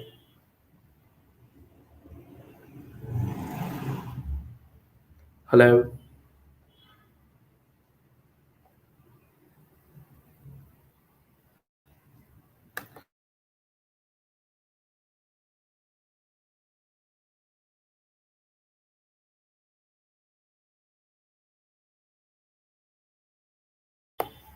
Hello.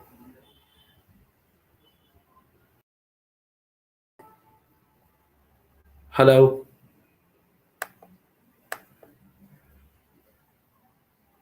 Uh, Yep, guys, I think there was some technical glitch because of which Vijay had to drop out, but he's going to join very soon. Meanwhile, I see a lot of questions about career prospects in Germany, social science courses, masters in international relations by Deepal has been asked.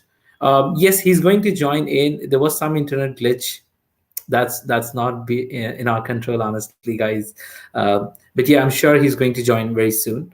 Um, Yep. Thank you. Thank you, guys. Just stay tuned. Do not drop out because this is going to be the most exciting and engaging session for the entire conference. We are going to have more real conversations, exact strategies, how to get into a public university. Let me tell you, getting into public university is very important. But yes, I think Vijay is back, so let me add him. Hi, yeah, Vijay. yeah.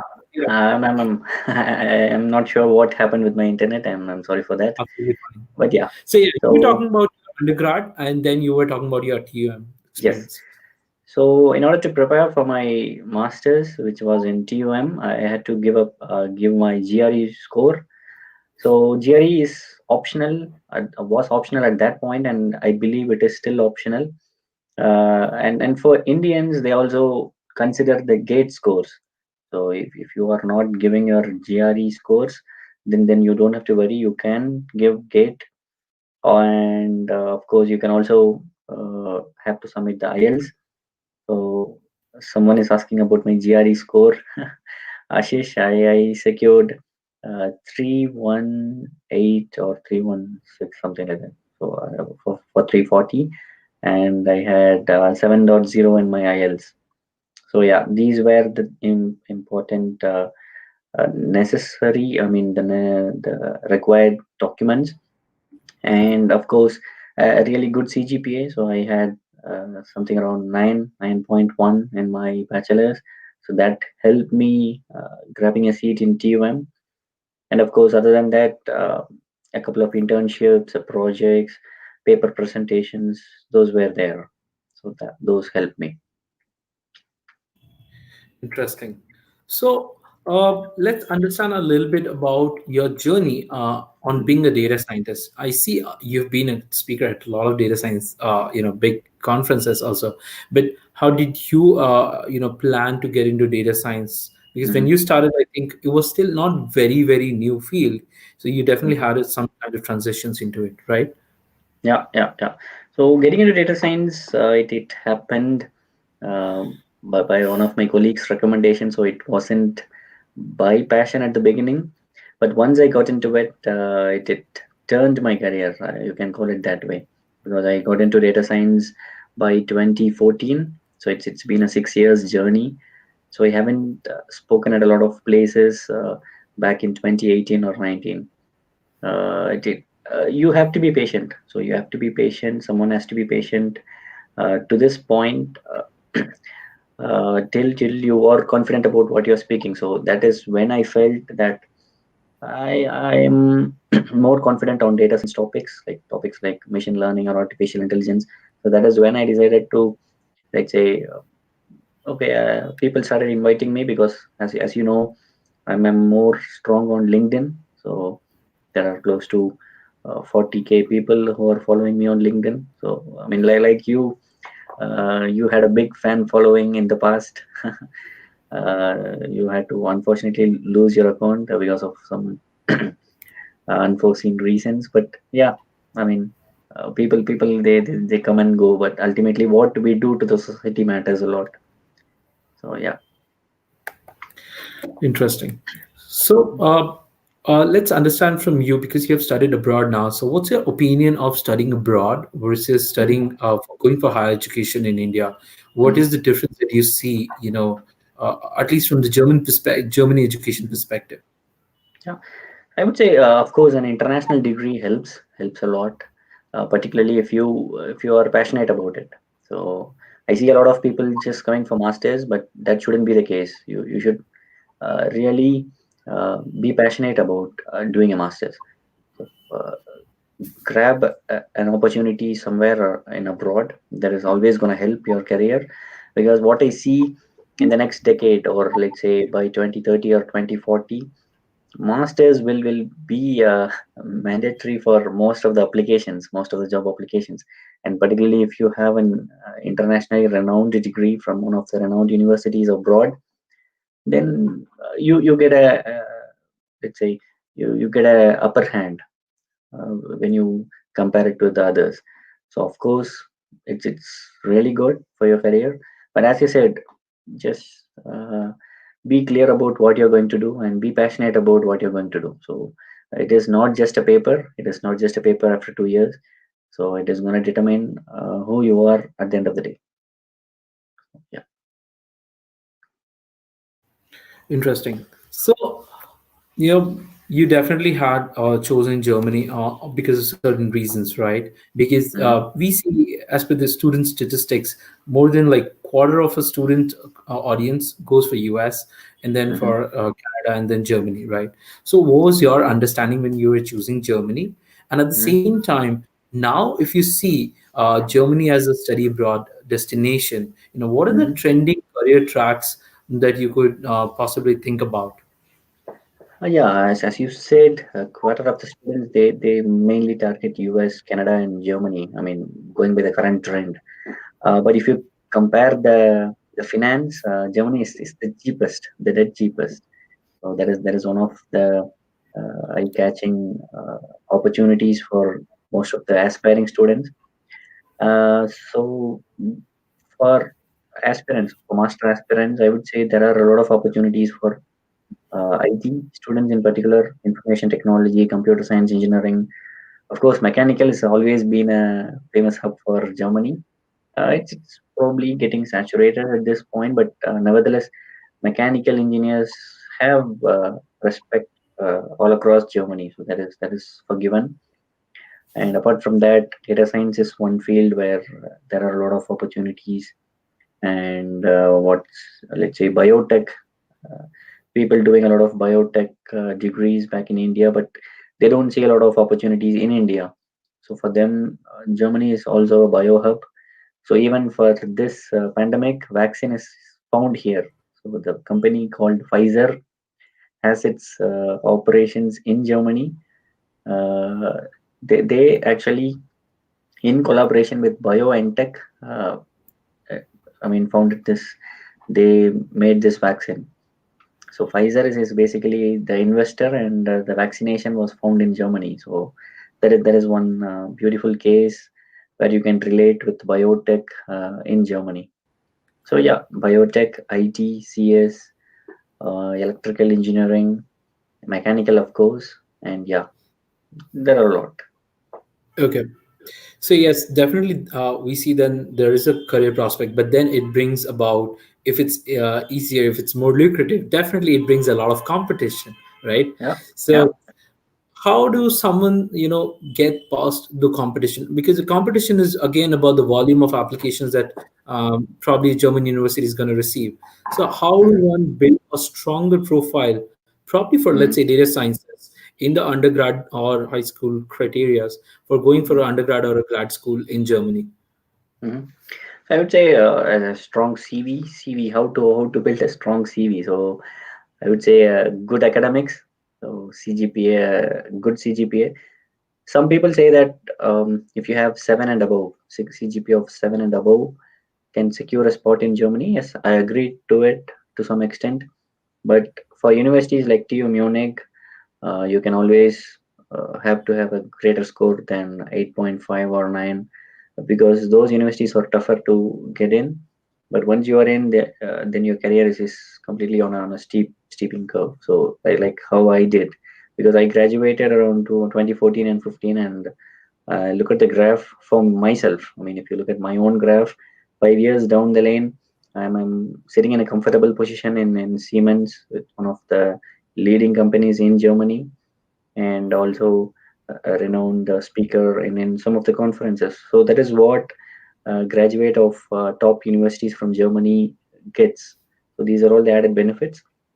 And yeah, good LinkedIn profile is a must, because people started going digital nowadays. So you have to be visible for the outside world. And if you are into coding, you can have a GitHub repository.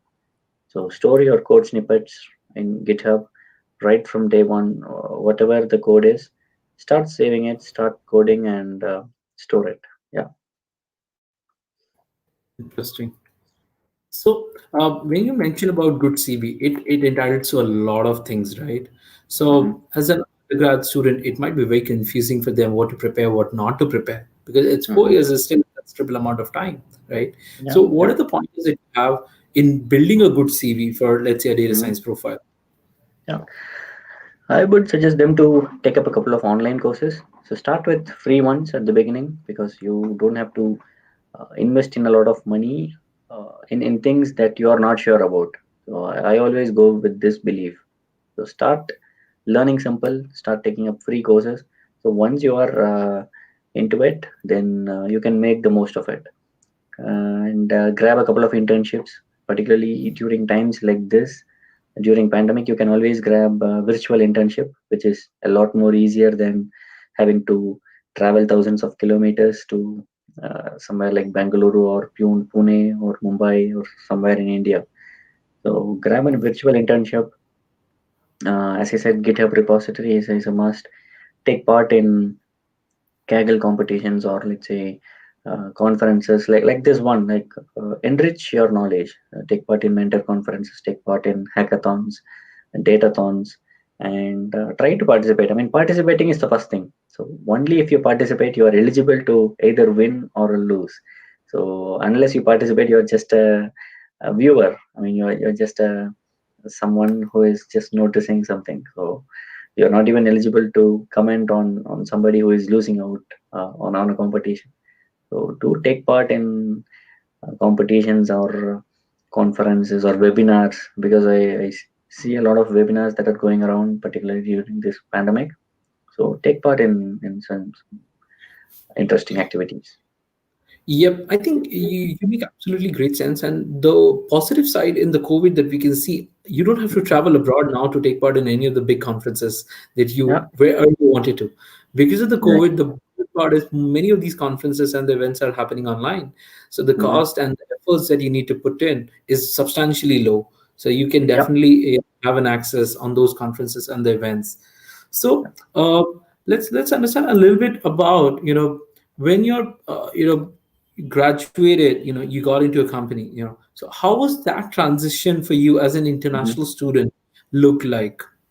Yeah. So getting into the first job is always tricky. So for me, it happened in a smoother way. So I would say I got into a working student. So this is what an additional benefit of studying in Germany. You can earn as an engineer, part-time engineer, while studying your masters. So that is one added advantage.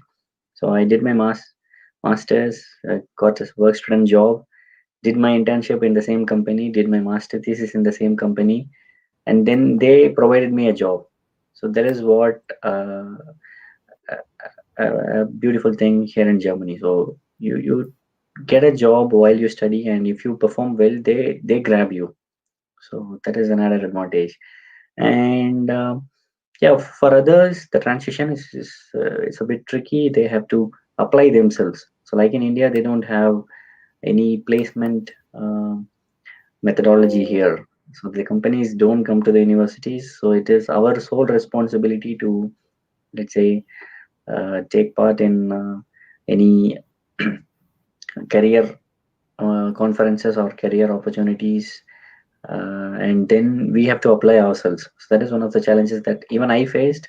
Even though I got a job internally, I had to actively look out for jobs. So just to be safe, I was looking out for jobs.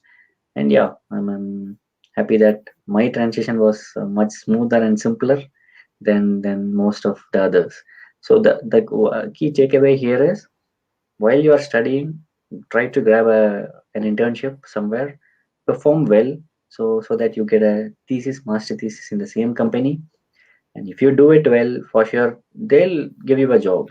So they don't have to search outside someone where they have to start from zero.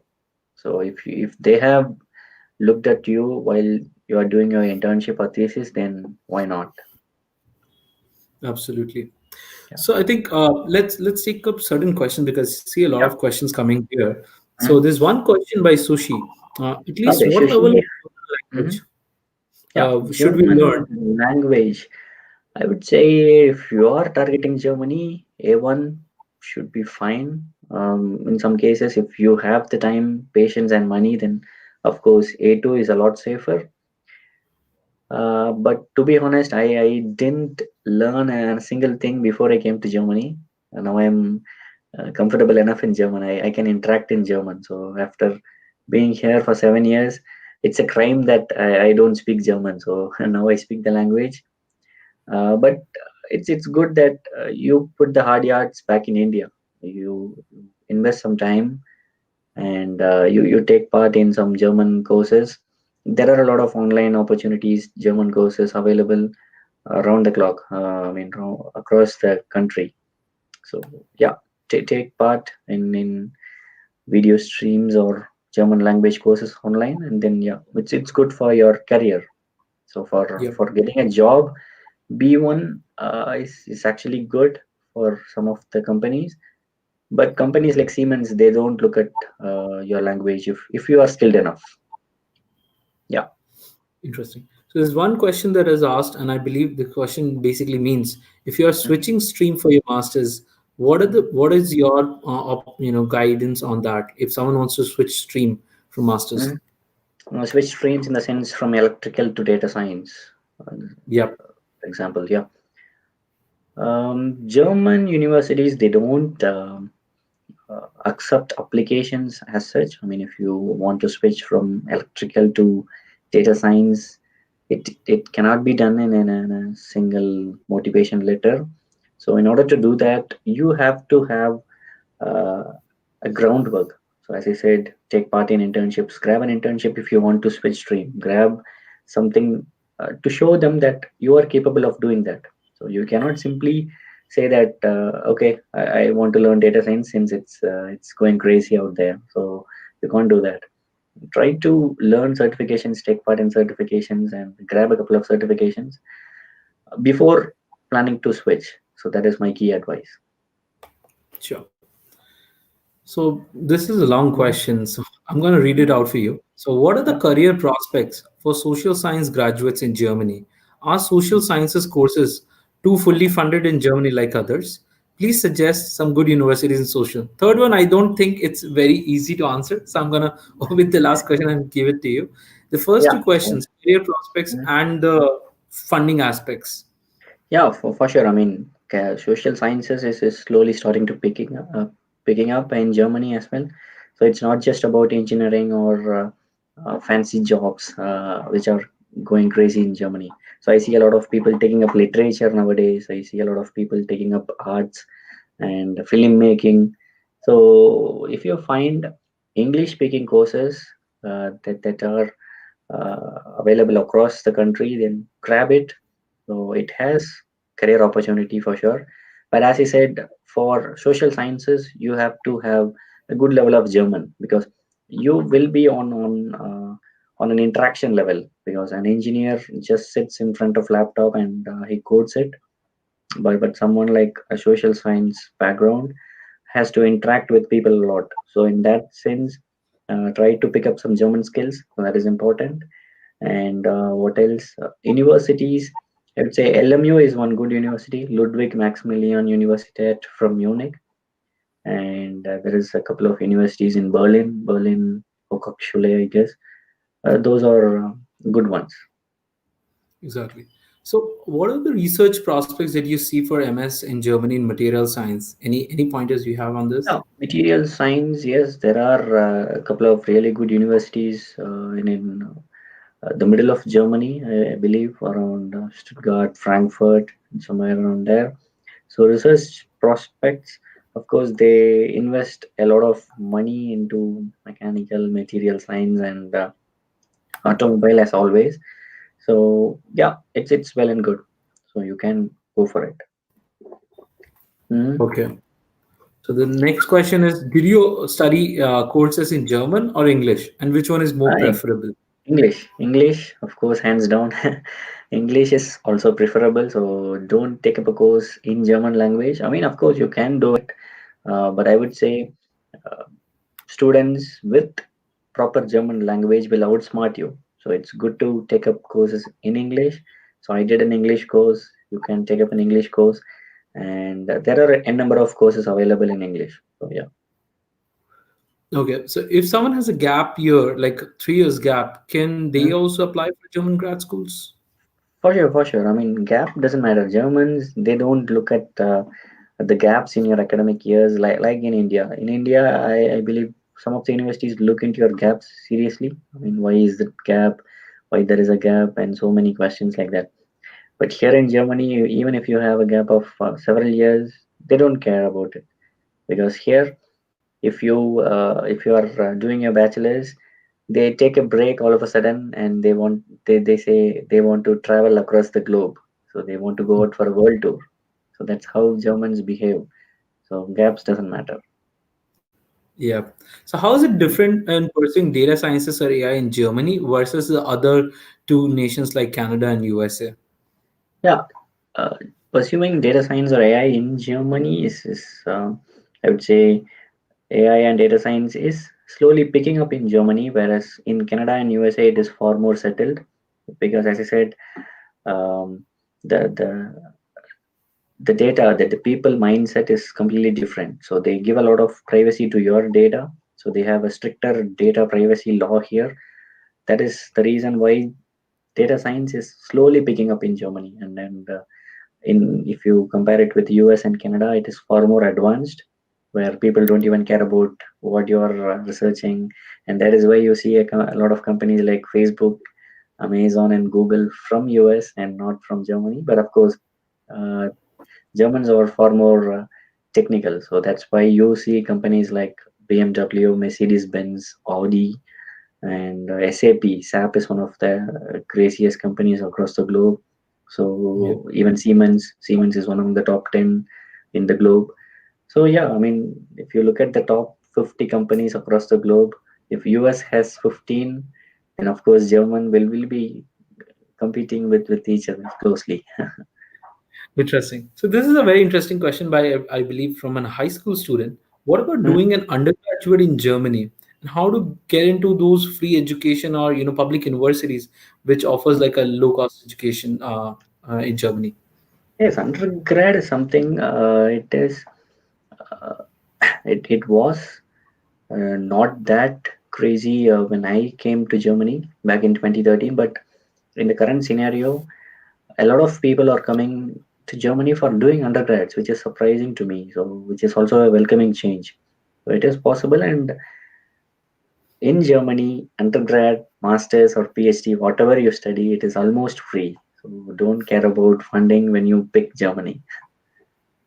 Absolutely. So, talking about the funding part, the living expenses, can you show, throw some light on the living expenses? How does the living expenses looks like, and what kind of part-time opportunities or the pay scale students can look for, to uh, compensate on that? Yeah. All right. Just a second. Just a second.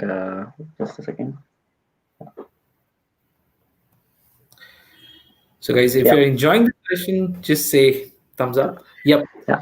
So, But yeah, again, yeah. Regarding funding opportunities, I mean, the living expenses, if you want to survive in Germany for 2 years, I would say it's good to have 10 to 12 lakhs on an average from an Indian perspective. It can go up to 15 lakhs provided you do a lot of fun and parties. But yeah, if you are a guy who lives in a shell, then I would say 10 to 12 lakhs for 2 years is enough for masters. wow, And if you get a job, then that money is on top of it. So it saves around 6 lakhs or 7 lakhs of your masters. So ultimately, if you get a job, if you come to Germany, then all you have to do is 4 or 5 lakhs for your masters. interesting. So, what options do we have in terms of MS in data sciences for students who pursue the bachelor's in not a very related course? I think we're gonna skip this question because you already answered that you Yeah. need to build a profile and do probably Yes, some internships exactly. You on need that. to, even if you are from ceramic, even if you are from textile, fashion, whatever it is, you don't have to worry about it. All you have to do is, if you believe that you're going to switch to data science, invest something onto it. So you just can't apply for data science with a textile paper, with the textile undergrad paper in your hand. So invest some time, do some internships, do some online courses, build your profile, start coding. If Python is the requirement for data science, then learn Python, eat Python, sleep Python. Then you can for sure apply for masters. Absolutely. So, someone has a concern about discrimination that Indian students may face in Germany. What are your opinions on that, and Yeah. how someone is it true or not? Like, It has happened in the past. I mean, if you, Germany has two distinctive parts. I call it West and South. So the west of Germany is more the typical what do you call it? Typical Nazi mentality. So there you can find less number of companies. I mean, there aren't so many companies. So if you look at the south, there are more industrial clusters. Like I live in south, for instance, BMW headquarters is just 5-10 kilometers from my home. Siemens is here. Uh, Audi is 70-80 kilometers from here. Mercedes Benz, and a lot of companies have their clusters in south. So the south is more developed, and here there aren't any discrimination. But if you take up some courses somewhere in the west, then you could face it. But ultimately, I mean, it happens everywhere. Come on, even in India, we bully people from countries that are I mean, lower than us. I mean, imagine a Bangladeshi or someone from Africa breathing easy in India. It is not at all possible throughout the year. So of course, uh, people tend to bully them sometimes. So it happens. It happens everywhere, not just in Germany. It happens in US. It happens in Canada. There was a serious case in Australia a couple of years back. So it happens everywhere. So you don't have to worry about it. Absolutely. So it's a very common question by a lot of students who don't get early guidance and kind of don't get a good grade. So someone with a lower grade, can they study in Germany further, or is it like a shut case for Yes. them? As I said, if you have 6.5 and above, you are eligible for a degree in Germany. But yeah, the margin of error is very. I mean, the number of opportunities if you have 6.5 is very less. But yeah, with 6.5 you can, but below 6.5, I mean, I would say no chances. But yeah, if you have 6.5 and above, for sure you can grab a opportunity. Yeah. So someone has asked, could we permanently settle in Germany after masters? Yeah, for sure. I mean, why not? I haven't thought about settling down here myself, but I've had my PR, permanent residence, recently. So yeah, Wow. you can do that. So one important question that I see is DART the only gateway for students to do research about colleges? Not really. I mean, the audit is one way to do it. You can also look at tu9.de. It is Technical University 9.de. There is one thing, and what else? There are a number of opportunities for students, so you can browse around. Mhm. Okay. So the last question of the session is: you mentioned job. While you're a student, you can throw some light. How can we get the same? Just like applying through university with IELTS or GRE score. You have to submit your first semester grades. That is important. So, I mean, they don't seriously look into grades, but for sure they'll see in what way you want to traverse. So, which courses are you taking, and your, of course, your IELTS score can come in handy. Your GRE scores, whatnot, your let's say your internship activities, your project activities from the undergrads. So those are gonna be vital. Interesting. Yeah. So yeah, I think okay. The okay, I think this is it. So we're gonna stop taking questions because I think a lot of questions have already been answered previously Okay. in the session. If you Sure. missed, if you have any questions, probably write to us. We might do in future one more session with Vijay, and it's been Yeah. super amazing in terms of the mentor. And do follow Vijay Praveen Maharajan on LinkedIn. He's been super active. Even on Instagram, I'm seeing he's getting active slowly. You can always Yeah. follow him Yeah. on Yeah. I mean, a lot of people ask about uh, making videos on YouTube, but seriously, I don't have the time to do it. I mean, to do a professional YouTube channel. But yeah, if I have time, I'll post some videos once in a while. So people here, you can also follow me on YouTube as well on the same name, Vijay Praveen Maharajan. But I mean, if you ask me whether there'll be a flurry of videos, definitely not, because that's not my passion and that's not my job. But yeah, I'll try to help out people. So try to reach out to me over any platform, and yeah. Sure. Thanks, Vijay. Thanks a lot for coming to this session and making students aware about Germany. I believe a lot of students are now motivated and probably might have a second thought about other countries compared to Germany. Thanks a Yeah. lot, Vijay, for the session. Thanks a lot. Yeah, it was always a pleasure to talk to you. And big credits and thanks to the whole ForeignAdmits team. I mean, the team behind the technical team, the right from creating the posters and the follow up. So it was amazing. Thanks a lot. Thanks a lot. So, guys, we are now to the middle end of the session. Now, you know about US. You have been always aware about Canada today. We also talked about UK last day, Australia, New Zealand. We also talked about GRE preparations, right? So, any good university that you want to go into, one of the basic fundamental that you always need to have is your tests.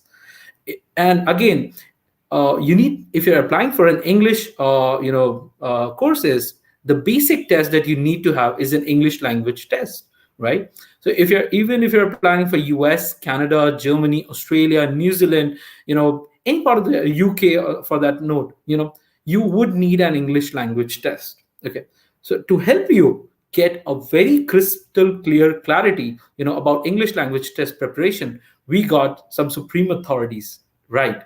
So we got the creators of the English language test called TOEFL.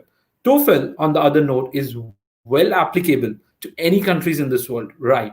It is often misunderstood that TOEFL has certain reservations, but let me break this myth right here among 350 plus audience. TOEFL is well applicable to any country or any top university that you want to apply, and it's equally valid. And it has, much more preference in US and UK and many other countries, in the world. So you can freely give TOEFL, and currently I think TOEFL is also available online. So, but before introducing you to more about TOEFL, why not I introduce you to the speaker today who is going to help you understand how to give an English language test, when to give an English language test, what are the benefits that you can have from an English language test in your careers, and then certain tips and tricks. And most importantly, I know you guys are students, we have bunch of giveaways from the TOEFL team itself. We have like hundreds of vouchers, and one lucky winner is going to get a full TOEFL test voucher for sure. So post in your questions. The one who is posting good amount of questions and good questions is going to get, he or she is going to get a full TOEFL test voucher. So let's hear it. So today's speaker is in the head of ADS TOEFL, and I've been knowing him from a while, and these guys have been doing amazing amount of work to help you guys learn more about TOEFL. Okay, and ForeignAdmits is gladly presenting its partner with ADS TOEFL. Hi, Siddharth. Hey there. Good afternoon, everyone. Thanks for joining in on the call. Hi, Nikhil. Good to meet up. How are you? Doing well, thanks. It seems it's a busy day for all students where they're getting to learn a lot as such, and I hope to get to hear more about the TOEFL test as well. I'd be happy to talk to them about it. Absolutely, absolutely. So, something that a lot of students, we start from the very basic myth, with a lot of students don't understand, what is the importance of an English language test, and Sure. is TOEFL also equally valid? I have said it, but again, it has to come from the people who have the authority, right? So, is Sure. TOEFL also equally valid in countries? What are the countries that the TOEFL has validity of their tests? Absolutely. Well, the TOEFL is accepted by almost 11,000 plus institutions across the world, and it's a general myth among Indian students, because that the test was made in Princeton, US, and developers of the test were predominantly US universities who started off this way back in 1964. That it is a test applicable for the US. Well, it's not the case. That is the country where we have our widest acceptance, and most US universities certainly do have a preference for TOEFL over other English language tests. While that is the case, the TOEFL test is also accepted by 100% of universities in UK, including the Russell Group universities. It's also accepted by 100% of universities across Australia and New Zealand as well, including the immigration authorities. And in fact, even in Canada, you would be surprised to know that the TOEFL is in fact the most popular English language test for which universities get scores. And the overall scores that Canadian universities gets is actually more than IELTS and other English language tests combined. And we are certainly recognized and accepted by 100% of Canadian universities for student visas, even through the non-SDS platform. So the TOEFL acceptance is certainly worldwide, and it's probably leading in terms of English language tests. Not just that, I think it certainly does give students a lot more confidence when I would probably help them understand the new enhancements that we've made to the test. Sure, absolutely. So what I'll do now, I'll let you lead the session about TOEFL, and then we're gonna take up the question answers in the last 10 minutes. Sure, why not? I'd be happy to do that as well. I already see that there are questions coming out here, so please continue, sharing your questions, and as and when, we'd be able to come towards the end of the session, I'd be happy to address all of these questions for you as well. So thank you, everyone. Let me just check if I can share my screen out here. Are you able to view the screen? Yep. Perfect. Is this clear, or are you able to see the application window? I can see, but I think you have shared the screen on the main frame. You haven't shared the screen, which is a presenter screen. So probably you need to present it and then share the presenter screen. Oh, okay. Let me just check.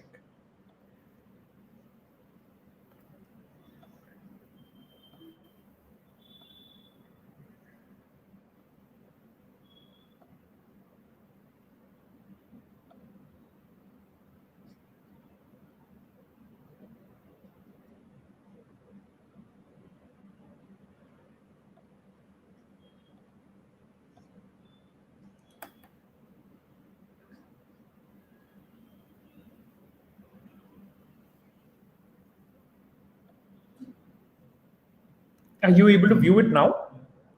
So that Not yet. it is showing the main screen. I think you first present it, or probably share the desktop, and then you can probably share the entire thing. Let me just check that.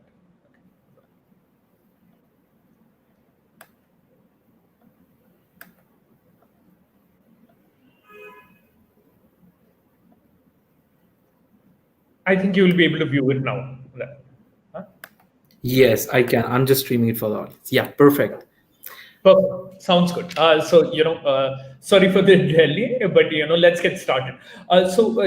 Thanks everyone for joining in on this session. As Nikhil told, that English language proficiency is very imperative to success at universities, so that students can feel very confident that they have the skills which are required to be successful when it comes to a rigor of English, which is expected of them when they join their respective programs, and that's where TOEFL IBT is your best option. So it provides convenient testing options and is accepted across the world. Over the day, what we'd like to cover, in this workshop will be a quick overview of the TOEFL IBT test, the new enhancements that we've made in the test, and also looking at every section in the TOEFL IBT test. I will have some detailed tips for each and every section of the TOEFL IBT test. Even if I may not be able to cover all of them, you will get this presentation, shared with by the ForeignAdmits team to you, so that you can read through at your leisure as well. You will get to see a few take-home activities that I've listed. So I would encourage every one of you to try them out, and we'll keep the quiz towards the end. You can answer the questions. Those who get all questions right, the team at ForeignAdmits will probably help them with a full TOEFL test voucher. The TOEFL IB test, to begin with, is actually for use for universities, to understand your English language skills and abilities if you are looking to enter into an university where English has not been your native language. And that is the reason why most Indian students, prefer to give the TOEFL IBT test. And who accepts it? So it's been accepted over 11,000 institutions in over 150 countries, and organizations as well rely on TOEFL scores, including immigration departments. So you will be able to understand your progress in learning English as you go along once you take up the TOEFL test. The TOEFL test, has been in development for over 50 years. The current version, which is called the TOEFL IBT, or the internet-based test, is a version of the test which checks 4 skills in English. And we'll come to what skills are being assessed in the later slides. The TOEFL IBT test will measure reading, listening, speaking, and writing. So it's 100% academic content which is going to be checked, and it does provide for very fair and objective scoring when you give your test, so that you will be able to gauge in terms of how you will be able to use English in an academic setting. And it includes, real-time examples where you have integrated questions being asked during the test, like you would see in a university setting, where you're not just say in a lecture or a classroom, or would be listening into a lecture session, but you would also be listening in and taking notes. Those are the kind of scenarios which we actually replicate in the TOEFL IBT test. For the TOEFL IBT test, recently, we've made quite a few enhancements that will make it easier, exciting to even take up the TOEFL IBT test. We've simplified the registration process. We've included something called the My Best course, which has a section-wide scoring. You will be able to cumulatively take it up and put it into a super score, where through multiple administrations of a TOEFL IBT test, if you've not been able to reach a particular benchmark, you will be able to do so now with the My Best scores, which is put across in every scorecard and score report. It's a much shorter test right now at TOEFL, where we have your test completing within 3 hours. You have tons of free practice tests and materials which are available online on our website. You'll have reduced retest wait time. You have your score reports coming within 6 days, and your reading and listening section scores will be available with you the moment you finish your examination, so that you can determine whether you want to even send those scores to the universities of your choice or not, so that you're able to understand and take the call based on your performance in the TOEFL IBT test. This is the current and the new relook format of the TOEFL IBT test. You have these 4 sections which I spoke about. Your reading section is close to about an hour. Your listening section is anywhere between 41 minutes to under an hour. Then this will be actually followed by a break. And in the break, you would be mandatorily required to take that break. You can go out, have a cup of water, eat something, get back to your seats at a test center, and then undertake the speaking section. We've reduced the speaking section to just about 4 tasks right now, where you will have 1 independent and 3 integrated tasks in less than 20 minutes. And finally, you will have a writing section, which will be scored as well. And this is close to about 50 minutes. When I, in fact, took up my TOEFL IBT test, and I've almost, I think, given it 3 times, in various versions and stages of my life, I think I was able to complete it well within 3 hours. Not just that, I think you will also be able to get a lot of confidence with understanding on how will you apply your English language skills and abilities in an academic setting. And that was clearly reflected, when I actually ended up taking the test. So feel very confident if you're prepared to take up the TOEFL IBT test, because it'll check good skills of English, which are based on real life experiences as well. The overall score that you can look forward to get in a TOEFL IBT test is out of 120. And every section has a score of 30, which is added in and will be scored on 120 together. So that is the scoring of the TOEFL IBT. Given the times of the pandemic, we needed to come out with a solution where students can avoid going to a test center if they feel unsafe or insecure, and they can take up the TOEFL IBT test at home as well. It's available 24 hours a day across 4 days a week, and it is just the same exact test like the TOEFL IBT test.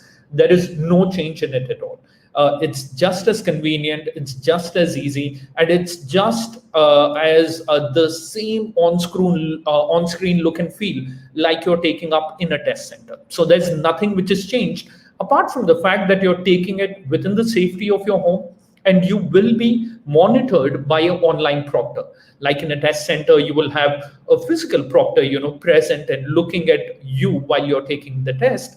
In this case, we've made an online proctor through ProctorU, who will be monitoring your test to ensure security of our testing as well. To go on further, I just want to delve into quick topics for each and every section, beginning with the reading section. Now, the reading section in the TOEFL IBT test measures your ability to understand academic passages in English. So it is the first section. You will just have around 3 to 4 passages which are taken in from academic texts and our college level textbooks or journals, which is academically oriented. And you will then have to answer questions which will be related to the passage. Your passage will be close to about 700 words long. And this will be actually followed by 10 multiple choice questions, which will come in for each and every passage. You'll have close to about an hour, to take up the entire reading section of the test. I'll move to quick tips that you should always keep in mind while to improve your reading skills, and this is certainly going to be helpful for you. So I would advise you to read in English as much and as often as you can. So read texts on a variety of topics. Read texts which are academic and non-academic, and also probably subjects which don't interest you, like newspapers or reading, blog articles. But in this, by doing this, you'd be able to use your knowledge of grammar to understand, different sections in a written text or a passage. So you'd be also able to, carefully look at relationships between independent and dependent clauses. You'll be able to look for words that you don't know of, which is given in the text, and probably look at a dictionary that can probably help you understand that. Your expansion of vocabulary will certainly increase by analyzing, say, different parts of a word, where you're able to see unknown words, such as prefixes, families, suffixes, and get a further understanding and improvement in your reading skills and abilities. I think that will certainly be of help to you. You should look at improving your reading speed whenever you're reading any text or academic content. And the best way to prepare yourself for the TOEFL IBT test is ensure that you're good at time management by pacing yourself. You'll have close to about 18 minutes you can spend for reading every passage, read every answer choice, and read the questions along with the answers. And your questions will actually indicate from where in the passage has that question been asked from. So you will get that easy reference on a computer, so that unlike a paper-based test, you wouldn't have to go and search for it all over again. So it'll just become easier in a computer format. There are a few key take-home activities. Do have a look at them in your time. You can look up our online site to go through these reading activities. If you come to the listening section of the TOEFL IBT test, it basically measures your ability to understand conversations or lectures in English. At some point for listening, there are two types of listening stimuli, which will be actually kept in a TOEFL IBT test. You will have lectures and you will have conversations.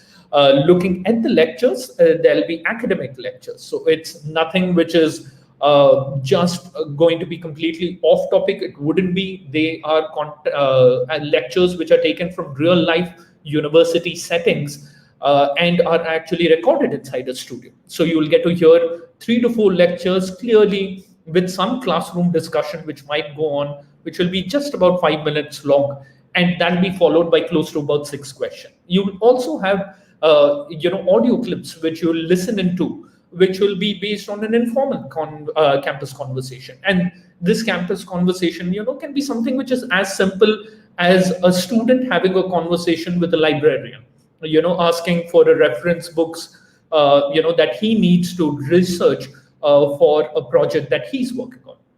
You will get to hear this conversation between a couple of people, and then you will have questions which will follow that. So this will help us, gauge your sense of understanding. If you look at it, what we are looking to assess in your listening skills and abilities is probably your basic comprehension skills and pragmatic understanding, whether you're able to grasp the reasons for any communication, whether you're able to understand the speaker's purpose, motivation, or even the attitude with which he speaks. We will check your understanding on that. And not just that, we'll also look if you're able to connect and synthesize information to draw, information between different pieces of context which is put inside that conversation, so that those connecting questions is something which will help us understand whether you would be able to fit right into an academic setting of English language skills or abilities. These are top tips for helping you improve your listening skills and abilities. Do practice listening to something in English every day.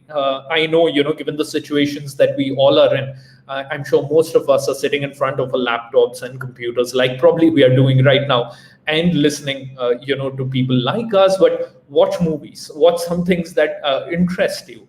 If you're even looking at, listening to podcasts, I think that is a good way to understand, what's being spoken in there. But always prepare and keep a habit of taking notes while you're listening to it, so that you're able to understand, key facts, figures which are actually put in there, and you're also able to understand ideas or details which were discussed during the conversation. And this note-taking ability will help you a lot during your actual test for TOEFL. And these signals, where probably, speakers within a text will be able to kind of summarize the information where they are speaking about, is something which will be tested in the actual test as well.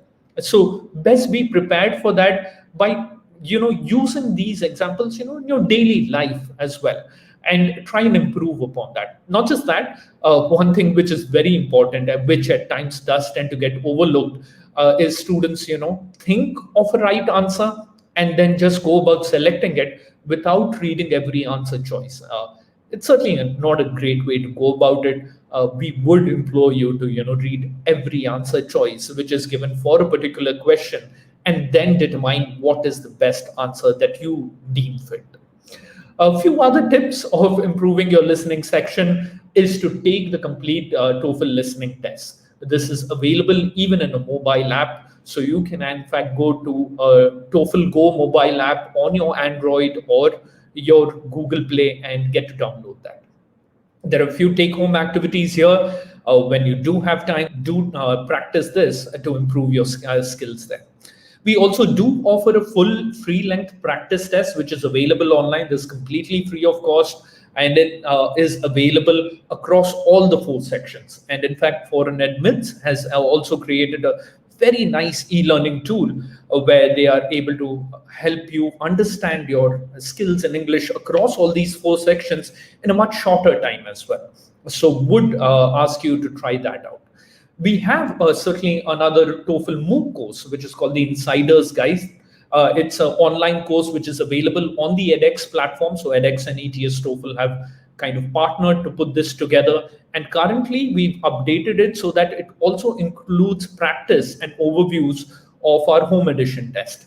Even though it is the same test, we just want you to, be comfortable with the kind of atmosphere which you would want to replicate inside your homes for taking up the TOEFL home edition test. This is the TOEFL Go app that I was earlier referring to. Do check it out on your App Store or Google Play. Try and download it. There are free practice tests available here as well. Do try and do this so that you're able to learn English as you go along preparing for the test. There are a lot of free practice resources apart from this. One of those other interesting things is a TOEFL prep planner. I'll share the link with you, but the team at ForeignAdmits can even send that across to you by email. After the break, of your first 2 modules, you will have the speaking section. In the speaking section, it's rather simple and straightforward.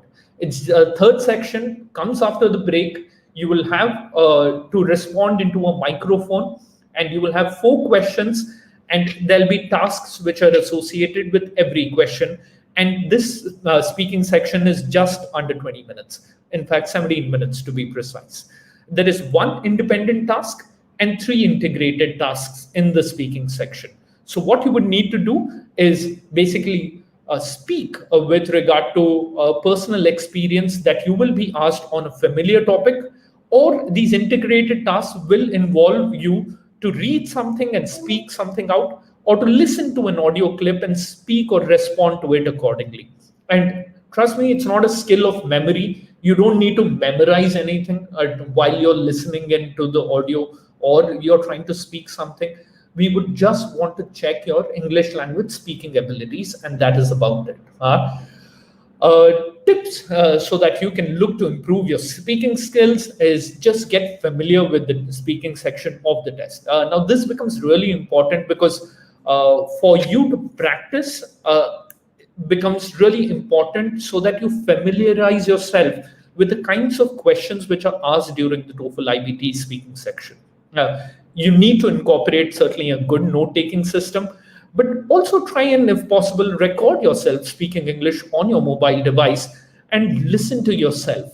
Practice several times over and over again. Listen to the places probably where you think you're making mistakes and try and improve upon that. And also try and concentrate on speaking clearly with good pronunciation. You don't need to speak in too loud into the microphone. The microphones are pretty sensitive. So even if you speak at a very regular pace with a normal tone of voice, they'll be able to pick up your voice very clearly. Uh, there is a very interesting home activity which is also associated with this, where you will also get to understand the speaking rubrics in terms of how we scored the speaking test. Do look at it and take it up when you find time as well.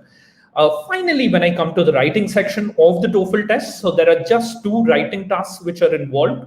One is an integrated writing task where you will basically read a short passage, listen to a short lecture, and then write your response to the writing task. And after this, there will be an independent writing task as well, which is an essay-based task where you will get to share your personal experience, or you will be asked to put your opinion across in response to a writing topic which is going to be given to you. But your responses are going to be recorded on a computer keyboard, so do practice writing on a keyboard wherever possible and as much as possible. I know we all are in a day and age where we are more comfortable with sending text and on a mobile, but try and inculcate good writing speed on the laptop as well, so that you're able to put forward and summarize all your thoughts in the time which is allocated for you. And even in your writing assignment, think of quality, not quantity. There is a minimum word requirement that you will have to meet, but it need not be pages and pages of essay that you will be asked to write into. You don't need to do that. You can be very precise and concise and take enough time so that you're even able to review what you've written and edit it to check if there are any spelling mistakes. This is something that you would need to do. We are certainly getting used to a life where the mobile tends to autocorrect everything that we do. It will not be applicable in your TOEFL test, but would want you to review what you've written before you finally submit your TOEFL IBT test. So I'm through with the end of my presentation. I just wanted to keep it short so that you get covered with all aspects of the TOEFL test. I leave it to opening up to question and answers. But for those of you who are on this session, here's the quiz of the day that I told you about. Try and make note of these questions out here. See if you are able to catch them with regard to my responses, which I shared earlier in my presentation. Make a note of them and drop in an email to the team at ForeignAdmits. And these are the questions which are kept up on screen. So thanks, Nikhil. If you want, I can stop sharing. So guys, take a screenshot of the screen, put on your answers, and I'm going to drop the email address. You might have it, but I'm still going to anyway drop it. You can write to us at hello@ForeignAdmits.com. It's there, shared on your YouTube chat, and just send us the answer by tonight. The first one that is going to send us the correct answer is going to win one full TOEFL test. Yes. Just it, digest it. Yes. But the other ones who are going to answer correct, we are going to have some exciting surprises like a TOEFL discount vouchers. If that sounds interesting to you, do send us all your responses. Do take a screenshot of it for sure. So Siddharth, we have certain questions. Sure. Let me get to them. Okay. What is the validity of TOEFL scores if someone gives TOEFL now? Like how much duration that the TOEFL score is valid? It's valid for 2 years, and this is applicable for any university or immigration body that you will apply to. So if you're taking the test now, from the date that you receive your test score reports, from that date, it's valid for a duration of 2 years. And you can certainly be confident if you haven't been able to meet any score requirement for a particular university, you can take up multiple administrations of the TOEFL IBD test as well, and even those will stand valid. So that would certainly help you with your application process. Yeah. Interesting. So someone wants to pursue masters in UK, and is TOEFL also equally preferable compared to other English tests? Well, yes, absolutely, without a doubt.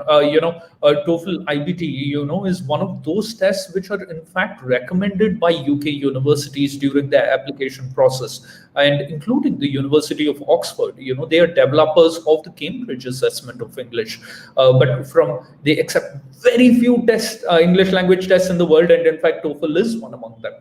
Not just that, we are certainly accepted by 100% of universities in the UK. And at a B1 level, institutions are the ones who determine which English language tests that they want to take up. And certainly, there are a lot of Indian students who are now applying for UK with the TOEFL IBT scores, with the enhancements that we've made. Okay. So is speaking faster in TOEFL speaking test considered to be getting more better marks? Like, I have no idea on this. Like, I spoke like normally, like, I don't know.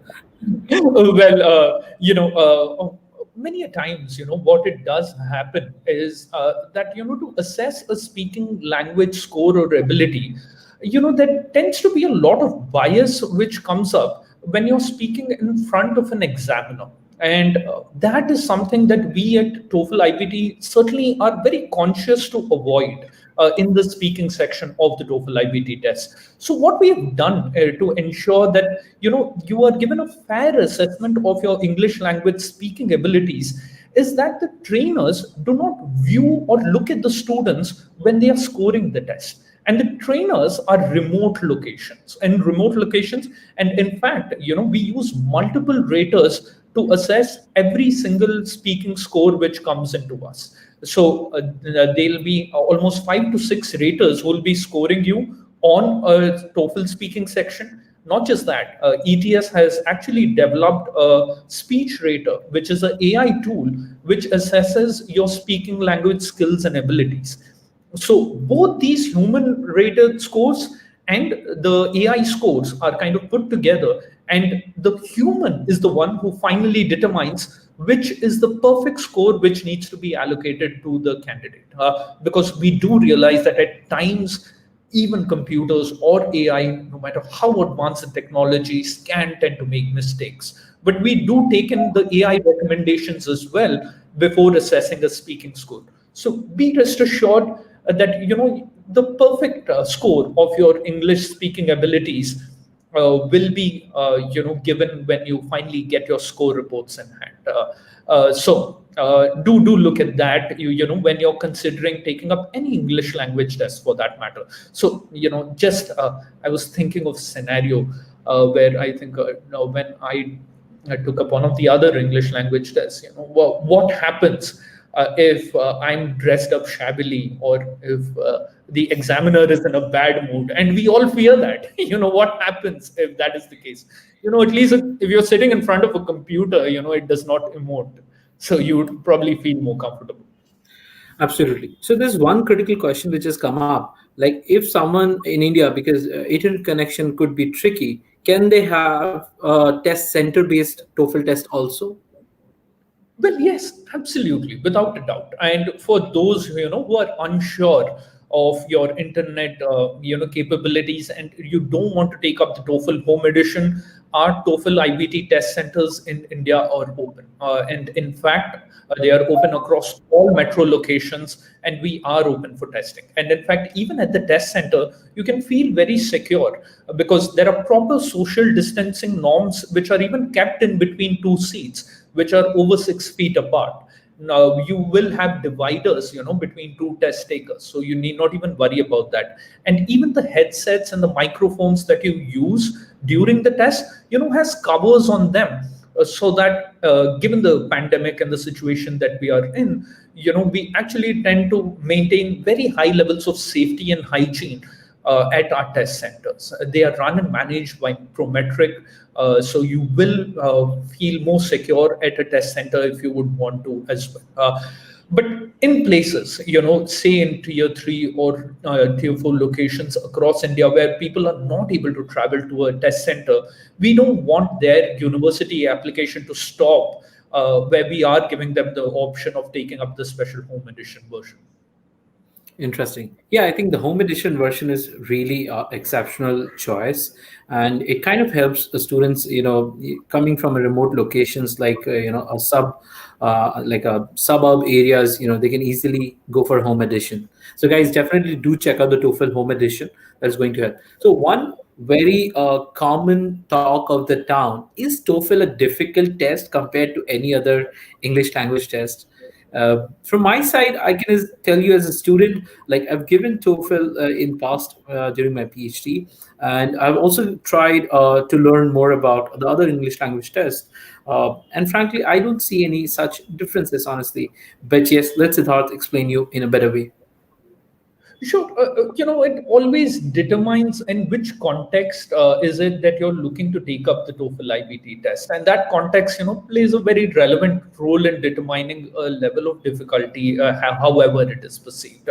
I feel if you're looking to apply to a university in an academic setting, the TOEFL IBT test is the more fair assessment of English language speaking abilities. I think we have been also, ETS, the owners of the both GRE and the TOEFL test, invest a lot in research to develop and understand, every generation's speaking skills, abilities, reading, writing, and listening abilities.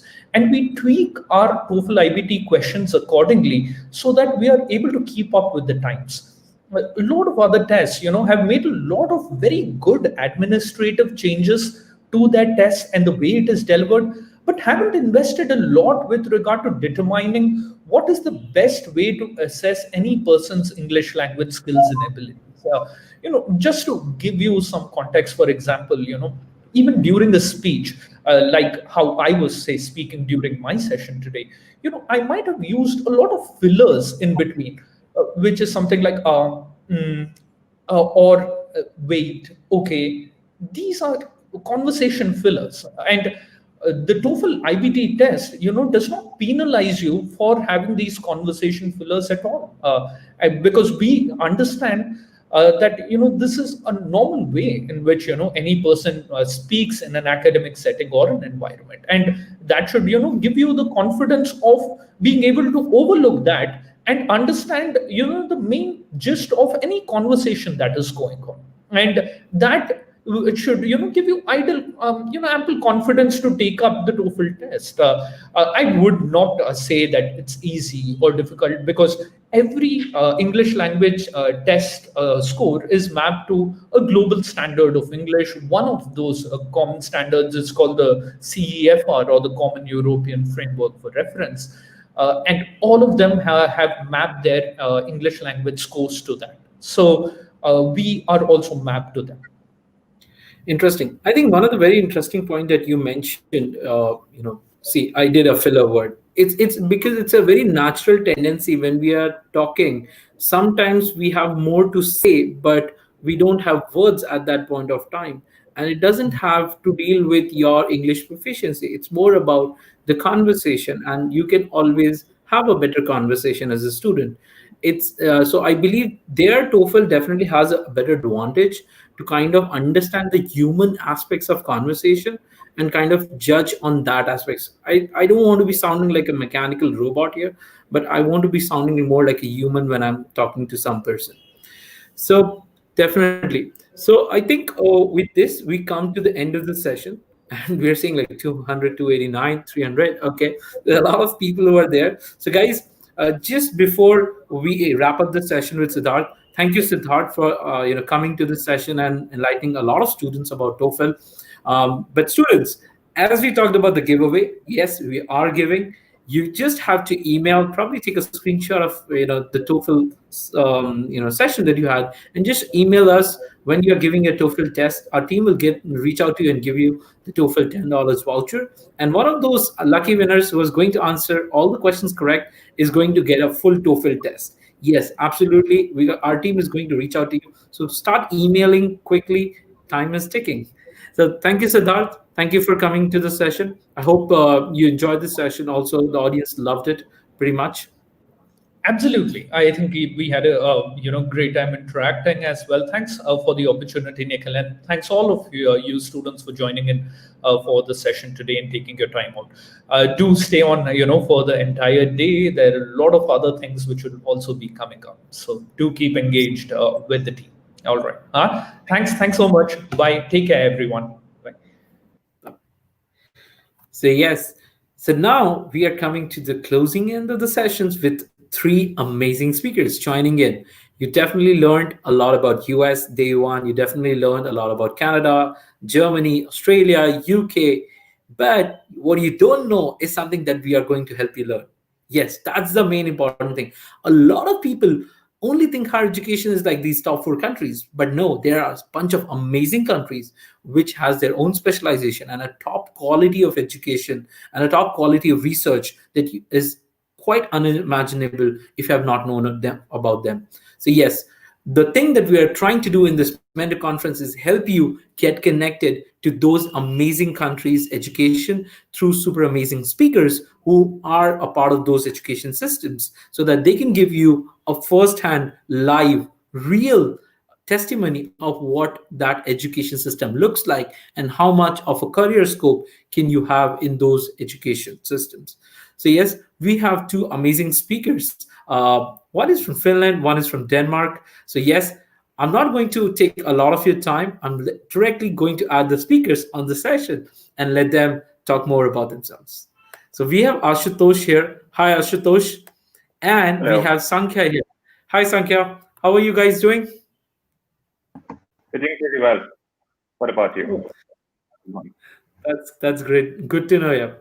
So Ashutosh and Sankhya, as I said, I don't want to give a very formal, typical introduction. I want you guys to narrate your story from your undergrad to the current country that you are studying, or just graduating from. How the journey had been. So give us a 5 minutes or 2 minutes story about that. So I think Ashutosh is gonna go first, and then Sankhya is going to lead. So, hello everyone. Thank you, Nikhil, for having me. And I hope that the conference is going great and the students make the most out of this session that you guys are doing. So, I'm currently based in Finland, and I started my journey from College of Engineering and Technology, Bhubaneswar. It's a government-based engineering college in Odisha, in the city of Bhubaneswar. And I must say that those 4 years of my engineering there was one of the most brilliant times that I ever had, because I got started with an amazing group of friends whose vision and goals were quite aligned. And I think that's one of the major things that you need to take care while you're going to any university or any institution. And right from the second year, third year, we had in mind that let's apply for masters and let's go out and explore the world. And that's one of the things that we stuck to. And we appeared our test, the TOEFL and GI test, right in the towards the end of the third year. And we got the scores and we had shortlisted quite many universities, and we actually prepared a Excel sheet of all the top 2 to 3 universities. That's a standard process that all of us who are in the conference must be familiar with. And we started applying to different universities across Europe. So my focus area was mostly Europe, and I applied in different countries like Finland, Germany, UK, and also Amsterdam, Netherlands, stuff like that. And luckily, I got admits from 2 places, and also one, I got a full tuition fee waiver. So that was one of the deciding factors why I went for Aalto. And the journey so far has been great. I've been already in Finland for about 2.5 years now, and I've started working in one of the companies. It's called CGI Suomi. It's a Canadian-based company, and they have their data science team in Finland. And my team specializes in data science and data engineering platforms and cloud offerings throughout Finland and Nordics. So I'm currently working there, and I'm supposed to graduate in the near future, like maybe 2 to 3 months.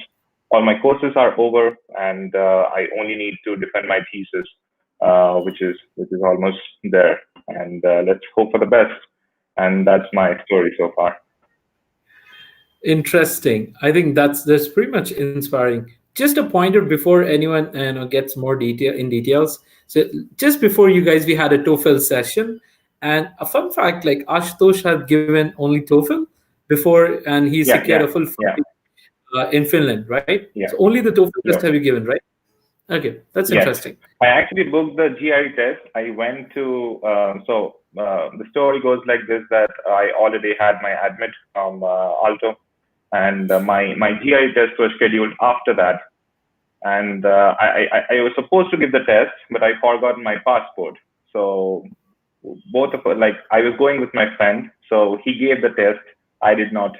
I ended up watching a movie at the same time when the test was going on. So I actually it was really sad that I couldn't appear the test even, but it was fun. Okay, so movie was kind of helpful here, but yes, not advised. So a little bit about a pre-context before Sankhya gives his introduction. He's also an assistant lecturer at DTU, if I'm correct, Sankhya. So Sankhya is going to talk more about the other side of the table. All of us had been in this side of the table, and Sankhya has shifted to the other side of the table. So he's going to talk more about the perspectives that, as a committee or the grad committee or the teacher professors usually see. I'm already nervous when I get to see Sankhya as a lecturer. So yeah, definitely we get to see students a lot of what happens on the other side. And Sankhya, let's start your journey. Yeah, sure. I actually went for both sides of the table, as you mentioned in my journey. I started at IIT Kharagpur during my bachelor's, and I was in a dual degree, so I finished part of my master's, some sort of an MS program back then. But then I moved to do my PhD in Denmark, and it's different than other countries, at least the PhD education, because you do courses the first year, just like a master student does. So you take 1 year of course, and then it becomes very research-based activities. And because of this, you also get paid like a normal employee. So, and I think that's very much the case in education system in Denmark. It's highly research-based. So they also pay you a lot while you do your education. Going ahead, I actually then ended up staying here quite a lot because the country is made in a way where you collaborate with industries and a lot during your normal activities. Unlike, let's say, universities back in India or in other parts of the world, which are more fundamental. So you both get an idea of the academic world, but also of the industrial world, and because of which I stayed back. And just recently, I actually just received my associate professorship qualification. And now I'm involved in student boards and giving courses and all of this stuff, and continuously engaged with bachelor's and master students coming from different parts of the world. And the advantage of being on so-called this side of the table is you also see how universities and study programs like to evaluate students who are applying to our courses or our study programs, and how we expect or have some sort of idea about how they're going to sustain themselves while doing these education programs. It's very useful to know these as well. Interesting. So let's get to the main details from Sankhya first, okay? Because Denmark is really a very interesting country, and it's pretty much famous for sustainability, energy, and a bunch of other allied topics, okay? So what do you think, like, what are the top fields in the Denmark for students who are looking towards Denmark for their higher education? It's exactly in the same lines as you said. So Denmark has a great focus on renewable energy, so all green technologies, so wind farms, solar power, fuel cells, etc. Then it has been a global leader in health tech for a long time. So there's these big companies like Novo Nordisk or Novo Enzymes, which are sort of the inventors of insulin, right? Which is the primary drugs for diabetes and others. So health tech has a major contribution in the Danish industrial framework. And Denmark has been sort of a leader in sustainability and environmental engineering to sort of push the EU in that direction over the years. I don't know if you are aware, last year the UN came up with these Sustainable Development Goals. There are these 17 fields where we want to add this idea of sustainability. So what has happened is all engineering education and all engineering training has been transformed to focus on these 17 goals. So you're at par at the global level. So Danish education has sort of been transformed to meet the demands of the future in sustainability view. Okay. So let's understand a little bit more from you again. What kind of student profile one should build if people are aiming for Denmark, as you definitely mentioned about the segments. But is there any special things that a student has to look for if they are planning for Denmark for their bachelor's or master's? So there is no specific, let's say, activities that you need to join. So because all of these courses on sustainability and study programs sort of build up on basic bachelor level education. So any bachelor level education you get in India, whether it's a BSc from a university or a BTech or a B engineering from a deemed university, should be sufficient to join these master programs. That said, when we actually evaluate profiles, as somebody before has already mentioned, we would also like to see whether you've participated in small internships in companies or participated in certification programs or research projects during your bachelor's, just small projects, 1 or 2 month longs. Because as I mentioned, Denmark likes to have a research-based education. So when you come for a master's, you spend 1.5 years in courses, but that last half year is entirely a project. So it's a research project which you do along with the company. So they want to know that you can actually function in a team and you can function in a project-oriented workflow. Interesting. Another thing is the education here is taught is quite different than what we are used to in India, because here it's based on student-based learning, where you're put together in groups where you have to debate a lot.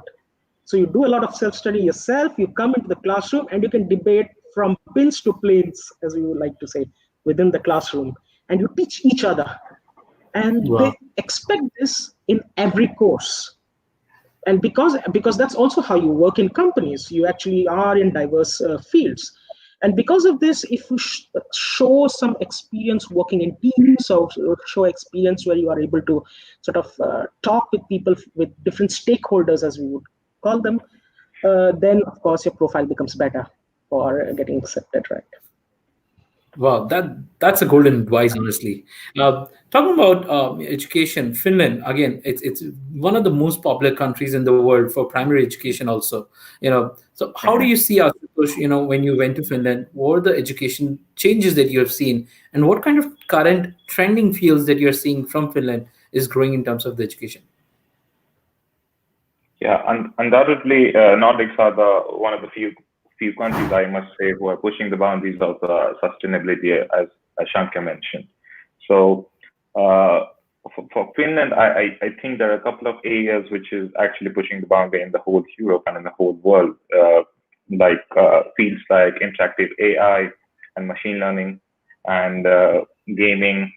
Gaming is a big industry in Helsinki and Finland as well, and healthcare as well as design. One of the things that people normally do not know about Finland is it has one of the best designers in the whole world, and universities are actually quite highly ranked and in design and business as well.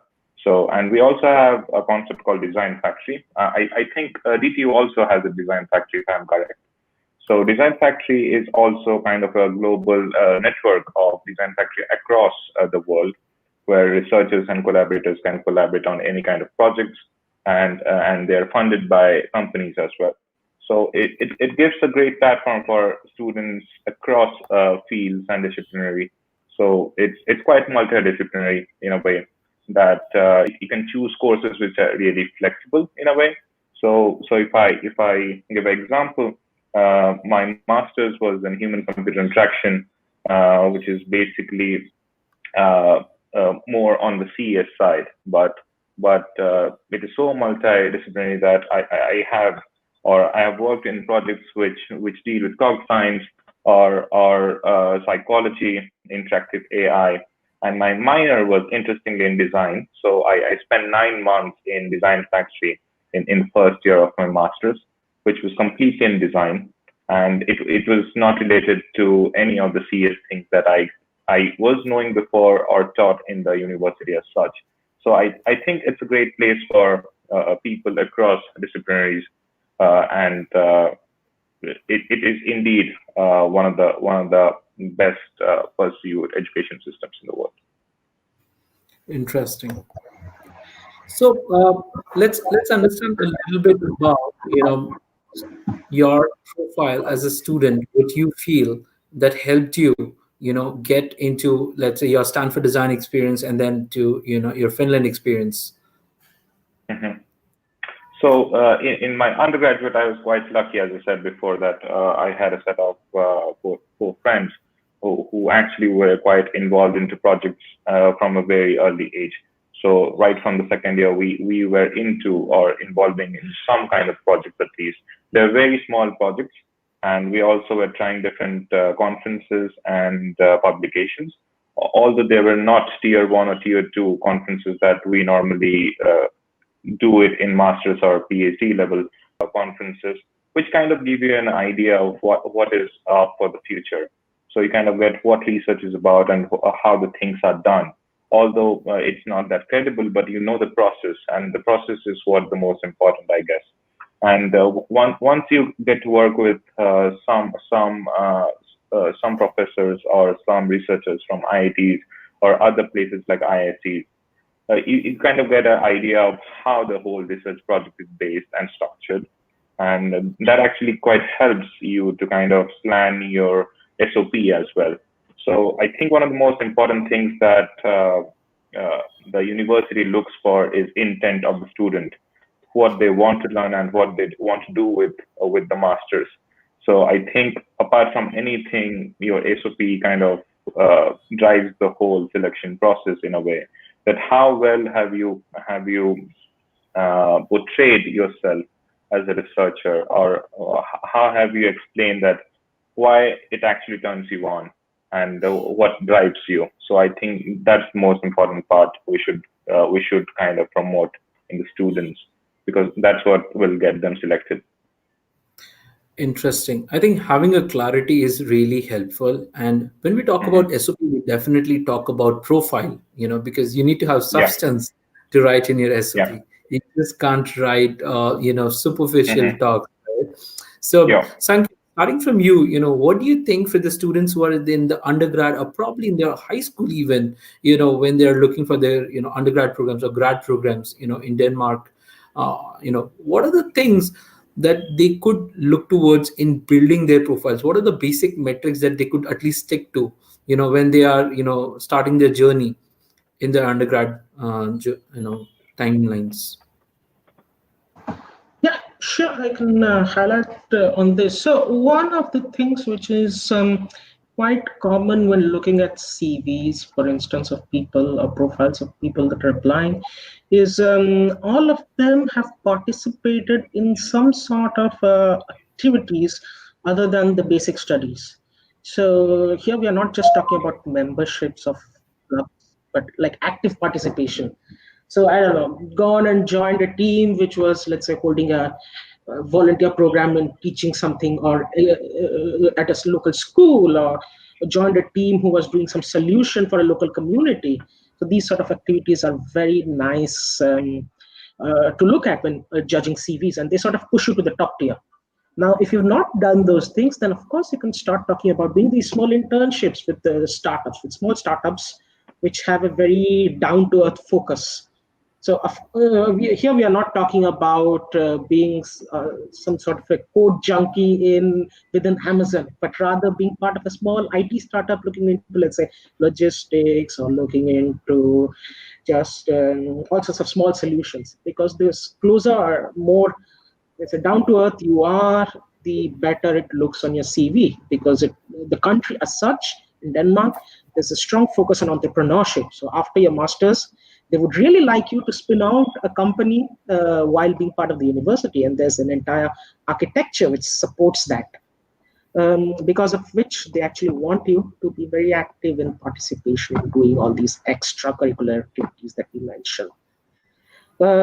That's one way of increasing your profile. The other way is, of course, it's nice if you have a lot of sort of small events that you won and small certificates that you can get from all sorts of sources during your undergraduate or before even your undergraduate. And just looks nice if those are like padders or fillers in your CV, right? And it's not that they are essential to have, but they're very nice to see that they are there. So you sort of get an idea that the student likes to push themselves. So yeah, so participate in volunteer or do internships, and just go out and get a ton of these certificates, because they are conversation starters if ever there is a need to have an interview for you. Interesting. So what about you, Ashutosh? How do you think about profile building? Any specific pointers apart from what Sankhya mentioned? I think just important projects of various kinds. So if you're applying for a master's in a specific field, let's say you're applying for design, then your CV should tell something about your portfolio, why you're interested in that, and what kind of projects you have done in it might be undergraduate, it might be your like high school, if you're applying for like after +2, if you're going for a college.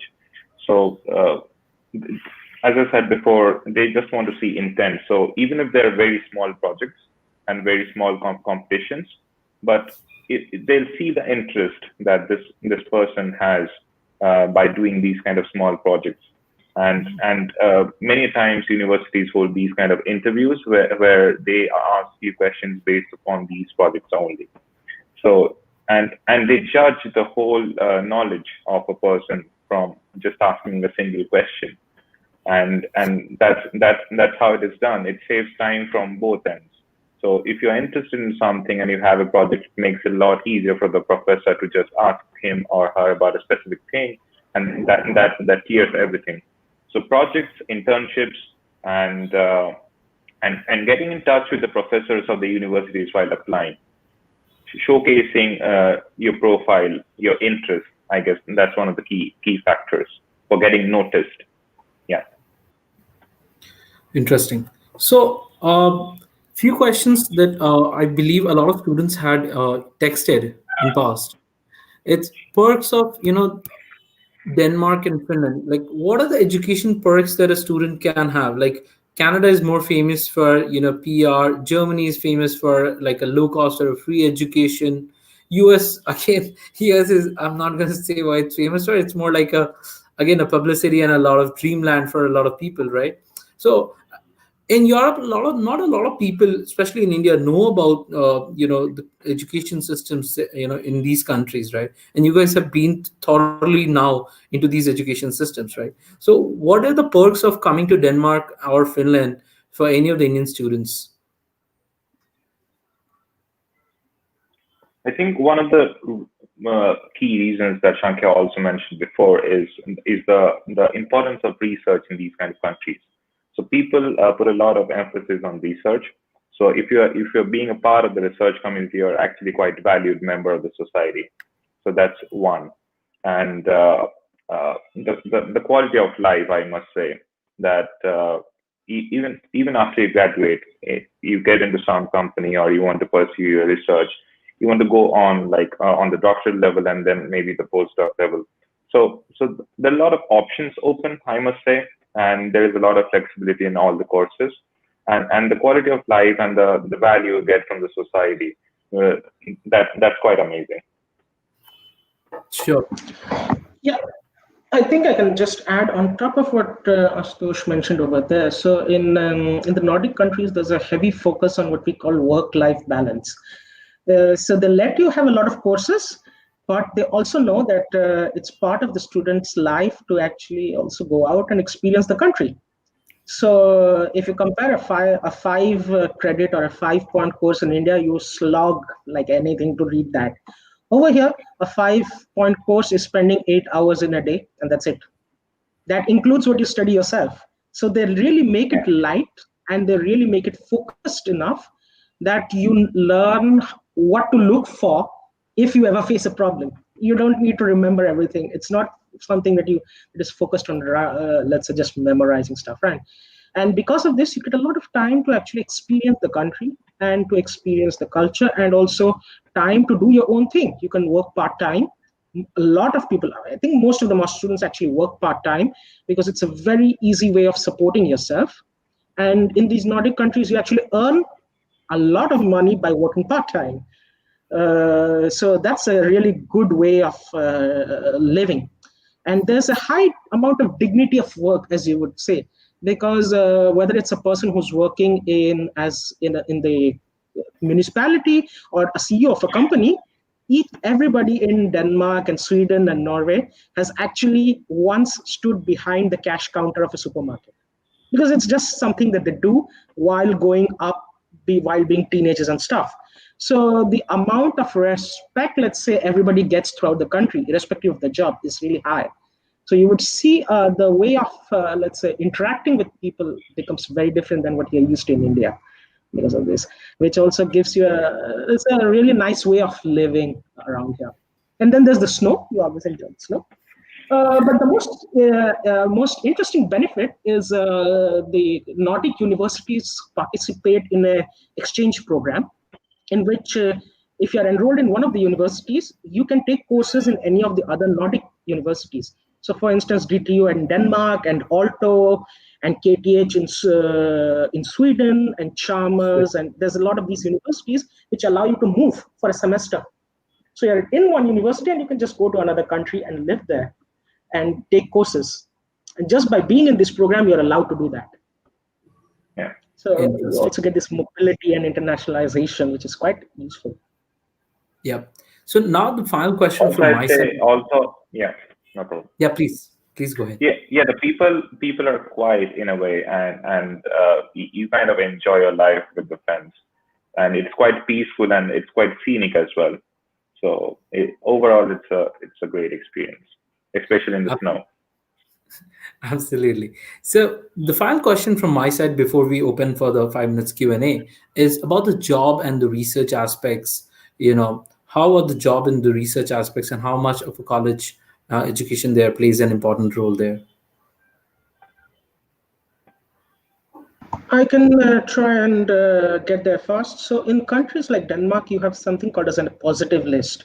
So there is a lot more job than there are people available at higher education status. So if you come to the country and actually pass through the master's program, it's quite easy to get a job afterwards. However, there is no campus interview, so you need to apply for jobs. But the system is also set up that there are these job centers and job indices where companies post these job applications regularly. So if you come for a technical education or for a business education, then it's quite easy to get a job. It is difficult if you come for humanities and social sciences, because those studies tend to be country specific. So it might be an issue over there. I have had friends of now who actually came after studying global IP laws, for instance, intellectual properties. And because these sort of studies are relevant world across, they immediately get hired. And the level of salaries that you get are quite high once you pass over a master's education, because these are sort of the top educations after which people go for a general career in companies, right? So. Yep. Yeah. So Ashutosh, what about Finland? So in Finland, as you mentioned, there are no campus interviews. That's not a concept out there. But all the universities based in Helsinki, Finland, they all have career fairs regularly. So normally companies would come and visit the campus. It might be University of Helsinki, it might be Aalto University, it might be any university. Normally the companies reach out to these universities and they have their university-specific portals where you can find job postings from other universities for research positions. and also from companies for industry positions. So it's very systematic in a way, and all you need to do is apply and get noticed by different companies. And networking is the key, I must say. That if you're up for an industry job in the industry, then networking is really important. And a lot of people think that in research, networking is not that important, but it actually is important, because a lot of universities actually have great professors. And if you need to work with the creme de la creme of the world, then you need to network well and get in touch with the best people out there so that you can make the most out of your experience there. So there are a lot of ways in which you can find people. It might be LinkedIn, it might be websites for each university, and also career fairs that they hold like every 2 to 3 months across the year. Interesting. So we have a couple of questions. I think the first one is more directed to Ashutosh. Can you please suggest some masters in data science and AI course fields in Finland along with scholarships? Like any particular universities that you think is really good in this particular field? So Finland has a lot of universities. These are not in the ranking of any order, but Aalto University, University of Helsinki, Turku University, these are a couple of universities which are really good in technology. And if the focus is AI and data science, then I can say there are a couple of different kind of courses where these are really multidisciplinary in a way. And there are a lot of overlaps between these courses. For instance, like there is a program called machine learning, specific masters in machine learning. There is also a program which I am doing is called HCI, Human Computer Interaction. It also has a lot of courses which are part of machine learning. And you just need to look out for the content of the course rather than just the name of the course, because that's what important is.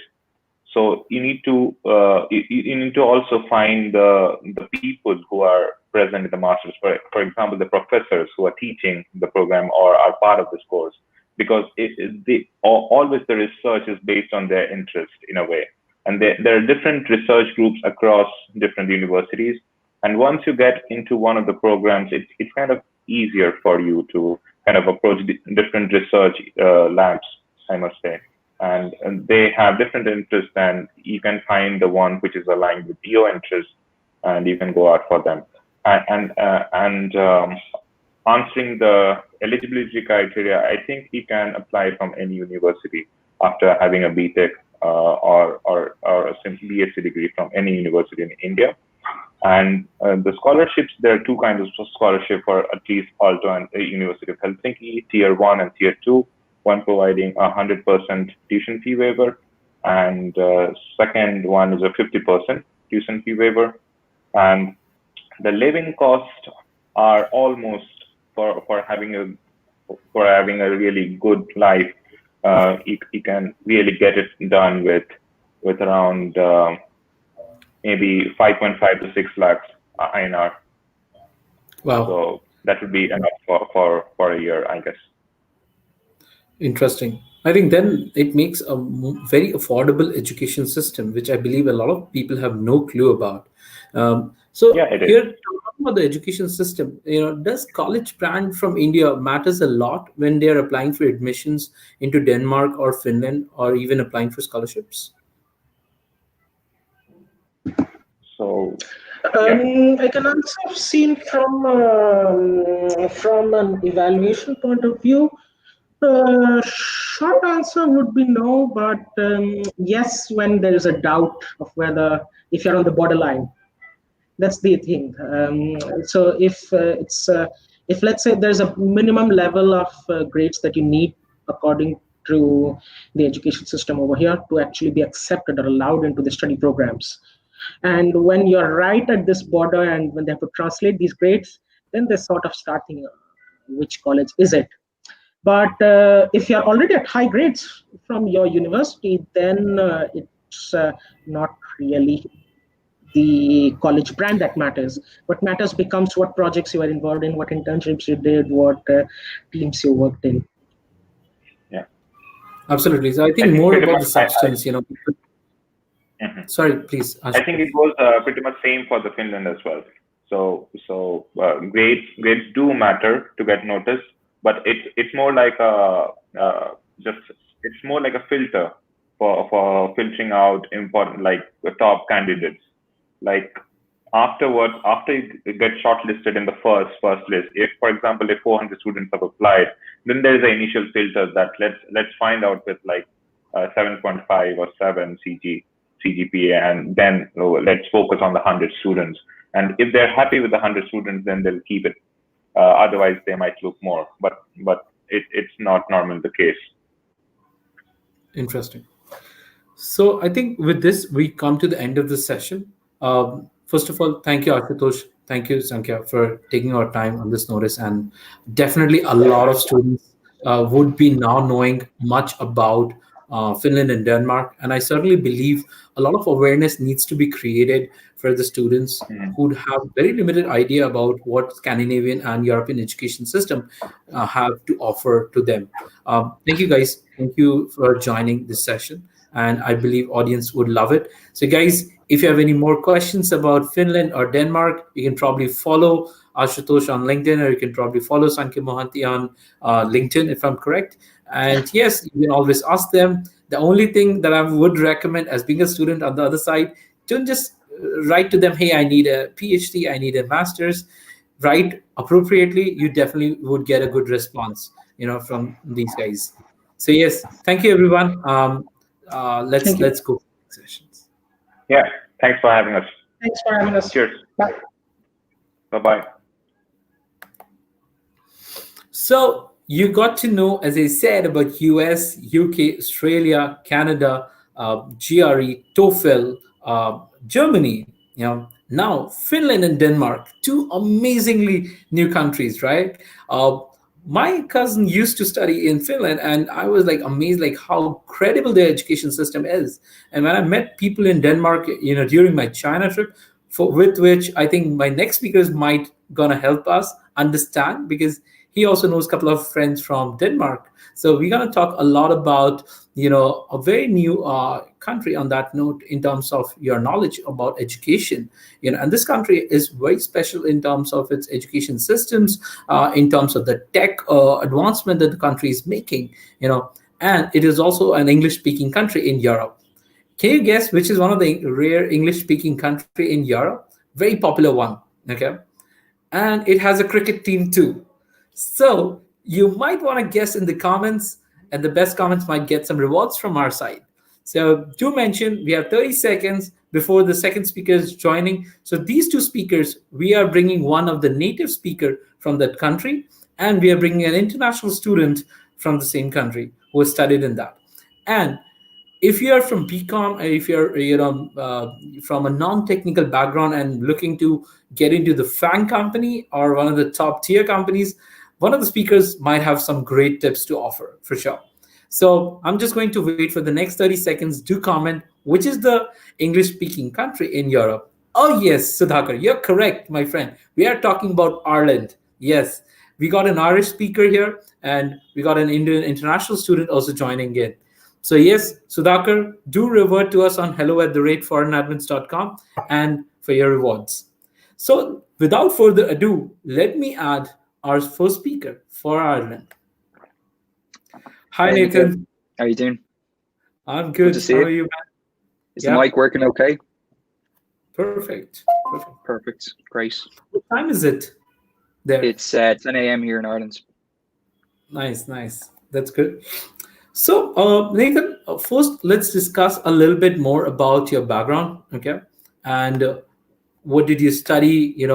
Where and all you did your schooling? I think you're a native Irish national. So, where did you study in Ireland? What course did you do? And what's your transition journey? Sure, and hopefully my accent is able to be understood, Nikhil, because I know you've had challenges understanding me.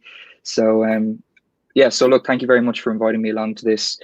Just to give everyone a bit of a background to myself. So I did a Bachelor of Commerce here in Ireland. I'm from Dublin, I'm from Ireland. So I graduated in 2018. It was a 3-year course, but I extended it to 4 years by taking a year out and doing an internship at Microsoft for a year. I've always been interested in technology. I'm a bit of a nerd outside of work, and I just love tech and what it's going to do for the future. So that's why I wanted to go into the technology, but I'm not technical. So, a bit of a different route. And during my studies, I also worked at Deloitte Consulting because I wanted to see what the corporate world was like as well, and wearing a suit. And I decided that technology was a better place for me. And then when I graduated, I went to Facebook. So I was an account manager for the Irish market in advertising. So I would advise some of the Irish companies about their Instagram and Facebook strategy, how to maximize their return on ad spend. And I did that for just under a year and a half. Really enjoyed it. Great company to work for.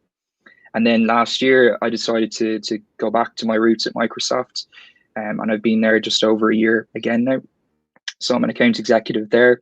I manage the relationship with Microsoft's larger accounts in Ireland and making sure that they're getting support from Microsoft from a technology perspective. So a bit of a crazy journey so far.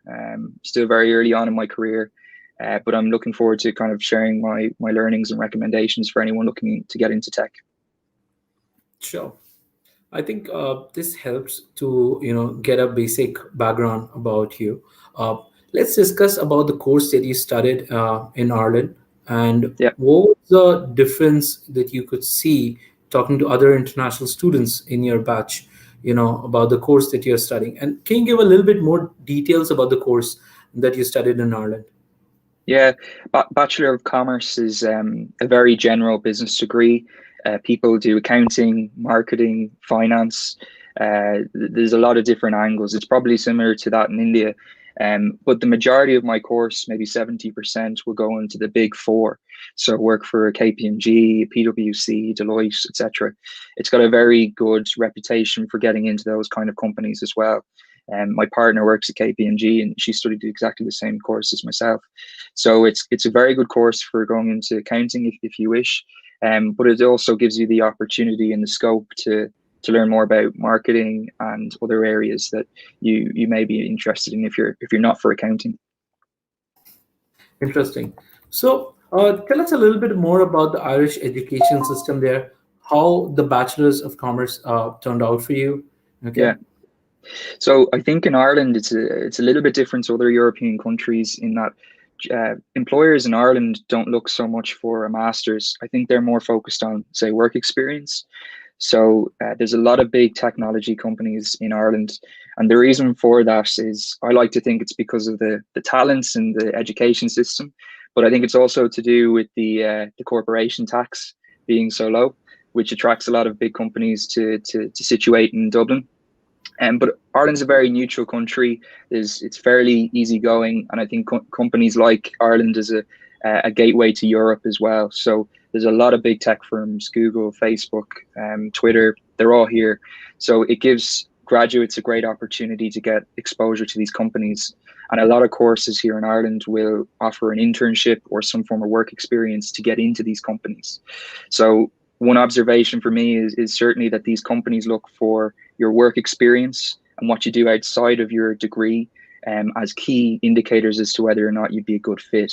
Masters, I know in Germany and other regions are very, very mandatory. Like it's expected that you do an undergrad and then you do a master's. But Ireland's a little bit different in that, they look more at your work experience. And I don't have a master's, and I've managed to kind of build my career just from getting work experience and internships. Interesting. Yeah. So I was just going to say one consideration, Nikhil, for anyone thinking of maybe coming to Ireland. While the education system's great, there's a lot of work opportunities. An English-speaking country, as you said, one consideration is it's very expensive to live in Ireland. So the rent, you could be talking between €700 to €1,200 for a very standard accommodation in the city centre. So I don't know in dollar terms, maybe it's 1,000 to 1,500 a month. It's quite a lot for students. So I was fortunate enough to be an Irish resident. So I've been living at home during my studies. But for people maybe coming from abroad, it's a consideration that it's quite expensive, the living costs. Absolutely. And I think that would bring to a very interesting point. For an Indian student, how does it look like? So let's probably add our next speaker, who's an Indian student studying bachelor's in computer science from one of the top Irish university. So Surbi is there on the call. Welcome, Surbi, to the Mentor Thanks. Conference. How are you? Thank you. Good morning. So all good. So how are you, Surbi? I'm good. Yeah, like just the semester is just ending and it's been such a roller coaster year. But I completely agree with Nathan. Over here, companies look more for your experiences, your work experience, and what kind of skill set you can bring to the company. So regardless of your background, if you have the skills for the role, they would prefer that. And obviously, the cost of living is a little bit expensive in the city center and Dublin, especially. But I feel that Ireland, as compared to other countries, is definitely a bit more relaxed when it comes to getting a job just after you graduate or even getting internships. I've been really fortunate to get a lot of internships while I've been doing my degree, and that has really built my work portfolio. So even if I just want to get straight into a job, it's much easier for me as compared to uh, if I was in some other countries. So especially Germany and other places definitely require masters. And I had a friend also from France, and she was recommended me to go for a master's straight away because over there they are so, they emphasize a lot on your degree and what kind of skill set you have as per your degree. So they would not really prefer, like they wouldn't really, even if you have a lot of work experience, they would want you to have a degree, at least like a basic degree. Interesting. So definitely, I learned that Ireland is more focused about innovation. So that's where we kind of learn. We're gonna definitely talk about that in the near few minutes. So I want to more understand about, because it's expensive. So let's touch upon the job salaries also. Is it having a decent ROI or not, or is it just like an expensive education system? I feel that for a fresher, the starting salary is around 30,000 euro per year. And when it comes to education for international students, especially, it is really expensive. If you look at economics and finance, I think that course goes from 15,000 euro up to, if you go to computer science, it's almost 23,000 euro per year. So for undergraduate, it's really expensive. But if you can manage to get scholarships, I think UCD provides up to 50% scholarships to Indian students. And some courses also give 100% scholarship. So that is there. But there are a lot of companies like Google, Microsoft, Intel, which gave partial scholarships. So I got a scholarship from Intel in my second year. So that can cover a bit of your education. But I know Google and Microsoft, they provide even higher scholarships. So if you do well academically, you can cover up the costs. And many students also prefer to work part-time so that they can pay and cover their rent. That is a little bit challenging, but there are a lot of opportunities to reach research fellowships, part-time jobs, internships to cover up your living costs. That is there. But I feel that once you just get your feet in to the job market and you work for 2 or 3 years, you can easily cover up the cost. Interesting. I'll just add to that, Nikhil. I can share kind of what the starting salaries are. So for internships in Ireland, normally they're paid, as Surbi said. And like in a tech firm, you could be looking at about 25,000 euro in terms of a starting salary for an internship, which is pretty good. And I think that would pay your living costs in Ireland. Did you mention the starting salary for the internship? Yeah, for the internship at Microsoft, it was 24,000. Yeah, for me it was 22 for Intel. When I did my internship recently, but if you go to just a graduate job starting, it's almost 30,000. Yeah, at Facebook, I think it was 44,000. So, and then I think Microsoft to 46,000 for their grad programs. So these salaries, and Surbi said some other jobs are 30,000. I think that's more than enough to live and still have some money to go out on the weekends as well. Interesting. This is a big part of Irish lifestyle. Yes. Yes, I was about to come there. So Irish has a very good social culture, right? So how do they socially engage, with people? So from first from Survi's perspective and then from Nathan's perspective, because we gotta see two different perspectives out here. Okay, sure. So I would say that Irish people are definitely really friendly and accommodating because since I was in my first year and I had to find houses by myself, it was something very overwhelming for me because I had never done that before. So I didn't face that many problems, thankfully, because people were so welcoming, people were so helpful that I was able to find houses really well, even though I had to move many times for my internship and then come back and find houses near UCD. So that was really nice. And then in my course, there's a lot of diversity. So I could meet people from Romania, Bulgaria, Ireland, obviously. So I have a lot of different friends from different countries. So that is also a plus point. So I think people are really friendly, people are very welcoming, and especially in the work environments, people really want to help you out and guide you to shape your career. So that's really a plus point here. Yeah, I'd echo a lot of what Serbi said. Irish people are fairly easygoing, and are quite friendly and open, and like to mix with other cultures. During my college years, me and Serbi went to the same college. It's very, very diverse. There's a lot of different nationalities, and it's great for meeting people. Ireland's a very small country. I think the population is maybe 4 million, and that's mainly centered in Dublin. So your network is your net worth, as many places and people say. And in Ireland, it pays to know more and more people. So if anyone is considering going to Ireland, I would consider socializing and growing your network, because it will really help in terms of getting jobs in Dublin. Definitely, I would recommend that as well, because there are a lot of initiatives in universities, such as Enactis is there, UC Reinvestors and Entrepreneur Society is there. I remember the first time I met Nathan was actually at the society stall. He was giving magnums for UCD Society, and that's where I met him. So I think, if you involve yourself in those student initiatives, you can really learn a lot from people who are a little bit above you in the hierarchy, and you can network with a lot of people, and that can get you jobs and internships in much easier way, because they already know you, they already know what work you have done with these student initiatives, and that can help you get jobs. Interesting. So let's understand a little bit about Survi, your academic background. You came from India, and definitely it is a big step to do bachelor's abroad. Okay, so what was your mindset? How did you plan for it? And how did you transition? Yes, so basically this was a little bit unplanned.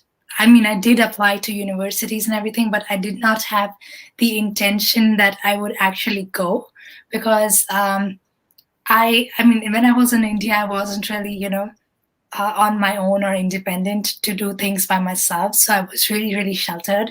So it was a huge, huge transition for me to just come to a completely different country, 8,000 miles away, and do everything by myself. But the thing is that it is really life changing, because it gives you that independence that now finally you're on your own, you're on your own feet, and you need to figure things out by yourself. So for me, I applied to different universities in the UK and in Ireland. So in Ireland, I applied to Trinity, Galway, and UCD. And in UK, I applied to Durham, Southampton, Leeds, Manchester, and Bristol. My parents were so good that they took me here and they showed me all the universities before I actually made my decision, because it's such a huge decision. But I felt that, especially Ireland, with respect to jobs and the culture, I felt this would be the best bet for me. And since I was in a very sheltered environment, I didn't want to go to the UK just yet. That is why I chose Ireland. But for computer science, I felt UCD was like the best choice. That's why I chose UCD. But it's a pretty straightforward process. You give your IELTS exam for your English, and then you give your CBSE board results also count when it comes to getting your first job. Getting your first offer, and then you just apply to all the universities. But I think in the UK there is UCAS, so that is also something which you can look at when you're applying. But the statement of purpose is also something which they look at, because they want to know why you want to join the university. Okay. So currently, in which year are you there in your I bachelor's? am in my final year, so I'll be graduating in May. The time just flew past. I can't even imagine that it flew past so quickly. But yeah, my first semester has already ended and one more semester to go. Interesting. So let's talk more about the way ahead. Starting from your final year, what's the game plan? How are you going to prepare?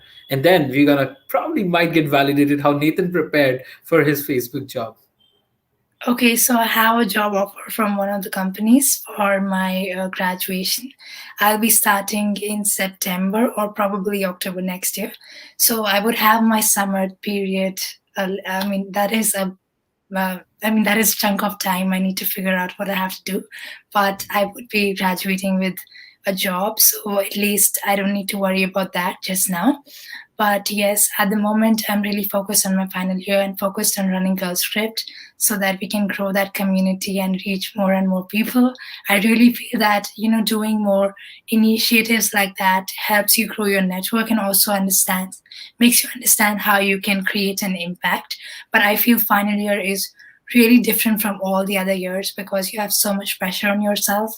You really need to perform academically and you need to also secure jobs or even, figure out what you want to do. So I feel that if you want to just be relaxed, you should plan a little bit ahead so that you can make sure that you don't have stress at the very end moment. Interesting. Talking about planning, let's hear from Nathan. Again, you got into fan company, man. There's no doubt about it. A lot of people, aspire to get in. So how did that happen when you're graduating from from UCD? Yeah. I think getting an internship is probably the best thing you can do to really penetrate FANG.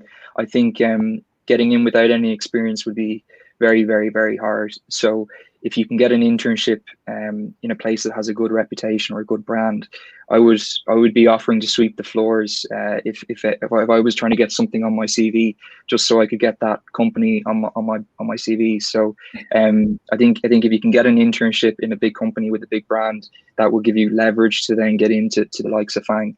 I also think a big thing is your personal brand and making sure that you're utilizing resources like LinkedIn. I'm sure that's been mentioned quite a few times throughout your conference, Nikhil, but LinkedIn is how I got my job at Facebook. So a recruiter reached out to me over LinkedIn about interviewing at Facebook. And if I didn't have a LinkedIn, I definitely wouldn't have had that communication. But if I wasn't actively using LinkedIn, I don't think I would have got that either. So things like making sure you have a professional photo. I see a lot of people who just put up their Facebook photo and they got a hand around their shoulder from their debs, they're from a prom.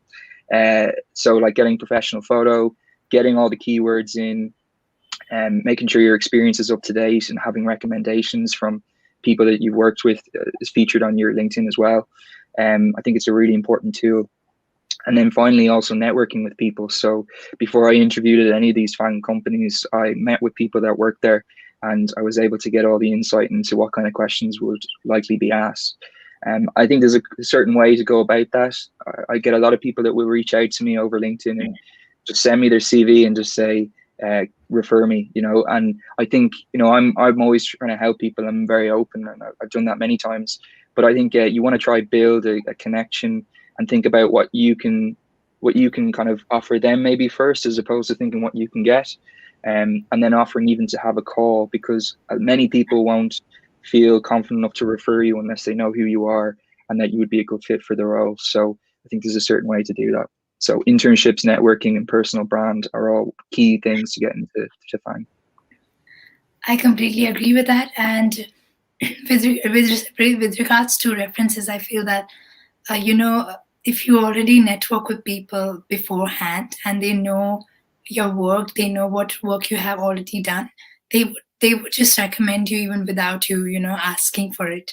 And they would be more than happy to help you. I've got so many recommendations from my professors, from the people I worked with, and that also helped me with my job. So I feel it's a really huge opportunity, because over here, the companies and the students, the universities, the link is not that weak, they are not that bridged. So you can easily reach out to companies here. You can go to company networking events. There's so many events happening all the time. Microsoft has so many events.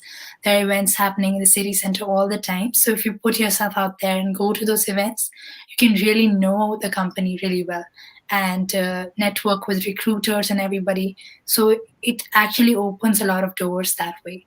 And that has helped me a lot as well. All the networking events I went to, all the people I met, you learn so much from those people. I think that opens you up as a person. Interesting. So let's talk a little bit about um, IT field. IT is something which I get to hear from students a lot. And as Nathan mentioned, it's a big tech hub, in Europe right now. Okay, so how are the job or the career prospects in the IT and allied fields that you guys see? And both of you, I believe, are now into the IT industry in some of the other ways, right? Yes. So I feel the IT industry is really huge here, definitely. And there are all sorts of fields. So my recent internships have been with Intel, and I got a lot of different projects to work on. So I was really fortunate to be able to work in a research team in just my undergraduate years. So last year when I worked with them, I was playing around with drones and Raspberry Pis and all sorts of stuff. It was so interesting. I did a project with that, and it was a very short internship, which I got with the scholarship. But then now, following on to my third year, when I did a 6-month internship with them, I also wrote research papers. So that was also something really nice, and it just recently got published. So I feel that you can get a lot of different array of opportunities in your third year, especially because there is an in-course placement, especially with computer science. So you can do a 6-month placement with any of the technical companies, be it in software engineering, artificial intelligence, CRM. There are a lot of different areas you can specialize in. Some people also did it in security. So it depends on what you want to do. But there is a company for almost every field. And since there's already a placement with the course, it makes it easier for people to really experience what they're getting their feet into, and that's the beauty of it, I feel. So Survi's obviously got that technical lens because she's coming from a computer science background, and I'm obviously not technical, but I can point to some of the trends that I'm seeing in these firms for non-technical workers. So one is definitely digital sales. So in this digital world with COVID, businesses like Microsoft and Facebook are having to move to remote sales. And I see a lot of opportunity in that. I think sales is a great way to get your foot in the door with FANG as well, because you hear all these stories about the challenging interviews, questions that they give you, how many tennis balls can fit in an airplane with the computer science backgrounds. It's a lot more straightforward if you're going in from a business angle. So digital sales is one area. Blockchain is another. When I was leaving Facebook, they were hiring very, very rapidly for Libra, which I think is now called something else like CarpTM. But those were roles that were actually customer facing and trying to evangelize blockchain. Also, Deloitte Consulting have a blockchain lab in Dublin. So I'm seeing more and more of that from tech firms. And I think there's non-technical roles that can be in there. And then the other field is legal. So all these tech firms have a lot of legal issues right now from a compliancy perspective, GDPR. You see all the stuff going on with Facebook over in the US. There's a lot of roles for legal people with legal backgrounds to help these companies navigate the tricky times that we're coming into with privacy. Interesting. There's also consulting in technology. So that is also something which a lot of people look at. So my job is also in management consulting in technology. And you can specialize in data analytics if you want to. So that will give you both experience of front office as well as back office, because you would be dealing with both the sides. So that is also something good to gel both the industries if you are more outgoing, but you still want to, work on the back end and not lose track. That is also something nice. So I think there's something for everyone. It's just about figuring yourself out when you're coming here for your education and understanding what works best for you. Interesting. So, a couple of questions that I have. Apart from technology, what are the other fields that you guys have seen are growing in Ireland? I think there's marketing. marketing is definitely growing in Ireland because there are so many people who have business backgrounds and marketing backgrounds, just like Nathan was highlighting digital marketing. So there are a lot of people who would want to go for those routes. Even my very first work experience here was with a very small startup, and they were focusing on programmatic advertising. So dealing with creatives and clients and everything. So that is something which I've seen is really prominent, marketing. And obviously consulting. Consulting is huge because of the big four consulting companies, big four accounting companies. So they are definitely focusing on consulting a lot. And a lot of people I've seen, even with computer science degrees, they want to go towards the consulting field. And law is also huge because there are so many law firms which are coming up. There are so many people who want to go and pursue a law degree, and they want to go for corporate law. I've seen that also as a very prominent industry here. Yeah. For me, Serbi already touched on it. Technology consulting is really, really big right now. It's because a lot of these traditional companies here in Ireland and further afield are having to rethink their business model and supply chain. And the way to do that is via technology. So a lot of these KPMGs, PwCs, they're all really doubling down on their technology divisions to help these companies transform using the latest technology. Okay. So I think with this, we almost come to the end of the session. We just wanted to know a couple of interesting pointers about, as an international student or as a student going towards a job. These are two different, stages of individual career, right? What are the pointers or tips that you guys want to give to the students who are aspiring to come to Ireland and to the students who are trying to break into the job of Ireland? That these are the do's and these are the don'ts that you guys knew or may not knew. Okay, so I think from my perspective, it would be first of all to just open yourself and talk to a lot of people when you come here. And if you're coming for masters, then make sure that you apply for jobs as soon as you come because you only have 1 year. And in that 1 year, you want to make sure that you make the most of it. So you already have a lot of you have your education behind you, and you may also have internships. So you already have like your whole portfolio, So just start applying for jobs as soon as you come here. If you're coming from undergrad, just experience undergrad life, try and network with a lot of people, go to student events, engage in student societies, and don't hold yourself back or think that you're not good enough or think that you can't take a leadership role, because you can. Like, there are a lot of things which you can do. So just try and find yourself first when you come here. And don't get overwhelmed with the cost of living, or that it's a different culture and everything, because I don't think the culture shock is huge. The culture shock is not that huge. It's just that the whole people start converting from INR to euro, and then they just start getting really tensed about it. So I think you should stop that. If you're in Europe, just don't convert. That's one thing. Just stop converting the currency and just try and find your feet. Just try and find what works best for you. I think that's one of the major things. Yeah. Okay. So if I were to wake up tomorrow and have to study again, and I was going to Ireland as a completely foreign student, I would land. The first thing I would do is grow my network, as Serbi said. So I would join societies that resonate well with me. Probably around business and technology, if that was where I wanted to go. And I would try to meet as many interesting and ambitious people as possible. I would then add them all on LinkedIn, and that's where I moved to the next piece, which is branding and making sure that my profile was up to date. I'm sharing experiences in that society or those societies that I'm involved in, and I'm constantly amplifying that. I would write, I would record, I would try to get as much content about what I'm doing, and then try to get it exposed to these companies and people on LinkedIn. And then I would start trying to get an internship as quick as possible. So leveraging career fairs, reaching out to people working in Google, Facebook, Microsoft, asking to buy them a coffee, and then offering to do things for them. And that would be my 101 approach to trying to get into FANG as a foreign student.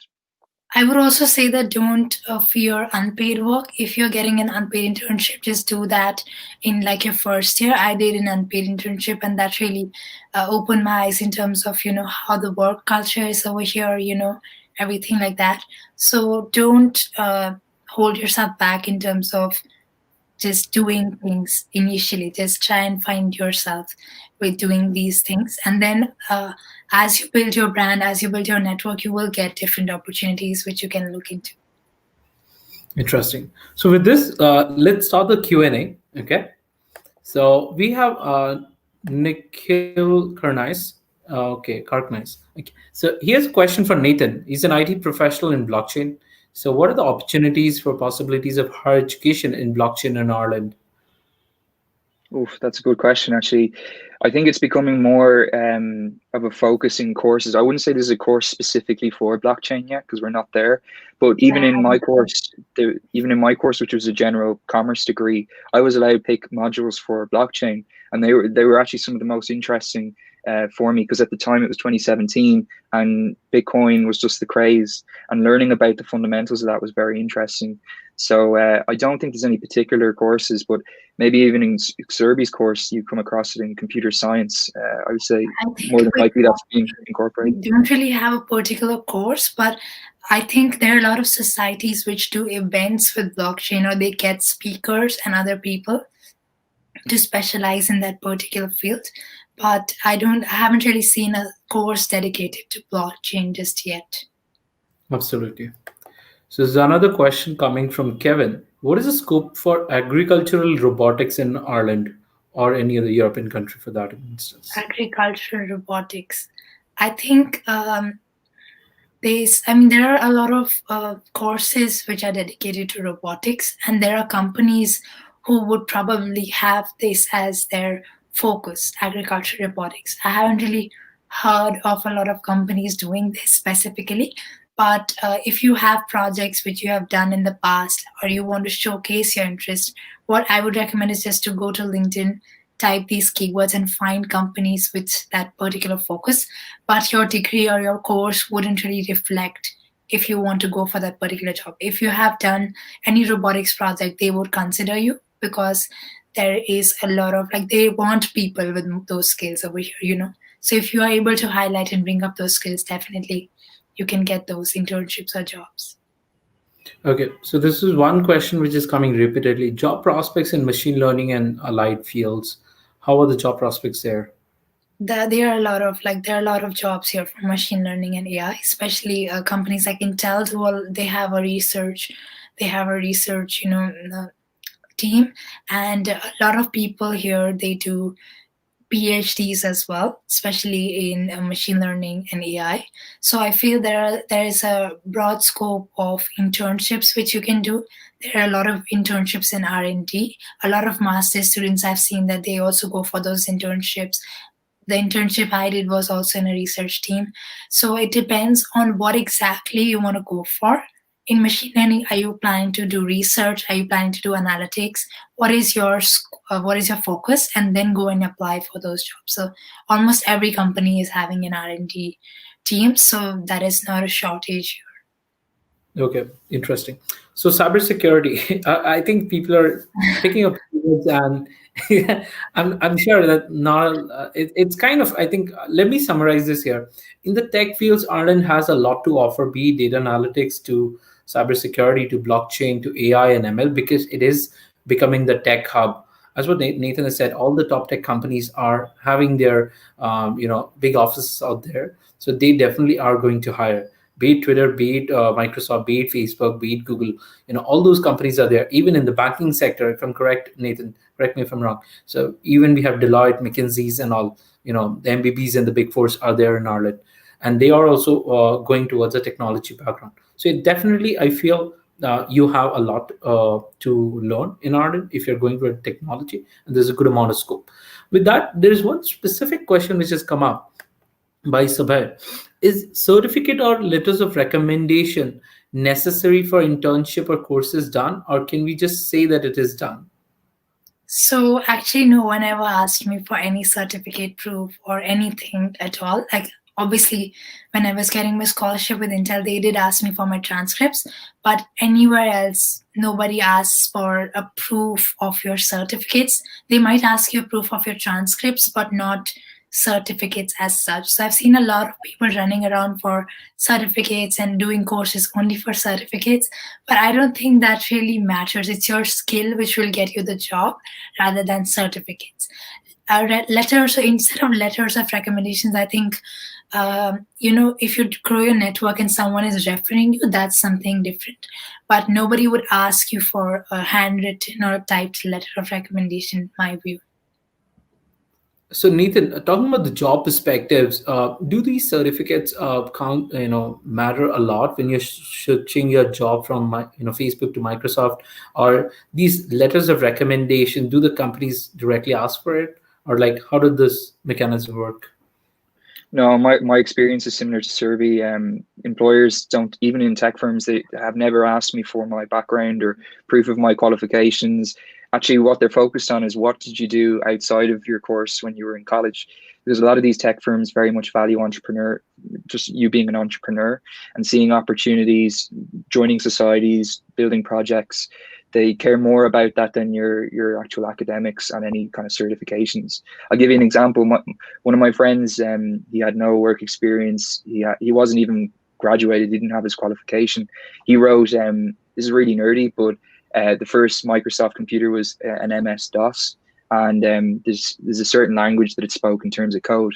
My friend wrote a cover letter in that form of coding. Like he wrote it as if it was the computer writing a cover letter with code and all the bits and bobs. Yeah, and he got the job, and he ended up working for Microsoft for 2 years. So, and he didn't have any background. So you can be really creative, and I think tech firms care more about your creativity than your qualifications. Yeah. I would second that, actually. Like, there are a lot of experiences which you wouldn't think of.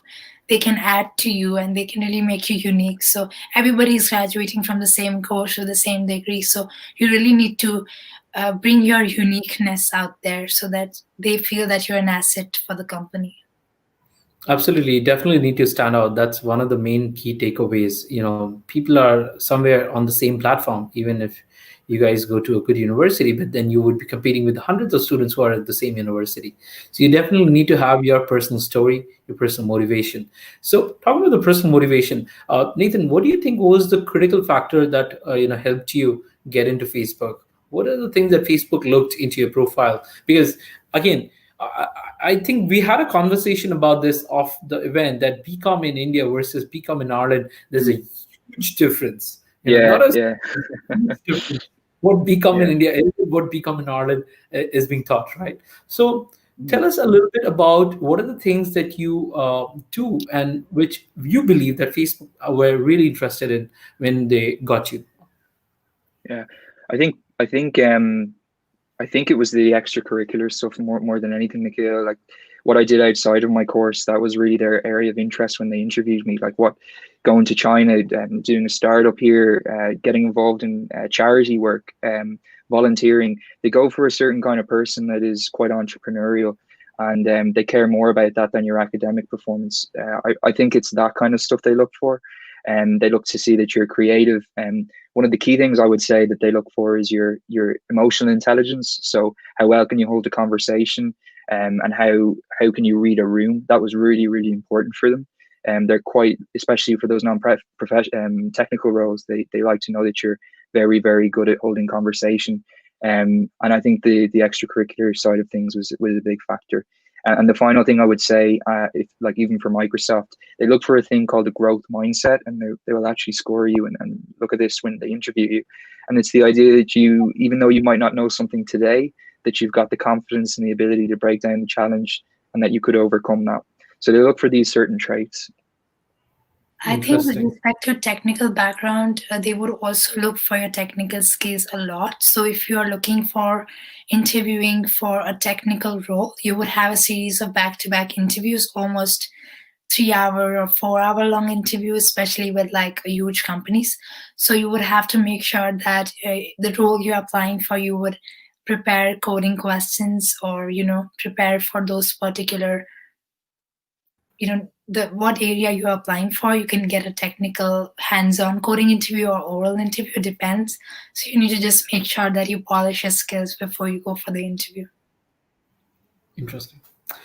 So yeah, I think this was the last session, and it was really close to me. So guys, I personally know Nathan, and I've met Survi in China. So we had a great, amazing event about entrepreneurship, launching your product or a startup in, I think, 2 or 3 weeks. So if you guys get an opportunity like this, there are a bunch of good organizations. I don't want to promote, but yes, EIA is a good organization where you can look towards to get those kinds of diverse experiences, and that could also help you in building your profile.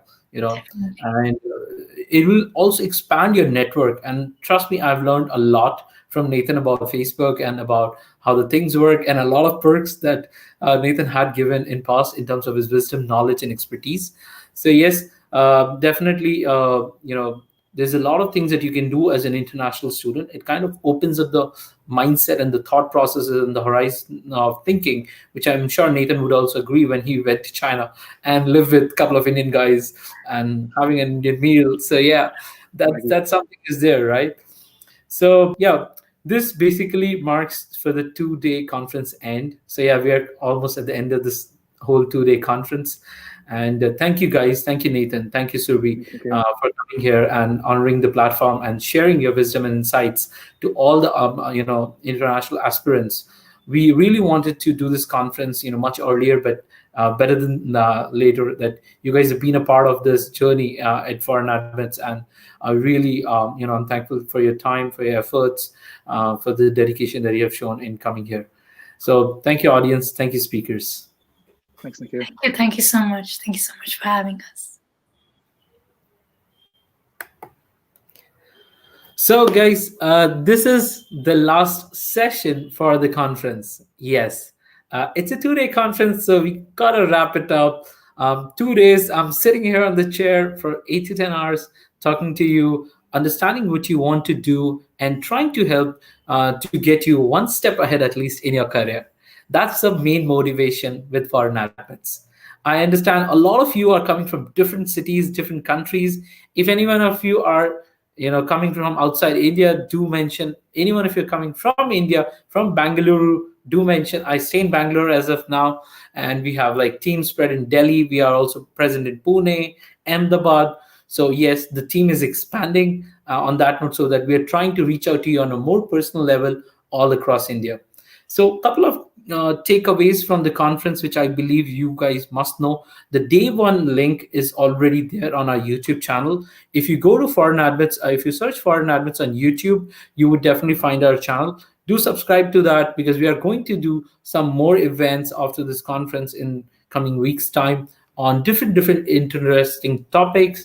And we are also going to bring a very, very interesting video course for you if you're planning for your study abroad. But yes, that's going to take a lot of time. I'm still working on the speakers, on the experts that are going to guide you, and that course would absolutely be free. We are trying to reach out to hundreds of colleges in India who's going to help us spread the message about the course. And if you are from those colleges and want us to share about the course in your college, do reach out to us, do text us, mail us. We are always available. Okay. And now I'm going to share about the Dream Big Scholarship and the giveaways. I know a lot of you might have waited for the 2 days to understand what the giveaways are and how can we help you in genuine ways to get you to your dream university. But before that, let me share with you the Dream Big Scholarship.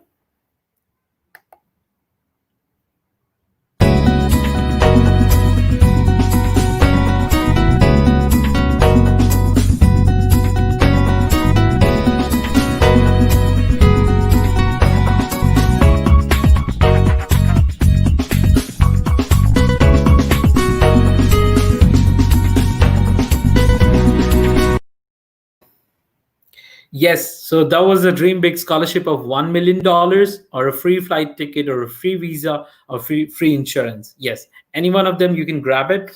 The criteria are very simple. You need to secure somewhere around 60% or above. Okay, you should not have gotten any admits yet, so you're fresh to apply. Then only you're eligible for the scholarship. the way is we are going to help you apply for the scholarship, and then you will surely get an admissions. Okay.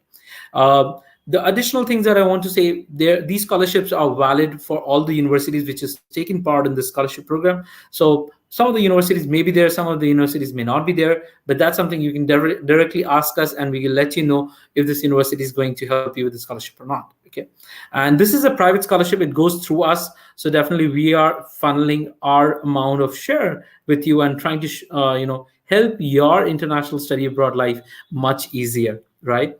And then we have a brand new platform coming up. I just want to demo you the platform where you can meet all of these speakers and the mentors for a one-to-one call. Till date, you have only seen them, for this as a guest speaker. How about getting a one-to-one mentorship from them?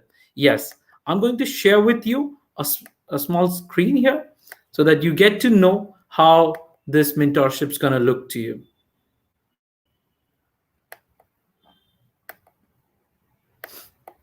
You guys can definitely see my screen. So this is, you can go to foreignadmits.com/mentors, and you can find out mentors from US, UK, Canada, Australia, Germany, and hundreds of other countries. You can see mentors here. You can see how they can help you in your applications and when they're available. So no more waiting on LinkedIn, no more being confused whether this mentor is going to help me or not. All of these mentors are there. Yes, I'm also there. I'm going to help you with your scholarships, and I specialize in geoscience. You have IIM Calcutta, TUM Hamburg, University of Aberdeen, University of North Carolina State University, from Italy, also from Singapore, US, you name it, we have it. So we have tons of amazing mentors, who have gotten into these top universities, So you can definitely get more advantage to it. Something very interesting that I'm going to share with you. If you are confused what you want to do in your career, you can use this tool, and it is going to help you in get to know more about your potential career choices. Yes, we have built an AI-based tool. It's called Skill Matcher. Go to foreignadmits.com/skill-matcher-tool, and it's a 40-question test. It's not going to take you more than 10 minutes. You just need to answer those questions appropriately, and this is going to help you understand what are your career options, what kind of salaries can you expect from those career options, what kind of degrees do you need to do in those career options to make your career brighter. It has gone through a rigorous process of data. We have taken in data from all sorts of places to get you a more realistic scenario. Okay, and do try this tool, and if it works out, do let us know on social media. Do a small shout out. We'll be very happy to hear that. So yes, the last video that I'm going to share about is just a memory to the Mentor Conference. The next year, at the same time, probably we are going to organize the Mentor Conference version 2.0. So yes, it's going to be much bigger, we hope so, and it's going to be much more thorough so that you guys have more understanding.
Yes, guys, so this is it. It's a very emotional moment for me, but yes, we have to take our leaves now. Thank you. If you need any queries or any concerns you have, just write to us, email us, text us. We're definitely going to respond to you. Thank you, guys. Have a great weekend.